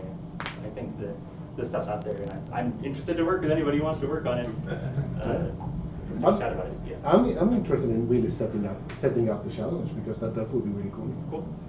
I guess my question is this though: what are you going to get? I mean, to be contrary, what are you going to get from reading the manual? Isn't it just going to give you a forward model? I think that's certainly one approach, but I think that even in the GDL competitions, you saw like agents that tried to infer like second and third order goals, for example, did better. Like, was it like Flux, was that the player that started doing well by analyzing the GDL rules and seeing like, I want to increase this quantity, but to do that I have to increase this one and this one and this one first, something like that. In the very initial stages of the competition. Yeah, of course now like MCTS is doing great there. I mean, you need social agents to have general intelligence. That's the thing. It's never going to happen in isolated agents that are sitting in a little tank. You learn by copying what your big brother does. That's how you learn to play video games. You watch your big brother play, and then you watch how he uses his thumbs, and you do the same thing. Yeah, I think observing other agents play would be another really interesting way to look at stuff. So we've always Thanks.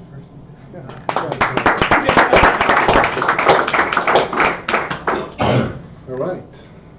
Cameron. I'm Cameron Brown from QUT Australia, and I'll be talking about ancient games as a new AI frontier. So I'll be looking at traditional games of strategy, especially ancient games, which are those pre-500 AD. Now there's lots of archaeological evidence for ancient game boards and equipment, but very little written evidence of how they're actually played.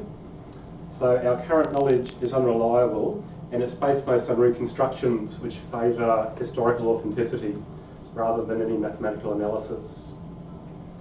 So here's the oldest known board game, Senet from Egypt. There are many sets and boards, but no one has found any written rules for them. There are some hints given in hieroglyphic art where we have these stylised figures playing the game, so we can see the number of pieces used, the starting position. And these special symbols on the board are also important, but again there's some debate as to what they mean. Murray thought that that's where the pieces entered the game, whereas Kendall, who's written probably the standard rules, uses them as exit points where pieces leave the game. The Royal Game of Ur is the earliest recorded rule set for a game. That's these two stone tablets. This one was found among 130,000 stone tablets in the British Museum. And this one was found from a photograph. It was in a Parisian studio, a photographer's studio in World War II, and it was destroyed, but luckily photographed just before the destruction. And about half a century later, Irving Finkel came across these two tablets and recognised what they were. So it's very lucky that this game, that these rule sets were found. And even then there's quite a bit of interpretation. There's 20 pages of detailed analysis of what these mean. And these were written 2,000 years after the game itself, so that they're probably reconstructions as well. Nefertafel is a case of translation errors cropping into ancient game rules. The Vikings weren't big on rule books. There were no written rules for this game.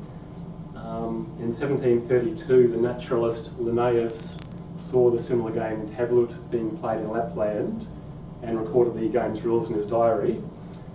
And almost a century later, this was translated into English by Smith, but he made a key mistake. For the rule regarding king capture, he translated likewise the king as except the king.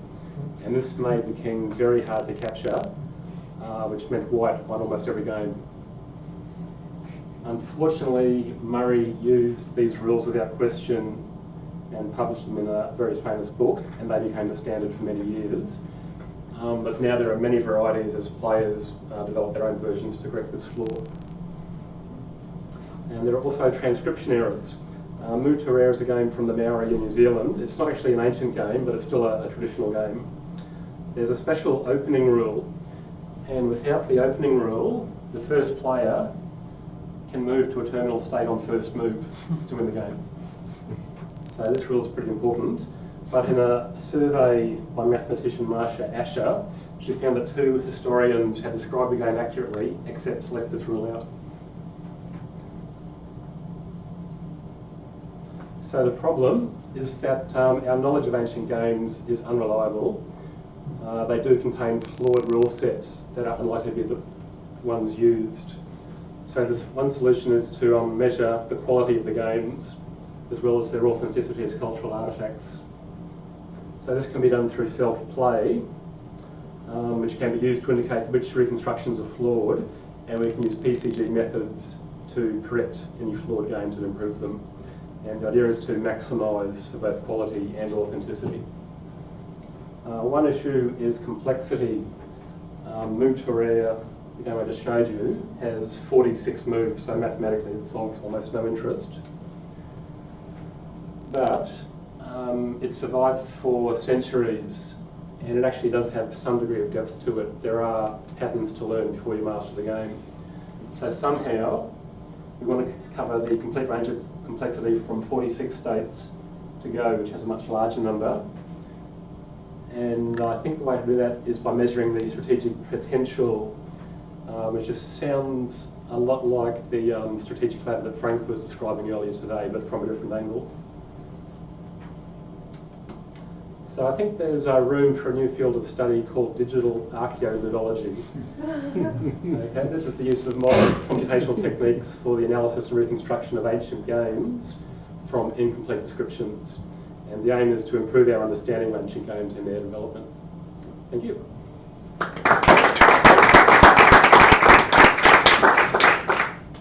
What metric do you use to measure authenticity?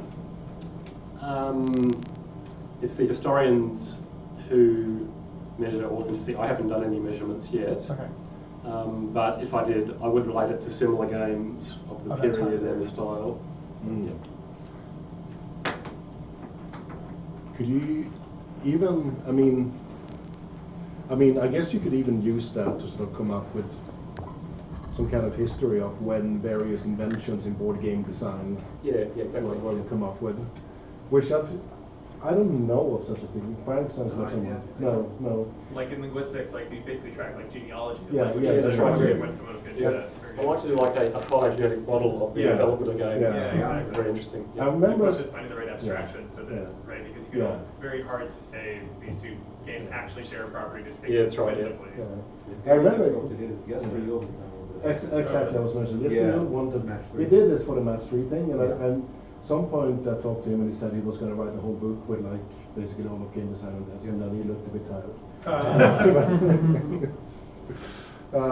So yeah, that is really cool. How many of these do you think exist? I mean, how many games do you find in the sort of archaic category, which we have like in the ancient category, there'd be I'd say 100, but then there's all the variants of people who develop rules for them. As for traditional games, again, maybe 1,000 sort of unique games, but then again all the variants. Like in Mancala, there are 800 types of Mancala. Just and trying chess to variants. Those variants for a single game would actually be an interesting way to do it. That's right. Just trying to track developer relationships for the variants of a single game. Yeah, that'd be a good start. Because then it's a little bit easier to characterize like what an identical rule is. Or even poker variants or something. Yeah. It's really fascinating. So what you're proposing is essentially having a rule description language and trying variations of it. So you have an existing board and you have certain axioms, like we know this will exist, that will exist. Yeah. Coding it up in something like Ludi or something. Yeah, exactly. Yeah, I'd use like a Ludimic approach. Yeah. And for each reconstruction, just look at the slight variants. Yeah. I could also imagine like just pushing this like totally in a completely different direction, like doing the same thing for like sociology or something like that. If you wanted to understand how an ancient culture existed, but then it also kind of it's a little scary when you think about it that way too. Yeah, and there is the possibility of possibly tracking maths through games. Like these games embody mathematical principles. It might be that as the game spread, so these mathematical principles spread, so you get the cultural development as well. All right. Thank you.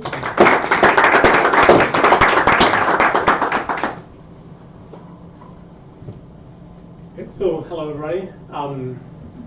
This position paper is a little continuation of what I was talking about earlier. So I'll give a little recap. I was talking about computational narrative. Computational narrative is this intersection between narratology, natural language processing, and artificial intelligence. We see it in computer games. We see it in story generator systems. We see it in drama management systems. Now, we see many instances of computational narrative systems in games, but most of them share the theoretical bottleneck problem that I was talking about earlier. Those systems require hand-authored, complex formalisms in order to operate. There has been some work trying to ease this problem by creating annotation tools or graphical user interfaces to ease this annotation process. Looking back at the field of computational narrative, as I was mentioning earlier, there is another body of work in computational narrative that looks at existing text and literature and tries to automatically analyze it. There has been work replicating narratology theories. There has been work extracting information from text in order to enable the automatic analysis of books. So there are those two areas in computational narrative, but they don't work together. Our position is that if we work together and we can bridge the gap between the NLP side of computational narrative and the PCG side of computational narrative, we might be able to address this authorial bottleneck problem. But the big problem that we see, and I'm going to talk about some of the open problems that we have surveyed, is that there is no unified model of a narrative. There is no consensus on how to model a narrative and what aspects are relevant for a specific system. Another problem that I've been working on, and I mentioned earlier, is that if we were to use off-the-shelf natural language processing or information extraction techniques, those don't always map properly in the fictional domains that we may want to use for computer games. Another problem is that we have these approaches. There's people trying to create those models. There are implementations of very complex systems, and there doesn't seem to be a way to evaluate how those are working, given that we have a text input narrative, given that we can extract some model. How useful is that? How closely it represents the narrative, and how can it be actionable in a PCG system? And finally, something that came up recently is that all this infrastructure that we need for this to happen it has many flaws. It has many bottlenecks that we need to address and fix. But there is the question of given that we have a perfect way to extract this information, how would these kind of natural language interfaces, how can they be used by game designers or people trying to author content for these PCG systems in order that they can capture properly capture either the intentions of the author behind this authoring content for the systems.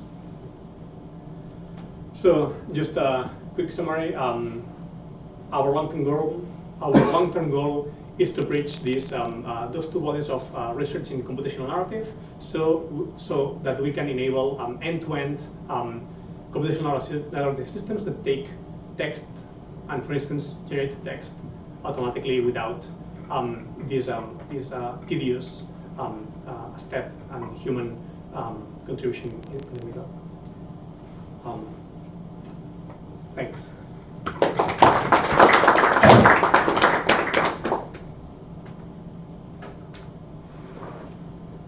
Do you think labeled graphs are like the model? Do you think it's definitely story graphs? I don't know, but definitely, and your talk resonated a lot with some of the discussions that we had recently. If you look at end-to-end systems, there is this tendency lately that let's neural network everything. Let's have these black box approaches that will work. And we argue to something that can be automatically acquired and used, but interpreted by a human. The story graphs that we suggested are an intermediate approach that is feasible to extract, and we believe have potential to be reused in many applications. They might not be the perfect, but it's something we're exploring right now. Why, I was just going to, basically you said it yourself, but I was just going to troll you otherwise to say, shouldn't you just use deep learning and LSTMs for everything, just because? But I mean, why is interpretability important? Can't you say you get the LSTM to read a text and you get it to produce narrative that you can then use? So say that this worked. Why is interpretability important? So this is a conversation we had with the game design people in our lab. Is that interpretability and this white box approach is important when you want a human to be able to know what's happening, why it's happening, and potentially alter it. Definitely, the world seems to be against that. They don't seem to care. Most of the if you go to any of the big conferences in NLP or AI, it's everything. It's black box and it just works. In my case, we have a very small data set and it wasn't feasible to try that, so we decided this avenue. But we believe it has many interesting properties and we hope to open the eyes to more people towards those. Right. Thank you.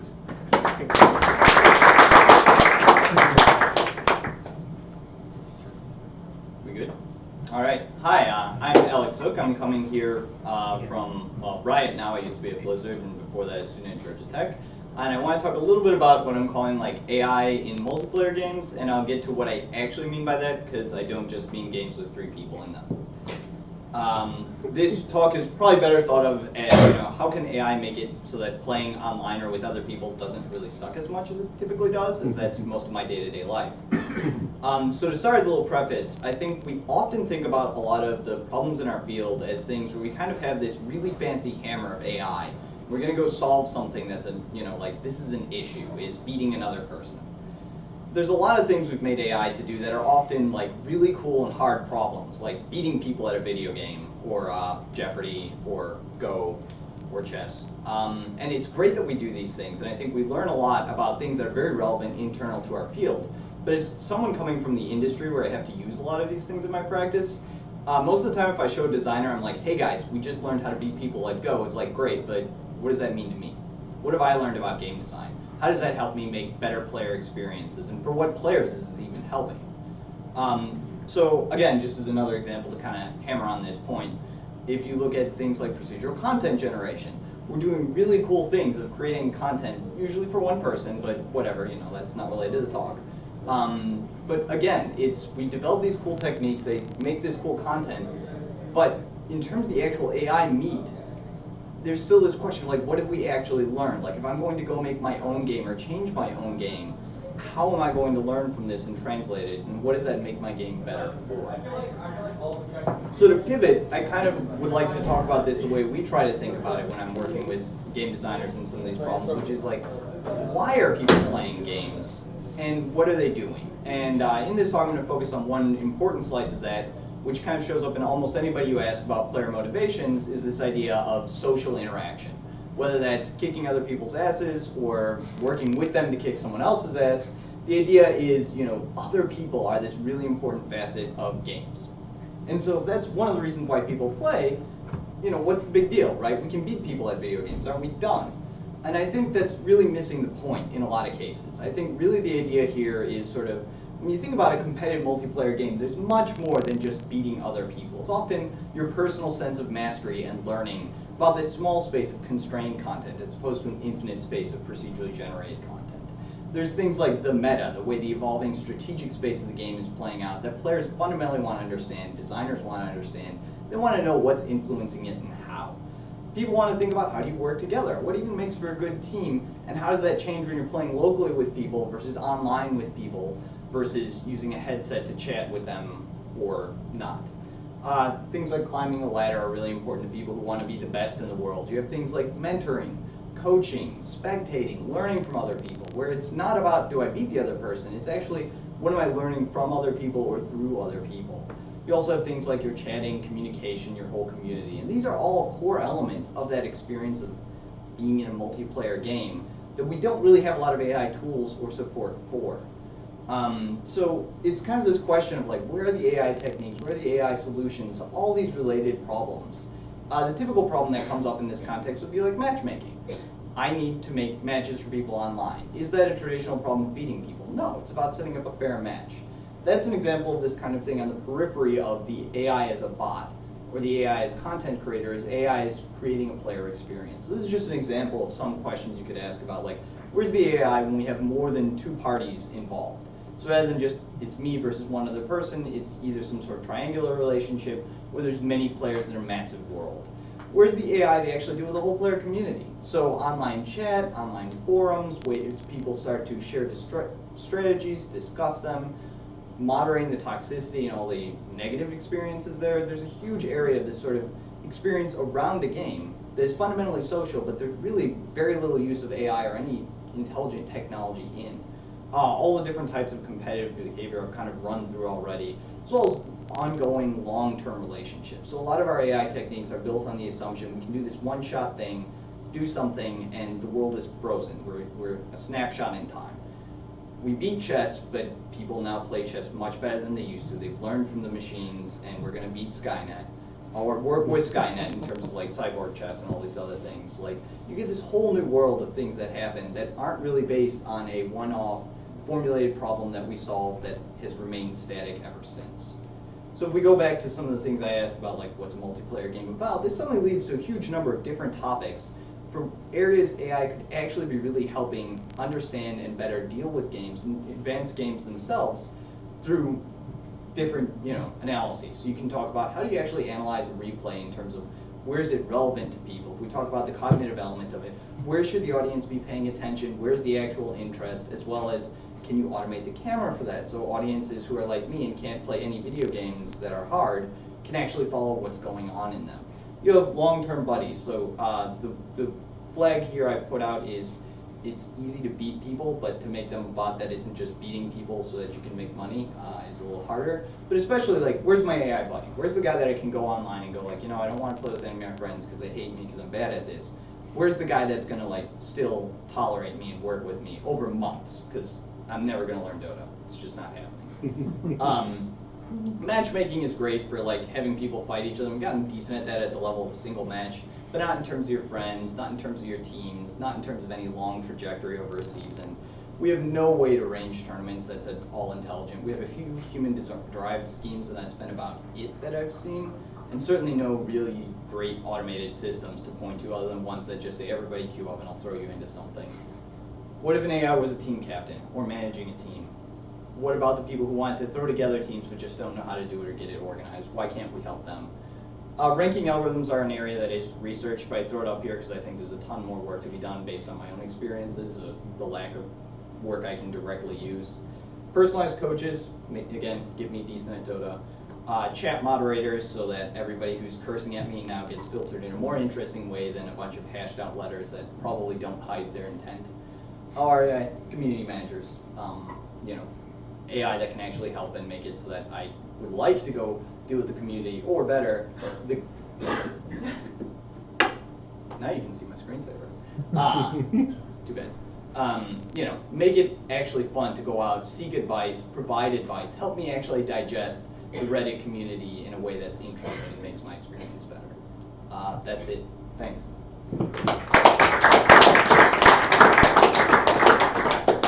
Maybe one or so question before coffee break, and then you're on the panel as well. So. Yeah. Real quick one.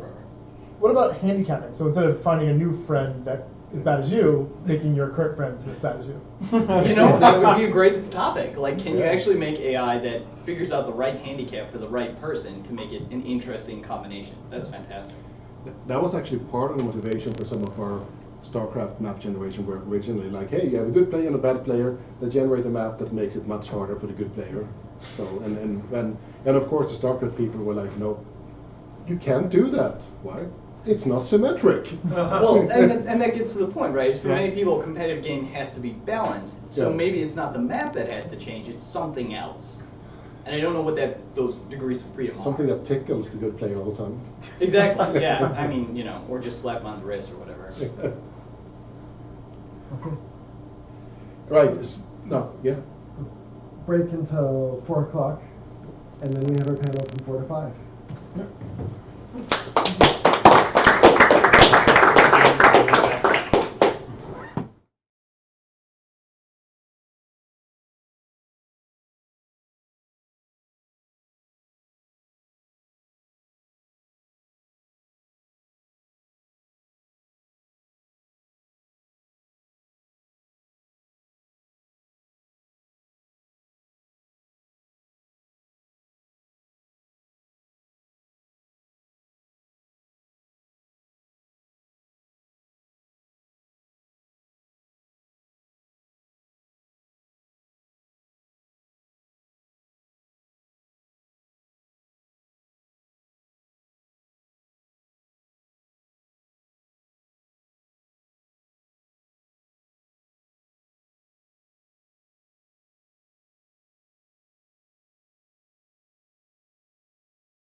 Good stuff. Yeah. What's the one that people don't like? It has been called Penta. It had an unpronounceable name, so we changed it. Okay. It's played on X3. Okay. It's around and the aim is to play Yeah. Find it if I look that up. And the rules combine this next year, like if you connect the pieces you say, so it's like this very deep current of connection. Right. And people just don't treat it. Yeah, it's a weird flavor. Right. Aaron, are you you're heading this thing? Yeah. Hey guys, is the adapter on the map? It's no longer on the. Oh, someone maybe. Do you have a thing? I might have one of my own that I can find. Yeah, all we have is a VGA. That's it. So. Okay. That's someone else. It was up here before. Oh, I got one. Yeah.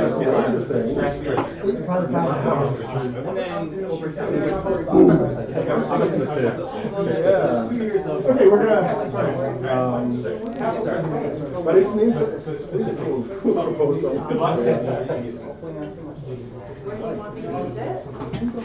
That's what I need to share with. Hey, no problem.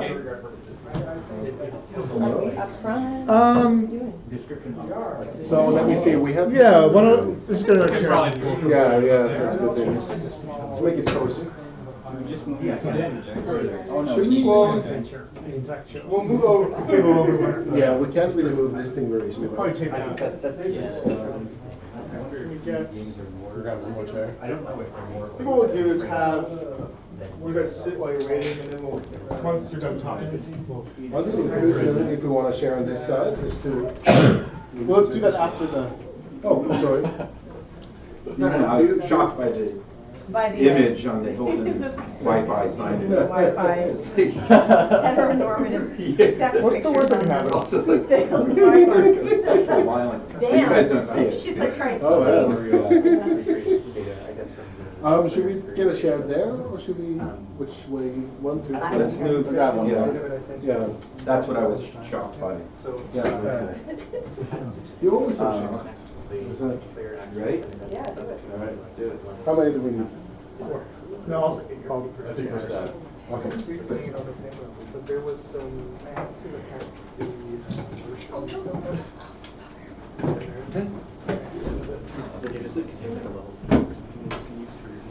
Hi, Joe and Josep. Hi, everyone. This is a really. I've been excited about this panel. We're doing a panel on what's next for AI in the games industry. So we have a lot of people here. Well, I should say, one of the dreams of a researcher, right, is to have our stuff actually used by people. And so we wanted to put together an hour here to talk about what the game industry is looking for, what they're actually using. It's a way to kind of help bridge this sort of gap. You know, we build our things in the lab, and maybe we can get them to be used for other people. So we have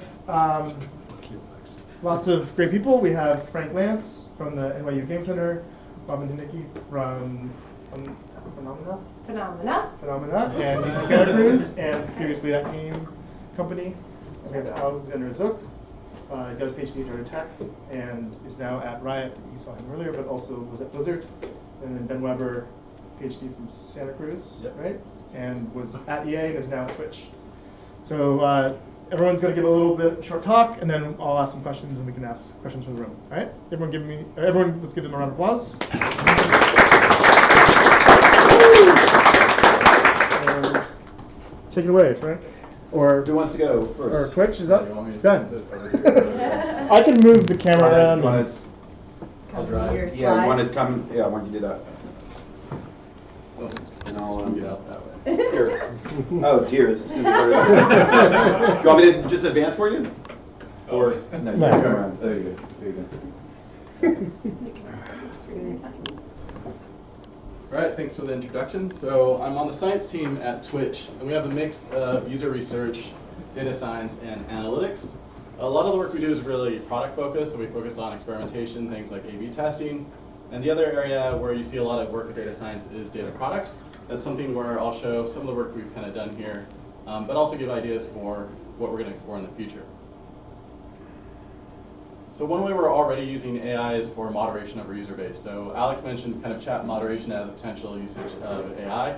We basically do some natural language processing to understand which users are doing things like abusive behavior, harassing, swearing, just violating our terms of service. So we've actually trained models that basically auto-flag chat messages so that users have to moderate those manually or they just get ignored.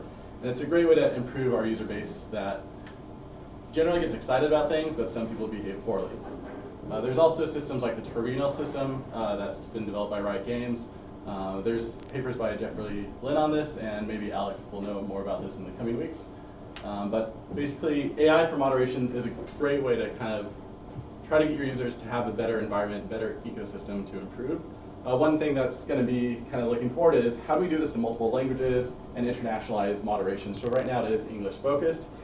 There's a lot more to understand, like what is offensive in other cultures that we need to really do to scale this up worldwide. Another area where AI is used quite a bit already is in recommendation systems. So on the top left here is a marketplace where we used collaborative filtering to recommend user-generated content in their request landmark. Top right is content recommendations for different map packs and game modes in Battlefield 1. And this is using a propensity model, so intent to perform actions. And in the bottom is the auto-host feature we have with Twitch, where basically if you're a streamer and you're offline, we can auto-host different channels for you to keep growing your user base. I'm not actually sure how that's implemented. And then another model is Steam's marketplace, which I think is content-based, but I haven't actually looked into any of the details on that. One of the cool things we did was just some analysis of our community. So we looked at what games people are playing and what the overlap is between viewers that look at multiple broadcasters. So this is something where there's a lot of opportunities just to understand our communities. We haven't really built data products off of this yet, but it's a great way to try to understand how do users change over time. If someone does a Let's Play video, does that mean people start watching that game? And this is something where as we localize to different regions, we'll want to look at how do those communities vary by different countries. So that's kind of an open research challenge, is harnessing this kind of data. Twitch is great. There's a lot of stuff that just goes off the rails sometimes, and we see where it goes. So I don't know how many people saw this, but there was this channel called Cbots Chat, where it's two Google Home devices basically using Cleverbot to power each other. They had all sorts of conversations about religion, whether they were robots, ninjas, and it was just a great experiment to see kind of what can happen with AI when you kind of unleash it and have a great way to kind of show it off to the masses. So this isn't something we're really developing ourselves, but we want to get some more conversations with the people that put up this experiment and just see kind of what their motivation was. So sometimes we curate content, like there was a Bob Ross marathon where we actually had great reception from that, and then sometimes you just get random stuff like this that's really well received. One thing I was excited to see last year at BlizzCon was this announcement of DeepMind working with StarCraft, which is something I kind of wanted to start a competition between pros and the best bots years ago at an aid competition I started. And a lot of work has been done, and it's really improved quite a bit. There's kind of ongoing competitions now, and there's like a student StarCraft competition. I was trying to build a bot that would basically learn from pro replays. I think if Blizzard really wants to, or if Google wants to really create a bot that can beat pros, are going to need to go beyond just training on the replays and do some sort of forward search or some sort of analysis there.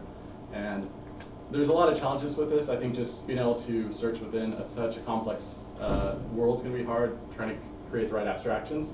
And I think it's still several years out, but we'll see what happens with this competition. And just one other thing I want to talk about is basically, as AI becomes more complex, it gets harder to kind of compare and share stuff. So there's a lot of techniques and tools out there, like using Docker to package up your work to make it easier for other people to run, like your deep learning framework. Just making your work kind of easier to reproduce and share so that other people can take advantage of it or compete against it if you're like building bots.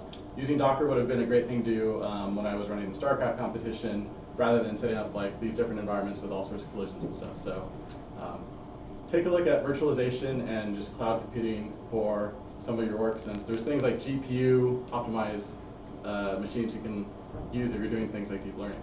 So what's next for AI in games is really more data to mine, more personalization, and just new types of experiences to optimize as they unfold. Thanks.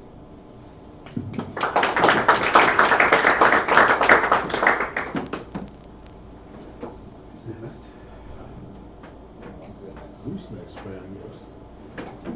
Who's next and what's next? I'll go AI. next. Are my slides on here? Yes, here, we can work.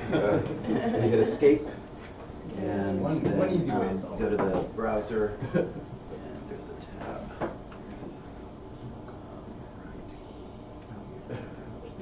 Excited for paper clips. Present. Trying to connect to edit offline, turn offline syncing. Yeah, you need, if you're not on the Wi-Fi. Put that on.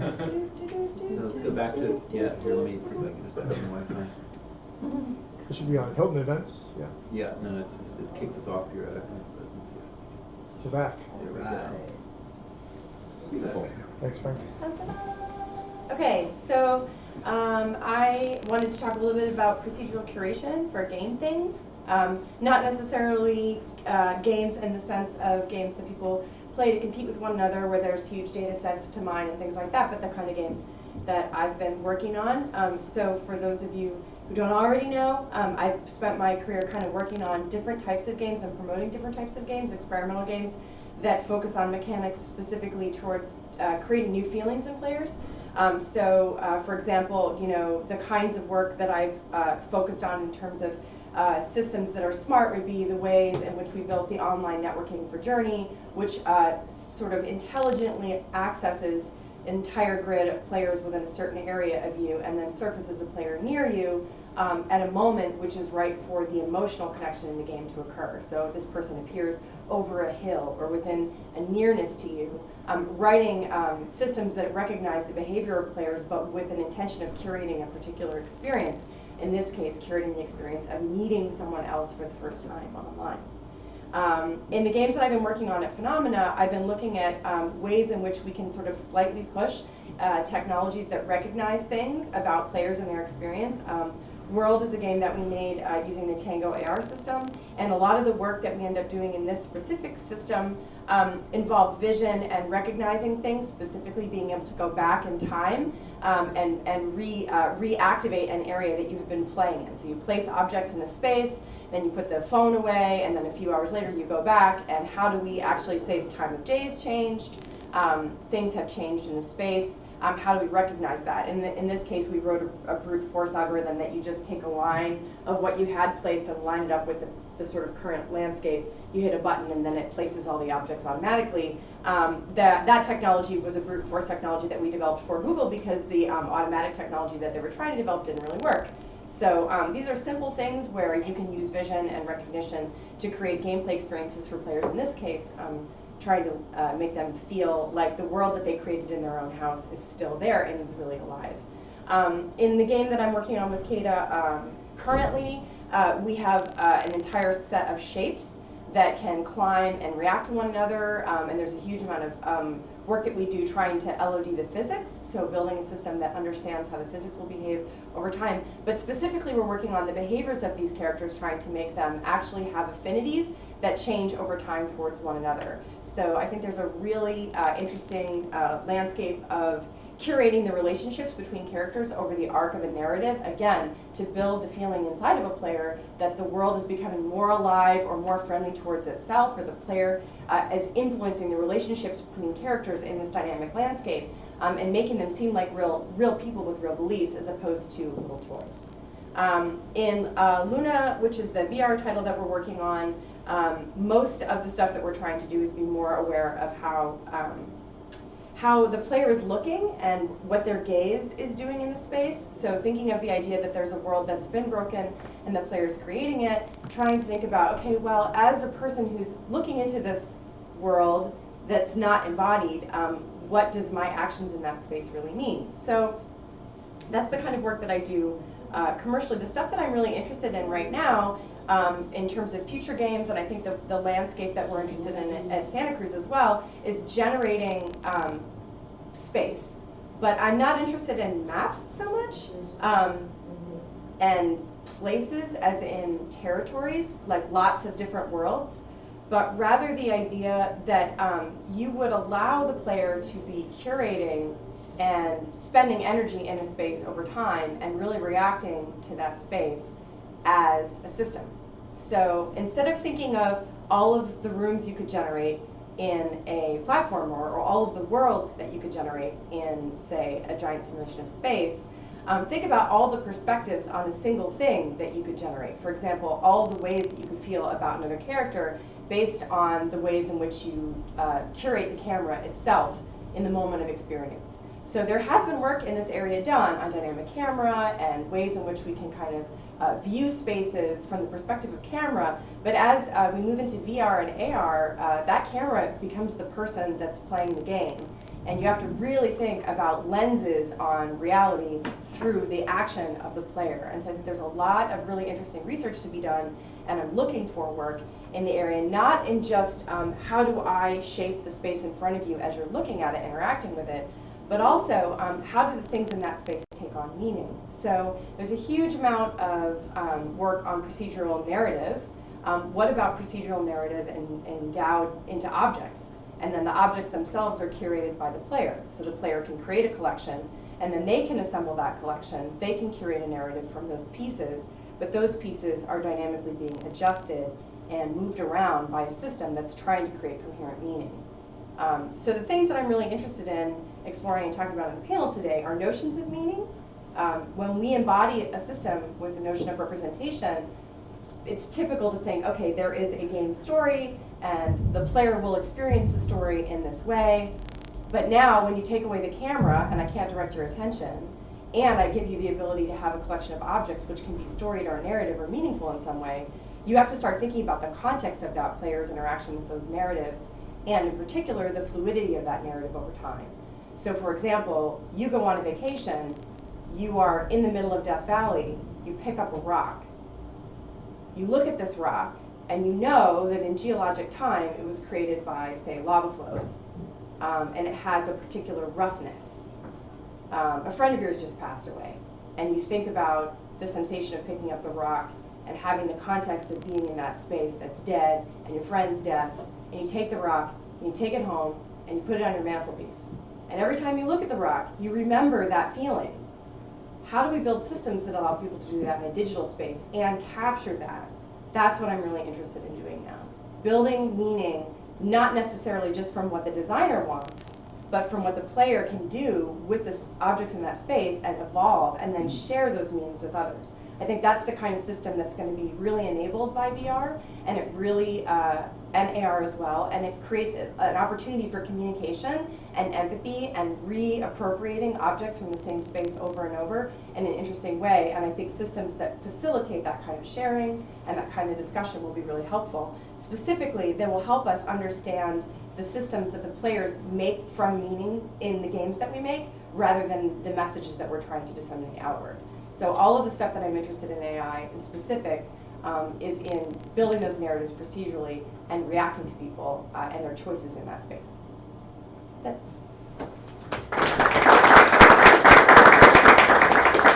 Frank, why don't you go ahead? Okay.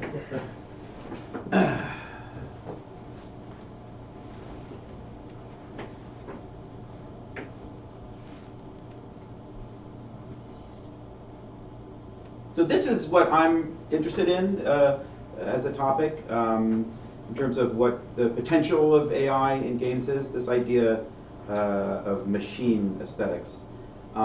This is one of my all-time favorite characters from any video game ever. I don't know if people recognize this character. Anybody? No. So this is Guidebot from Descent. So Descent is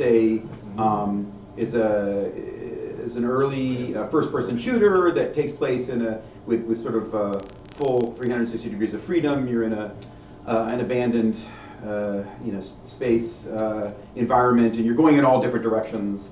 And Guidebot was a little companion robot that would sometimes scout out ahead of you and then come back and blink little messages telling you, sort of recommending which way you should go. It's very disorienting in this, they found that it was very difficult to navigate this kind of 3D space, and so Guidebot was this sort of very useful and helpful companion. The thing that I loved about Guidebot was that it was real. Like this was not like in some sense it was a simulation of a 3D object, but it wasn't really a simulation of anything. It was actually what it was representing. So it really was a tiny little bot that was guiding you, and so you felt like you were in the. It was like a weird experience. It felt live, you know, in the different, you know, in the way that, you know, there's a difference between a movie and a play. This felt like a play. It felt like you were weirdly like in the presence of an actual being, a very simple, primitive being, but an actual being instead of a pretend one. This is another example of from an early PC game called Galapagos. This little character's name is Mendel. I don't know if anybody played this game, but in Galapagos, Mendel was this little robot that on his own was trying to navigate a 3D space full of hazards, and Mendel was driven by a little primitive neural network, and it was learning. It was learning about its environment by wandering around and bumping into things, and you could punish it, right? You could sort of prod it to tell it to avoid cliffs and not step in lava, and then over time it would get smarter and sort of avoid the hazards and hopefully sort of learn to navigate through this complex environment. And again, there was a sense when you interacted with Mendel that this was not so much of a. It was just, there was less pretend, right? There was less pretension, and there was more of a sense of experimenting with a tiny primitive version of a little artificial creature. You felt like your computer had become a terrarium, and you were actually enjoying just this experience of poking and prodding this tiny little AI critter for its own sake. And so I would contrast those two characters with something like Elizabeth here from BioShock Infinite, which I think is is another way of using AI, and in some ways much more advanced and sophisticated and complex version of AI. But the thing that that makes it less interesting to me is this element of pretend. That all of the all the effort that's being put into Elizabeth's AI is there in order to make her seem like a person, and to me it feels like there's so much set dressing there. There's so much scripting and there's so much pretension that some of the most interesting things about AI characters are missing. And that's not to say that because there are examples of AI characters that are representing AI characters, but even so like Shodan from System Shock, or GLaDOS from Portal, or I don't know, Dust Bucket from Borderlands, whatever his name is. I can't remember this guy's name, but yes. Yeah, so those are all AI characters that are pretending to be AI characters, but I get nothing of the sort of the weird buzz that I get from Guidebot and Mendel in the presence of these guys. In some ways, when I talk about machine aesthetics, I'm talking about the difference between the use of the player piano, which was introduced as a way to sort of mimic a human player, right, and create the illusion of a human player, and the use to which that instrument was put by this guy, Conlon Nankaro, who was a sort of avant-garde composer who wanted to create piano music that humans were not capable of playing, that was so complex and advanced, sort of mathematically complicated and technically difficult that no human could play it. And so he composed these amazing, beautiful pieces for player piano, and that's I think a really good example of the kind of thing that I'm interested. I would say another example is the use of the synthesizer to simulate ordinary instruments, and the use of the synthesizer to by the band Kraftwerk, right, who are embracing the mechanical and synthetic qualities of that instrument for its own sake and sort of opening up a new range of expression that is very, that's about the machinic quality and for its own sake, and sort of appreciation of qualities of music that didn't exist in traditional orchestration. This is an example of a game that I'm very excited about. It's Memory of a Broken Dimension, which is Memories of a Broken Dimension. This is a game that's in progress. It's coming out at some point soon. It's what I would a genre that I would call maybe shader punk. It's just like if you see this thing in motion, it's just it's this incredibly beautiful set of sort of noisy, overlapping, glitchy qualities that I think what's interesting about it's sort of on the one hand it's sort of like it's like an Outtaker album come to life, which is Outtaker being a band that's sort of like a modern day version of Kraftwerk, deeply investigating the aesthetic qualities of computer generated noise, of glitches and these sort of like the boundaries of the mechanical, so that's the thing that I'm interested in, like what. This is still very visual, right? This is very optical, what's happening here, but what would be the equivalent of this in terms of gameplay? That's the kind of thing that I'm interested in. Here's I think another example of, so these are images generated by machine learning by someone whose name I can't remember, but it is Mario Klingemann. So it's a really interesting guy doing, and you can see they're weird and gorgeous and beautiful. They look like paintings, but not because this guy is trying to simulate the quality of paintings, but because in this process of sort of like learning how a machine sees, I think what's revealed here is that painting itself as an art form is in a weird way also a kind of machine aesthetics, right? The way an image looks when it is composed, out of the structuring elements of brushes and paint, is a way of looking at, the sort of limits of vision as a process, and sort of embracing those limitations, but also those possibilities. This is something I would like to see the application of deep learning and all the other new AI techniques in this direction, less to create the sort of recreate the sort of cozy domesticity of existing media, and more to like explore the farthest reaches of this new world, to sort of make sense of and to make poetry out of the machinic world that we are all trapped in. So that's what I would like to be next in AI, in games.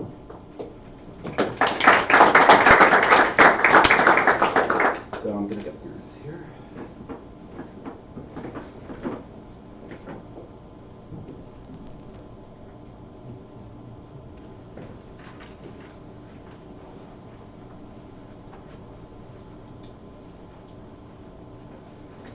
Great.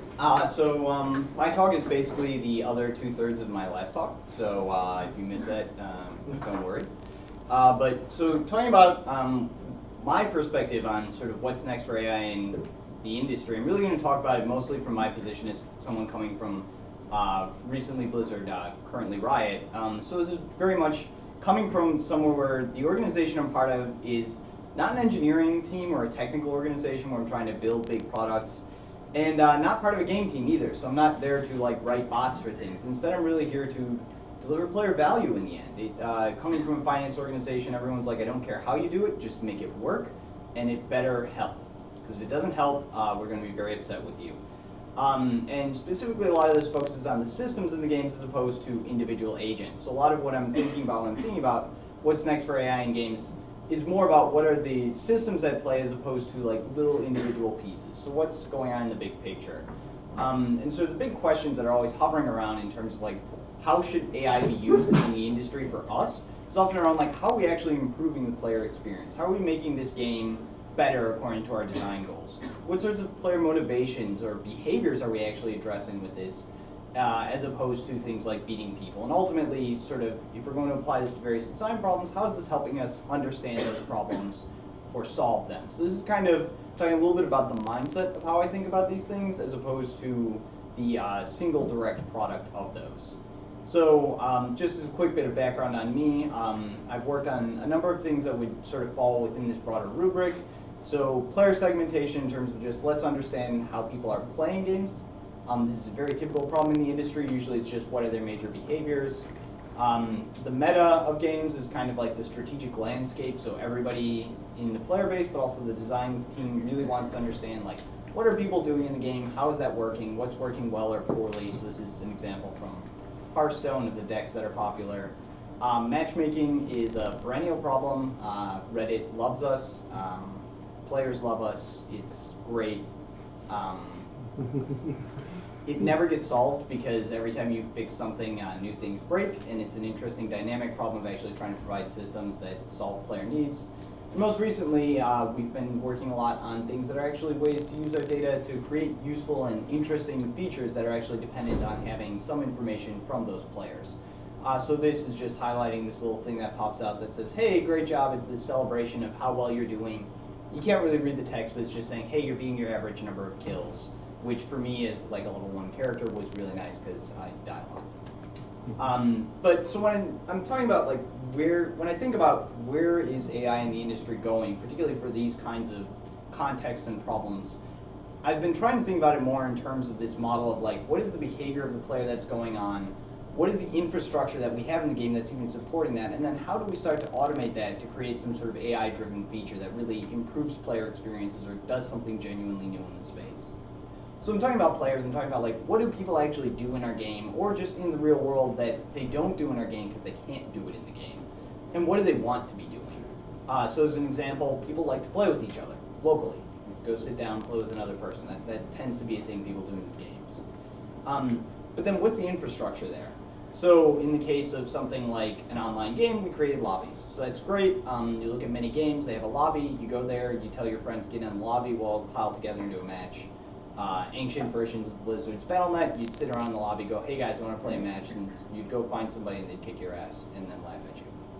But then you can ask, like, how can we start to semi-automate that feature to really turn it into something new, either as an AI problem and solution or just a player experience? So online matchmaking is an example of this, where we say, okay, well, you know what, lobbies impose this friction of finding other people. What if we want you to have this completely different experience of going in and getting a fair match, according to some notion of fair, rapidly? And so if we do that and allow you to have actually anonymous opponents who you may not know, who are strangers, online matchmaking creates this new way of actually interacting with other people. Is that always good? Probably not, but it's a new kind of way of experiencing the game that we can start to work from. So I've been thinking about this as kind of a mental model for how to map these things out, and of course the actual result is never as simple as like you just do this one thing. So online matchmaking here I've drawn out as, you know, you have this idea of how do you handle the queues of players into different matches, how do you handle building the actual matches, so assembling the teams and the players in them, and then how do you even rate players. Some of these things are things that are real hard AI problems. Some of them, like match queues, are probably much more on the server side of things, although then you can get into really interesting AI territory with that as well, depending on how you solve the problem. But I'm really trying to put this up as the, what do I think is next for the industry is less like a single answer or a single direction, and more of, I think, a pivot in how some of the people in the industry working on these problems and in academia thinking about them change the way they approach the problem. From going from, I can build a bot that can play very competitively, to what's the player experience or feature that I'm trying to build. And so working forward from things like the behaviors we're talking about. So as another example, just to work through, players like to coach each other.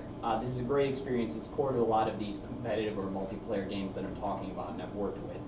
And in many of these cases, what you're actually talking about is a whole lot of different things. There's sort of this baseline training, just like how does the game work? How do you even operate in this game world?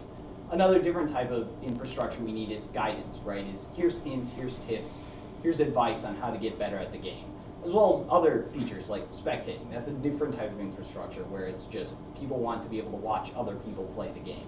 And for all of these, they start to lead to whole sets of different AI problems and features in areas that AI could actually be really impacting the industry.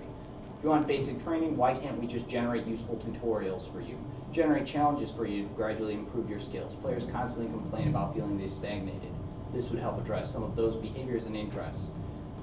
Toasts or performance tips for guiding you, or just for spectation. I can't watch a Dota match, I can't even watch a League match very well, because these are incredibly complex games. Having automated commentary, camera control, those sorts of things change the way I actually interface with that game and experience it as a member of that community.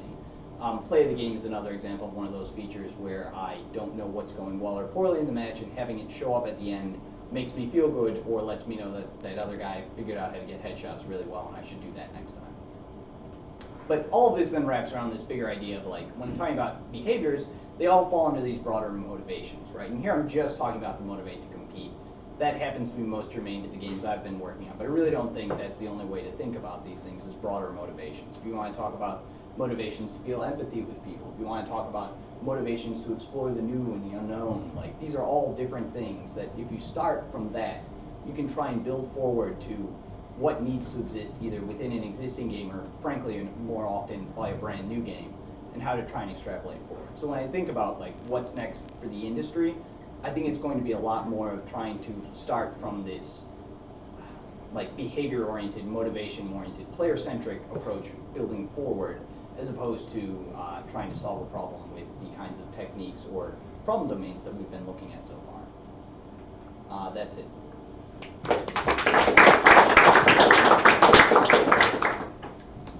All right, let me just set up the camera here so that everyone can be seen. Who's watching? The internet. The internet. It's a safe space. Yeah, that's safe. Oh yeah. It's anonymous. It's gonna be safe. Some insightful comments, I'm sure. Oh yeah. What's up, Vladimir? Hello, internet. This is okay. If anyone's uncomfortable with me No. filming right now, I can not do that. No? Okay. It's good timing for that question. Yeah. Very thoughtful. Yeah, we've all talked for quite a bit. Yeah. And, you know, revealed all our deepest thoughts. This panel is starting well. All right. Besides giving me a hard time, so Frank and Robin, how are your students thinking about AI? Like, what are they really excited about as doing with it? You know, I think actually my program is predominantly an undergraduate program, and then I advise master's students as well. And I think in the undergraduate population, there's just the sort of standard, how do I get the game to respond to the player in a way that feels smooth, and how can I use AI as kind of a saving grace to get more out of the, you know, the limited amount of resources that we have available. You know, if you can build a system, the system can move things and make them look kind of alive, or give you, you know, sound responses or whatever that are appropriate to the scenario, then that's work saving, and it helps them move further in a design. And they generally do projects in 10-week chunks. So, you know, getting a plane off the ground, into the air, going somewhere, and landing in 10 weeks is pretty difficult, especially if you're going to be doing something experimental. So I generally encourage them to use it as a work-saving measure, or to really focus on a way in which they can communicate something unique with a system that seems more alive than it normally would. As you move into the master's work, I think there's a lot more opportunity to look at, in particular, AI for doing experimental animation with characters. I have a lot of students that are interested in queerifying systems, so I think in the same way that Frank was talking about with machine aesthetics, and I think that Ezra is even doing with Memories of Rogue Dimension, or some of these other works that what we typically call EGW obfuscation, where you're taking what used to be relatively binary and obvious things, and you're really problematizing that notion of gameplay. Games, for example, that are for non-human participants. So I have graduate students interested in games between people and plants and inanimate objects, or games that take place on a scale of time that's non-human, in the same way that you might look at The Long Now and some of Brian Eno's work. So I think when you move into graduate research in the arts, and specifically thinking about the way that machines interface with our ability to communicate about time and humanity, there's a real interest in the boundary between what we would typically consider commercial games and like multiplayer gaming and that kind of stuff, and really building systems that ask you questions about your humanity and your interface with machines and machine rules. So in that way, they're very compatible views, Frank and mine. Although typically at Santa Cruz, our focus is on games for problems that face humanity, as opposed to games for the machines or expressing ideas about the machine culture. So we're really interested in personal narrative, gender, the environment, so games that look at issues of environmental justice and social justice, and talk about culture and sort of problematize ideas of identity and culture, because that's really where we think that there's a lot of room for doing really great art, and we see games as one of the platforms in which you can express difficult thoughts about the way that we're living together or not coexisting. Yeah, I don't know. I don't know how our students are using. I don't know that our students are really using AI that much. Now that I'm thinking about it, I mean, we've had one great AI guy. It was Robert Dion, and I feel like I don't know if you remember this guy, any of the NYU folks. He came through the MFA program, and I feel like looking back on it now, he was someone that could have. And we didn't really steer him in the right direction. It was a little bit before your time, Aaron, and he's off now. I forget where he is now. But he's doing amazing stuff. But I don't think we currently do a great job of making it clear what the potential is for doing AI, especially in the kind of smaller scale work that our students tend to focus on. And I think that might be the disconnect, right? That I think there is maybe a sense, in the same way that our students aren't that interested in motion capture, because they see motion capture as being within the domain of big budget AAA development. Like motion capture is what you do when you're doing one of these very large scale, high production value games. Whereas you could do motion capture on a small scale in an interesting way in an indie context. But who is, right? Maybe you. But not many people are doing that. I think it's still associated. I think AI is kind of the same way. I think in a lot of our students look at AI and they're like, no, I'm doing stuff to try to get in the festival circuit and win the IGF and get written up by Killscreen, and you know what I mean? It's a smaller scale, and yeah, I think that we're in some ways we could do a better job of making some of the potential, the sort of interesting design potential of AI more salient to our students. Actually, also I realized it's even thinking about that. One of the areas that we have actually been pretty active in that I didn't mention is narrative. So just procedurally generating narrative from snippets of text, being able to create systems that take a series of objects in a space and then attach narrative to them and then sort of mix and match them. And we've had graduates in the PhD program that do that work. And I guess the grounding for that PhD research and the grounding for the master's work is really connected to this idea that that we really are trying to build a bridge between what would be considered academic AI and AI computational learning, computational systems, and computational design, and self-expression, which I do think is something that it's a really fruitful area for research. Just in terms of the way that it's working in the UC, we're getting a lot of reinforcement right now from the community to do joint grants, joint research. So I work with Catherine Isbister now pretty directly on a series of joint research initiatives in identity, interface, and computational systems that are paying attention to what people do, right? And that's really it's not about getting the game necessarily into the festival, but it's more about exploring the interfaces of input and acknowledging that as we develop, say, smart watches or heart rate monitors or whatever, and we put these things out into the public, the more creative and interesting the surfaces are between the learning that you get from that data and expressive technologies, the more people will really see it as something that they want to include in their life, as opposed to just oh, I bought the Fitbit and then I worked for 2 weeks and then I forgot about it. Maybe that's actually an interface and a design problem. So in that way, it might actually be more focused, even though it's play and games research, it's more focused on what you're talking about, which is fulfilling a customer need, or reaching out into the world and giving people access to technology in a way that isn't just in its little weird, academic box. Go ahead, Jeff. Okay, so I wonder if a common thread maybe between Alex and Ben's work is recognizing as designed or designable systems these sort of social frameworks or meta game in the most literal possible sense. that go around your online games, your online communities.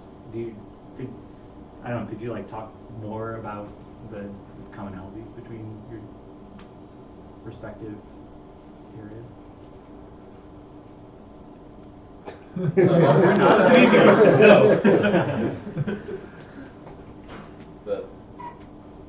So like Twitch is a game platform. Yeah. Like games of Twitch, or like the like Alex as a kind of player designer sort of. I mean, with Twitch we have like a meta as well, where broadcasters will do different things over time. So you might do Let's Play kind of videos, or you might primarily play H1Z1, and then when No Man's Sky comes out, you'll play that for a week, and then go back to H1Z1. So we see like our community's kind of interest changes over time. There's this is something we'll probably dig into a bit more with actually understanding different personas or player cohorts. Where are there people that primarily watch just League? Are there people that watch like new games? Is there like a Let's Play cohort? Is there like a competitive cohort, or is there a socializing cohort? So there's a lot of analysis we do over communities to try to understand kind of people's intent and motivation to really engage with our product. Yeah, and definitely building off of that, like the feature I mentioned about like this thing pops out and says, hey, let's celebrate this moment of you doing this or that, is kind of like the early steps toward trying to go, I think a bit toward what Aaron was referencing, was this idea of like, let's actually make this relevant to you. So for many players, their performance is this sort of opaque, unobservable thing, and this is trying to render it in a form that's more observable to them, something they can actually reflect on and use back. There's, from competitive players, the demand is just, show me all the numbers. I want to know all the numbers so I can do all the things and get better at all the things. But for even new players, a lot of them will come back and go like, this feature made me keep playing because I suddenly realized I'm doing something in the game, and it's going into that system, and that data means something, as opposed to it's just some number and I lost the match anyway. So in some sense, it's like instrumentalizing or tutorializing data flows that exist in your communities that may or may not be transparent to the players right now. Right, Exactly. and so so in a way, it's like you're gamifying data in that space to make it more exciting and addictive. Like play the game of getting good. Play the game of getting good in these instrumented ways, and like reify your performance, which is really interesting. I mean, I think that one of the things that's really interesting from the arts and looking at this kind of stuff is the more that you build technologies that reify individual performance and focus you on your interface with the system, the more you're focusing on the player's own narcissistic tendency to engage for reinforcement. And one of the real problems when you look at that, when you combine it with immersive technologies like VR or AR, where the memories that you build with AR technologies are actually built in your mind the same way that actual physical memories are built, suddenly the damage that can be done when that reification is unpleasing, the feeling of loss becomes that much more complete and real and physical in ways that affect the psychology of players. And so I think that it's a really interesting and problematic surface for researchers right now, because the more good we get at telling you you're amazing, the closer we get to, say, Lady of Mazes, which is a sci-fi novel about a world in which every single person is connected to a system of nanomatter and AI that helps it be the center of its own historic and heroic adventure. And if all of us are at the center of our own heroic adventure, then we're no longer together, and we no longer experience ourselves as truly human, perhaps. But to Frank's point, maybe that's where we're inevitably headed. I don't know. Maybe it's a good thing. At least then maybe we won't blow each other up as much. So on that point, other people on the panel, are there other areas of AI that you see as like potentially dangerous for the game industry? Or for players, or for, we know a lot, we hear a lot about it in terms of like super intelligence and general humanity, but kind of focus more on what we do to help. I mean, there was some discussion of like recommended content potentially being problematic, so we want to make sure we're actually like surfacing a diverse set of content, not just like the most popular videos. Obviously, if you focus on things that just get the most clicks, you can end up with content that's not as kind of broad in scope as we would hope. So we want to make sure that we're like surfacing content for new creators, that like people can become broadcasters and actually build a community and actually break into that. So I basically think one potential problem is if you only recommend content from the biggest broadcasters, you're kind of shutting off a lot of communities. And you might be shutting off like international communities, so if you're coming in and you don't speak English, it's really hard to discover content, and that might be pushing users away just because they can't actually discover a lot of content that we do have, but not surface to the users. Yeah, and I think specific to that, if you're designing a cohort, you're designing a filter, right? I mean, you're building a lens into the software that groups people a certain way, and let's say it's really effective to group people a certain way, like these are all the competitors, these are all the, these are all the socializers, and then it turns out that you've just inadvertently reinforced some really bad gender stereotypes or some really bad social stereotypes about, the ways in which people interact in these systems, and you didn't even know it, but then that's a self-reinforcing system. It really does have, there's a lot of ethics involved in the ways in which you slice those pieces, which is why I think it's interesting to explore it in situations that are not multiplayer, because then you can really be looking at, okay, individual experiences over a curve. As soon as you move into a community, you really do end up with these almost like policing or like social performance structures that you need to reinforce in order to get people to behave coherently or with respect towards one another. And I think there's really interesting work there, but it does become very ethically very sticky, because you can subvert certain behaviors by separating cultures, but then when you separate them, you reinforce other behaviors that are outside that system, which may be really destructive.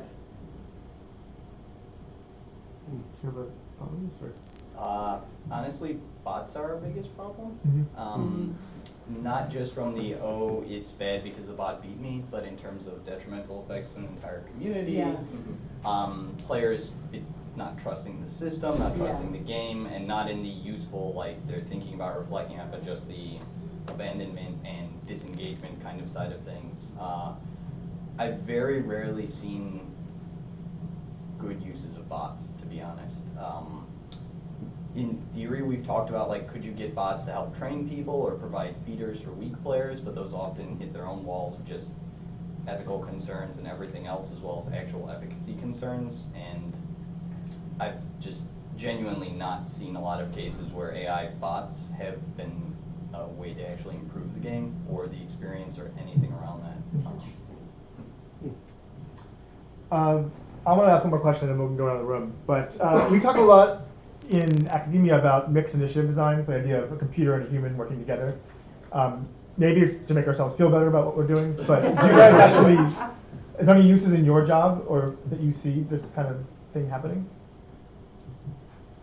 Or I mean, for sure, Journey was that. I mean, Journey is a puppeteering system for one player to puppeteer to another player who's somewhere else that's totally anonymous, right? And I always likened it to being kind of like you're on one side of the fishbowl with a magnet and you're moving your little fish, and then there's the other person over there moving their fish. And the system is actually trying to put cool things between the two fish and give you opportunities to interact with one another, play the right music, and reinforce your behavior, get you to feel more love towards that person, and remove opportunities for grieving by replacing that grief with love. And a lot of the same things that you do, just jam on the singing button when you're following someone around, it ends up sounding really lovely. So no matter how hard you try, you can't really hurt the other person, right? That's the kind of system where the mixed initiative is really like, I can conduct my space, and then that middle space between the two players is really, it's the domain of the lightweight systems that manage it. It's not completely curated by the AI, unfortunately, because we didn't have enough time to do that. But in my dream, that's what I would build, right? Something where the middle ground between two people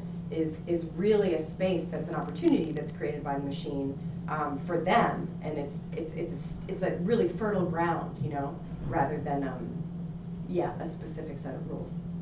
There's one aspect of mixed initiative that I'm a little skeptical of. I see a lot of people who are doing procedural content generation work and research in this kind of thing, and who frame their research in terms of designer augmentation, or it's like a tool set that's going to allow designers to build things out. And I'm often very skeptical of this work, because it seems to me like what they're really interested in is procedural content generation itself, and yet they're framing it as a tool for designers in order to make themselves feel like, oh, I'm doing something useful that the world actually wants, you know? And I don't think there are many game designers who are like, where is my content jacket? I need to make more Mario levels, and I can't figure out how to do it. Where is this thing that's gonna help me fill in it? The world does not need any more Mario levels, right?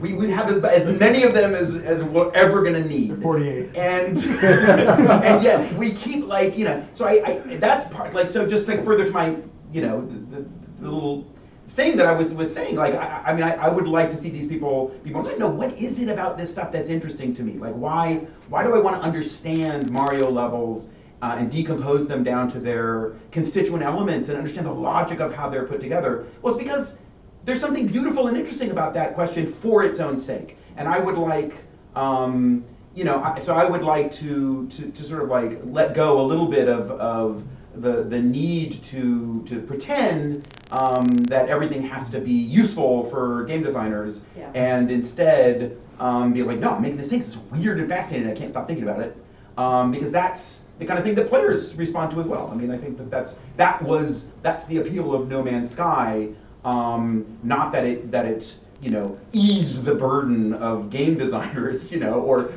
you know, but rather that there was something weird and cool about an endless stream of planets, like an endless world of planets you can explore, each one, you know, different and unique, yeah.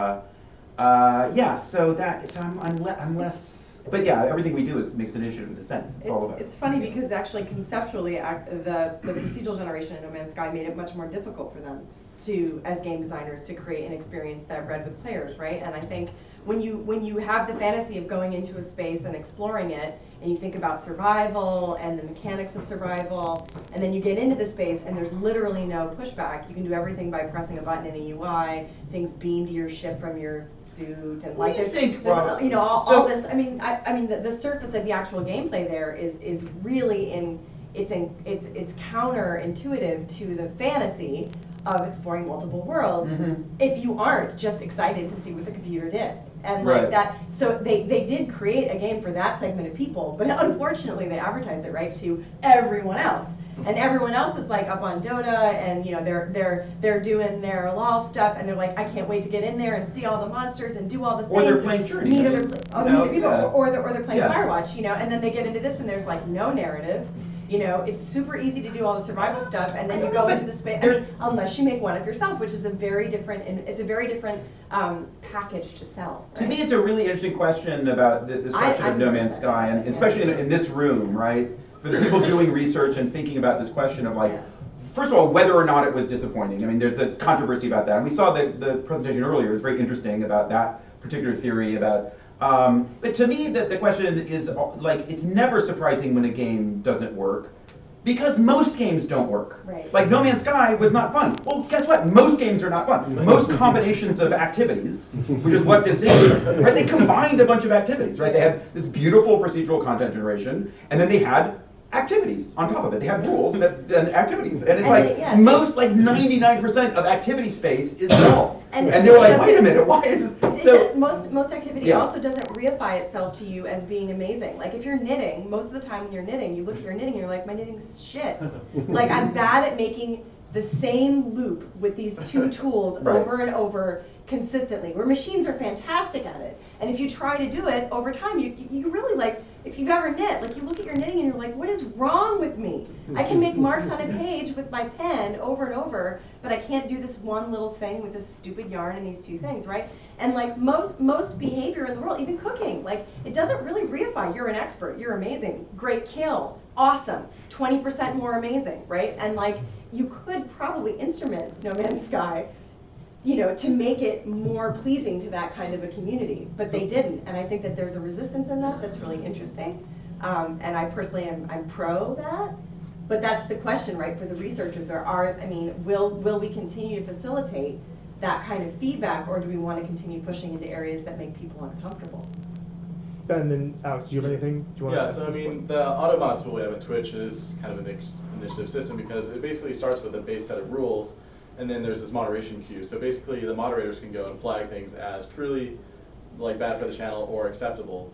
because sometimes things get flagged that don't really need to. But it also like adapts to those channels. So basically, each broadcaster has kind of different sensitivity levels as they train it over time. So basically, the bot's kind of flagging an initial level. Things kind of in the middle ground are basically up for acceptance or kind of rejection by the user. And then basically it trains to what that community finds kind of acceptable. So we actually have different severity levels based on that tuning. And then another area where I think there's some mixed initiative opportunities, we have like this clips tool where you basically can highlight certain sections of the game. And we could do something like, play the game kind of thing, where if you see something really exciting happen in the game, you could basically say like, this is a great place to like, set your start and end clip, go share this on Reddit, people will love it kind of tool. I mean, obviously things like matchmaking are already kind of a mixed initiative in the sense of someone's designing the rules around that system and then letting the system itself run. More broadly, a lot of our designers will do things where they'll want to use simulations and various tools we'll develop to explore space for designs before making a choice on where to go in that space. So they're designing like a rank system or a ladder system. They want to understand like if I configure it this way or that way, how does that differentiate players? What different trajectories does that create in that area? So I've seen a lot of interest around that side of things, more so than the make the maps for me, make the characters for me, balance the game for me, that kind of thing. I have one more quick note on the mixed initiative. It just occurred to me. So chess, as we all know, has been solved by computers now. They're better than us, and yet chess is more exciting than ever. And one of the things that's happening in chess that's really cool are freestyle chess or centaur chess with human and computer teams. And their performance is better than any AI chess by itself or any human by itself. And it's really cool and interesting. And it occurs to me that it would be really cool to design a game from the ground up to be played in this way. So that's a mixed initiative thing that I would love to see, a game that's designed from the ground up to be played by human and computer teams. Julian, does anyone in the room have any questions? I just want to provoke Frank and say, if you're down on mixed initiatives, but like earlier today you talked about D and how it would be this tool that would help a designer understand the shape of their game. Like that is a mixed initiative design. So even I am subject to the yoke that you people are putting on our beautiful machines that have to pretend that it's, and that's a paper written by 5 people. If it were just me, I probably wouldn't have that in there. I'd be like, no, this is interesting in and of itself. But it makes it quite honestly, it's, but there's truth to it as well. Like, it's not either or.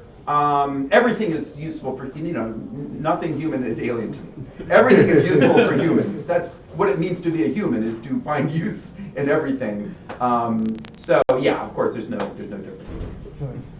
So when I started doing research in AI in games, I thought like most people who come into this field, naive and green and everything, like, oh, I can come up with a good AI and it will make some game better. But then it's like that, and that's how the whole field thought like 10 years ago. Yeah, me too. Then I dropped out. Yeah, right. And I stayed in and tried to change the field. But basically, then I understood that most games are designed not to need AI. So I have this theory that basically because most of the sort of core game designs we have came about at a time when there was no AI to speak of, or like no AI that would work efficiently on anything like consumer-grade devices. And that because of that, game design keeps exploring the extremely narrow space of games that do not need AI, and they're sort of, staying as far away as they can from game designs that are reliant on AI, because when you look at it, I think 99% of potential good game designs would be extremely heavily reliant on good AI. In what way? I don't understand. Because look, let's play a game. Okay. Okay, but you are a person. So I mean, obviously, it's relying on intelligence, not just me as the player, but you as the environment as well. I see. So the difference between multiplayer and sort of single player computer games. Okay, let's rephrase. 99% of good single-player game designs are not even explored because they're so AI-reliant, and game designers have sort of, for historical reasons, chosen to completely avoid it. You just mean they're eye-reliant? They're eye-reliant. Games Yes. are eye reliant. Like most No, of our they're traditional they're games lack, work because lack of eye reliance. you hook another I human always brain thought- up to them. Yeah. Like chess works because you hook another human brain up to it, whereas Super Mario World has to work without another human brain hooked up to it. Okay. I think that there's a couple of reasons that traditionally people don't explore AI-based game designs. Partially it's an education thing, so a lot of designers don't understand how it works or what the affordances of it is. I think partially it's the fact that it is machine aesthetic and that machines do things that people don't necessarily understand. So if you want, for example, if you want to become a very good chef, you cook a lot and then you eat a lot. If you want to become a really good game designer that works with AI, you would probably build a bunch of AIs and then play with them and then design spaces for them, right? So you would do something like what I did, which is go to school, work on it long enough to get a basic idea, and then bail very quickly and try to make a lot of different games with weird systems in them. But the financial systems that exist to fund games and the research for them commercially are extremely narrow into the categories that respond to the most basic multiplayer or the most basic single player. And the marketing in the category is incredibly biased towards the player that enjoys those games. And as long as that's true, what you're talking about will remain true. It's not that there aren't people that are interested in those games and that don't slave on them, especially in the experimental gameplay community. We see a lot of people doing intelligent work in that space, but they're not funded. Their games aren't considered commercially viable because the behemoths in the space take up all of the air. And like, as long as that's happening, you won't see it change. So if you really want it to happen, make $80 million and then give half of it away to independent developers to make 40 awesome AI games. Like 99% of the problem of exploration in games is directly driven by a lack of interested and patient funding. You know what's a good example, Julian, of the kind of thing you're talking about is really bad chess. Has anybody played this game by Zach Gage? So really bad chess is like a game that he made of a bunch of crap that he downloaded from the Unity store. So he downloaded a chess AI and he downloaded a bunch of like pieces and then he like put them together in this really interesting, cool way where he like broke open the rules and changed them around. But what happens when you play that game over time is it becomes a game of reverse engineering the particular AI, the crappy AI that he downloaded from the asset store. And it turns out that's kind of interesting. It's kind of interesting to actually use chess as a window into this particular, and it's like you realize, okay, the AI in really bad chess are part of the rules of that game. There's like the rules of chess, and then there are the rules of the AI in really bad chess. And what you're really doing by getting good at really bad chess is learning that larger set of the rules of chess plus the rules of that particular AI. It's a really weird and interesting experience. And it opens up a promising window into this kind of thing you're talking about. It's a good example. I was going to of say machine aesthetics. similarly, Dave Kanaga has done some work where he's taken lots of assets off the Unity asset store and built an entire sort of generated narrative world called Glockenspiel, which is just like, it's just a bizarre collection of musical sounds and models doing everything from surgery to trees to all kinds of stuff. And you put all that stuff together into a space and you get this very, you get an aesthetic experience very similar to reading The Unconsoled or Dahlgren, right? Where the authors themselves decided to directly thwart the idea of narrative constraint. But how many people have read The Unconsoled or Dahlgren? I mean, how many artists like a Zach Gage can afford to live in New York City and create this kind of work and do it at a scale that even gets any exposure, right? The kinds of people that really want to do this interesting art are often incredibly, they're at the bottom of the pyramid in terms of getting it done. So what I'm really interested in is actually kind of creating many more collaborations between academia and commercial game developers so that they can learn from and also be reflected by the research, because it seems like the research pipeline is the only way those things will get exposed over time. I mean, I think it costs $10, this thing that he downloaded, but it is true, he's a rich kid. But So- I mean, just in general, just making a living is enough for a person. We're running a little over, but I want to give the last question to one of the organizers who couldn't make it here. So Jichen Zhu is asking if there's any tech, real quick, make this answer quick. Are there any tech ways of helping bridge what researchers are doing and what the industry is using I know a lot of our stuff is very complicated and very mathy and like not user friendly. What ideas do you guys have about making that connection work better? Play together more. I mean, you should be playing with game designers you know, and like sending them your stuff and explaining it to them and hanging out, and we should be coming to the conferences more. I mean, I think it's really nice when it's something like a GDC, we have a summit that, you know, all the AI researchers and a bunch of the nerds that are working on games get together and talk and share ideas, and not just about the things that we know are known problems, but we get drunk together, we talk about futures of games that are playable by teams of humans and people. These kinds of conversations are exactly the way that it happens, would be my thought. Yeah, definitely networking more, and I'm not sure the best person to really expand that, but like we've used to work from academia when like we have someone that, you know, was working on that in grad school. So someone was doing some like social network analysis that's now on our community team. So like he's aware of kind of past work since he's pretty recent that he can then harness. But once you've been out of academia for a bit, then it becomes harder to kind of keep those connections going. But I did see like a recent paper by one of Catherine's students. So it's where like people in industry can invite students over, like Twitch, we are great about just having people come explore the office, get lunch. So I think just opening our doors to more students is probably the best way to really keep that going. Yeah, similarly in academia, having internships where you allow someone from industry to come and spend some time in your department, have a desk, hang out, work with a couple grad students, figure some stuff out, and then go back to work.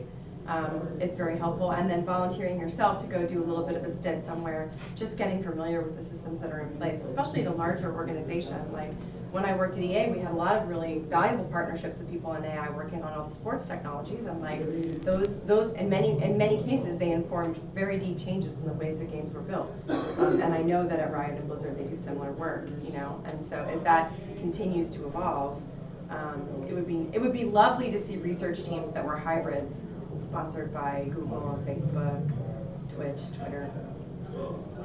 Yeah, just to reiterate kind of what I was talking about at the end of my talk, is basically making your work able to be run like on other people's machines, just people being able to reproduce what you've done. So if you want to compare different generated Mario levels, you want to compare different bots against each other, basically make it so other people can run that to get results is a great way to actually just share work more.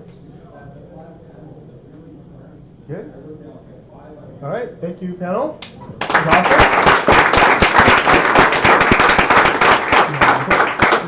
So to segue and to answer exactly what they're saying there, let me pull up the address here. To network together, we want to get everyone together. Whoever would like to join us, we've reserved for 15 people for dinner at 6 p.m. at Buco de Bappo, which is, where did it go? I was going to pull up the address here. It's just next to the Moscone Center, and it's off of it's on Howard Street. I think it's 755. Here it is. It's not giving me the address. There we go. 855 Howard Street. And so that reservation is for 6 o'clock. If you want to know how to get there, if you have other questions, then come talk to one of us. But that's where we can continue the conversation, and when we can get more of these conversation, not just the panel, but everybody together.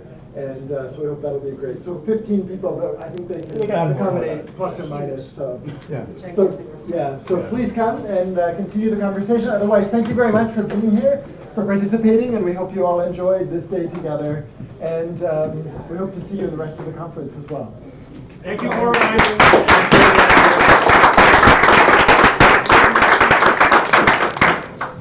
Really interesting to hear your thoughts on player replication stuff. Yeah. Like our roadmap for that feature, we got cut to, made it shift kind of thing.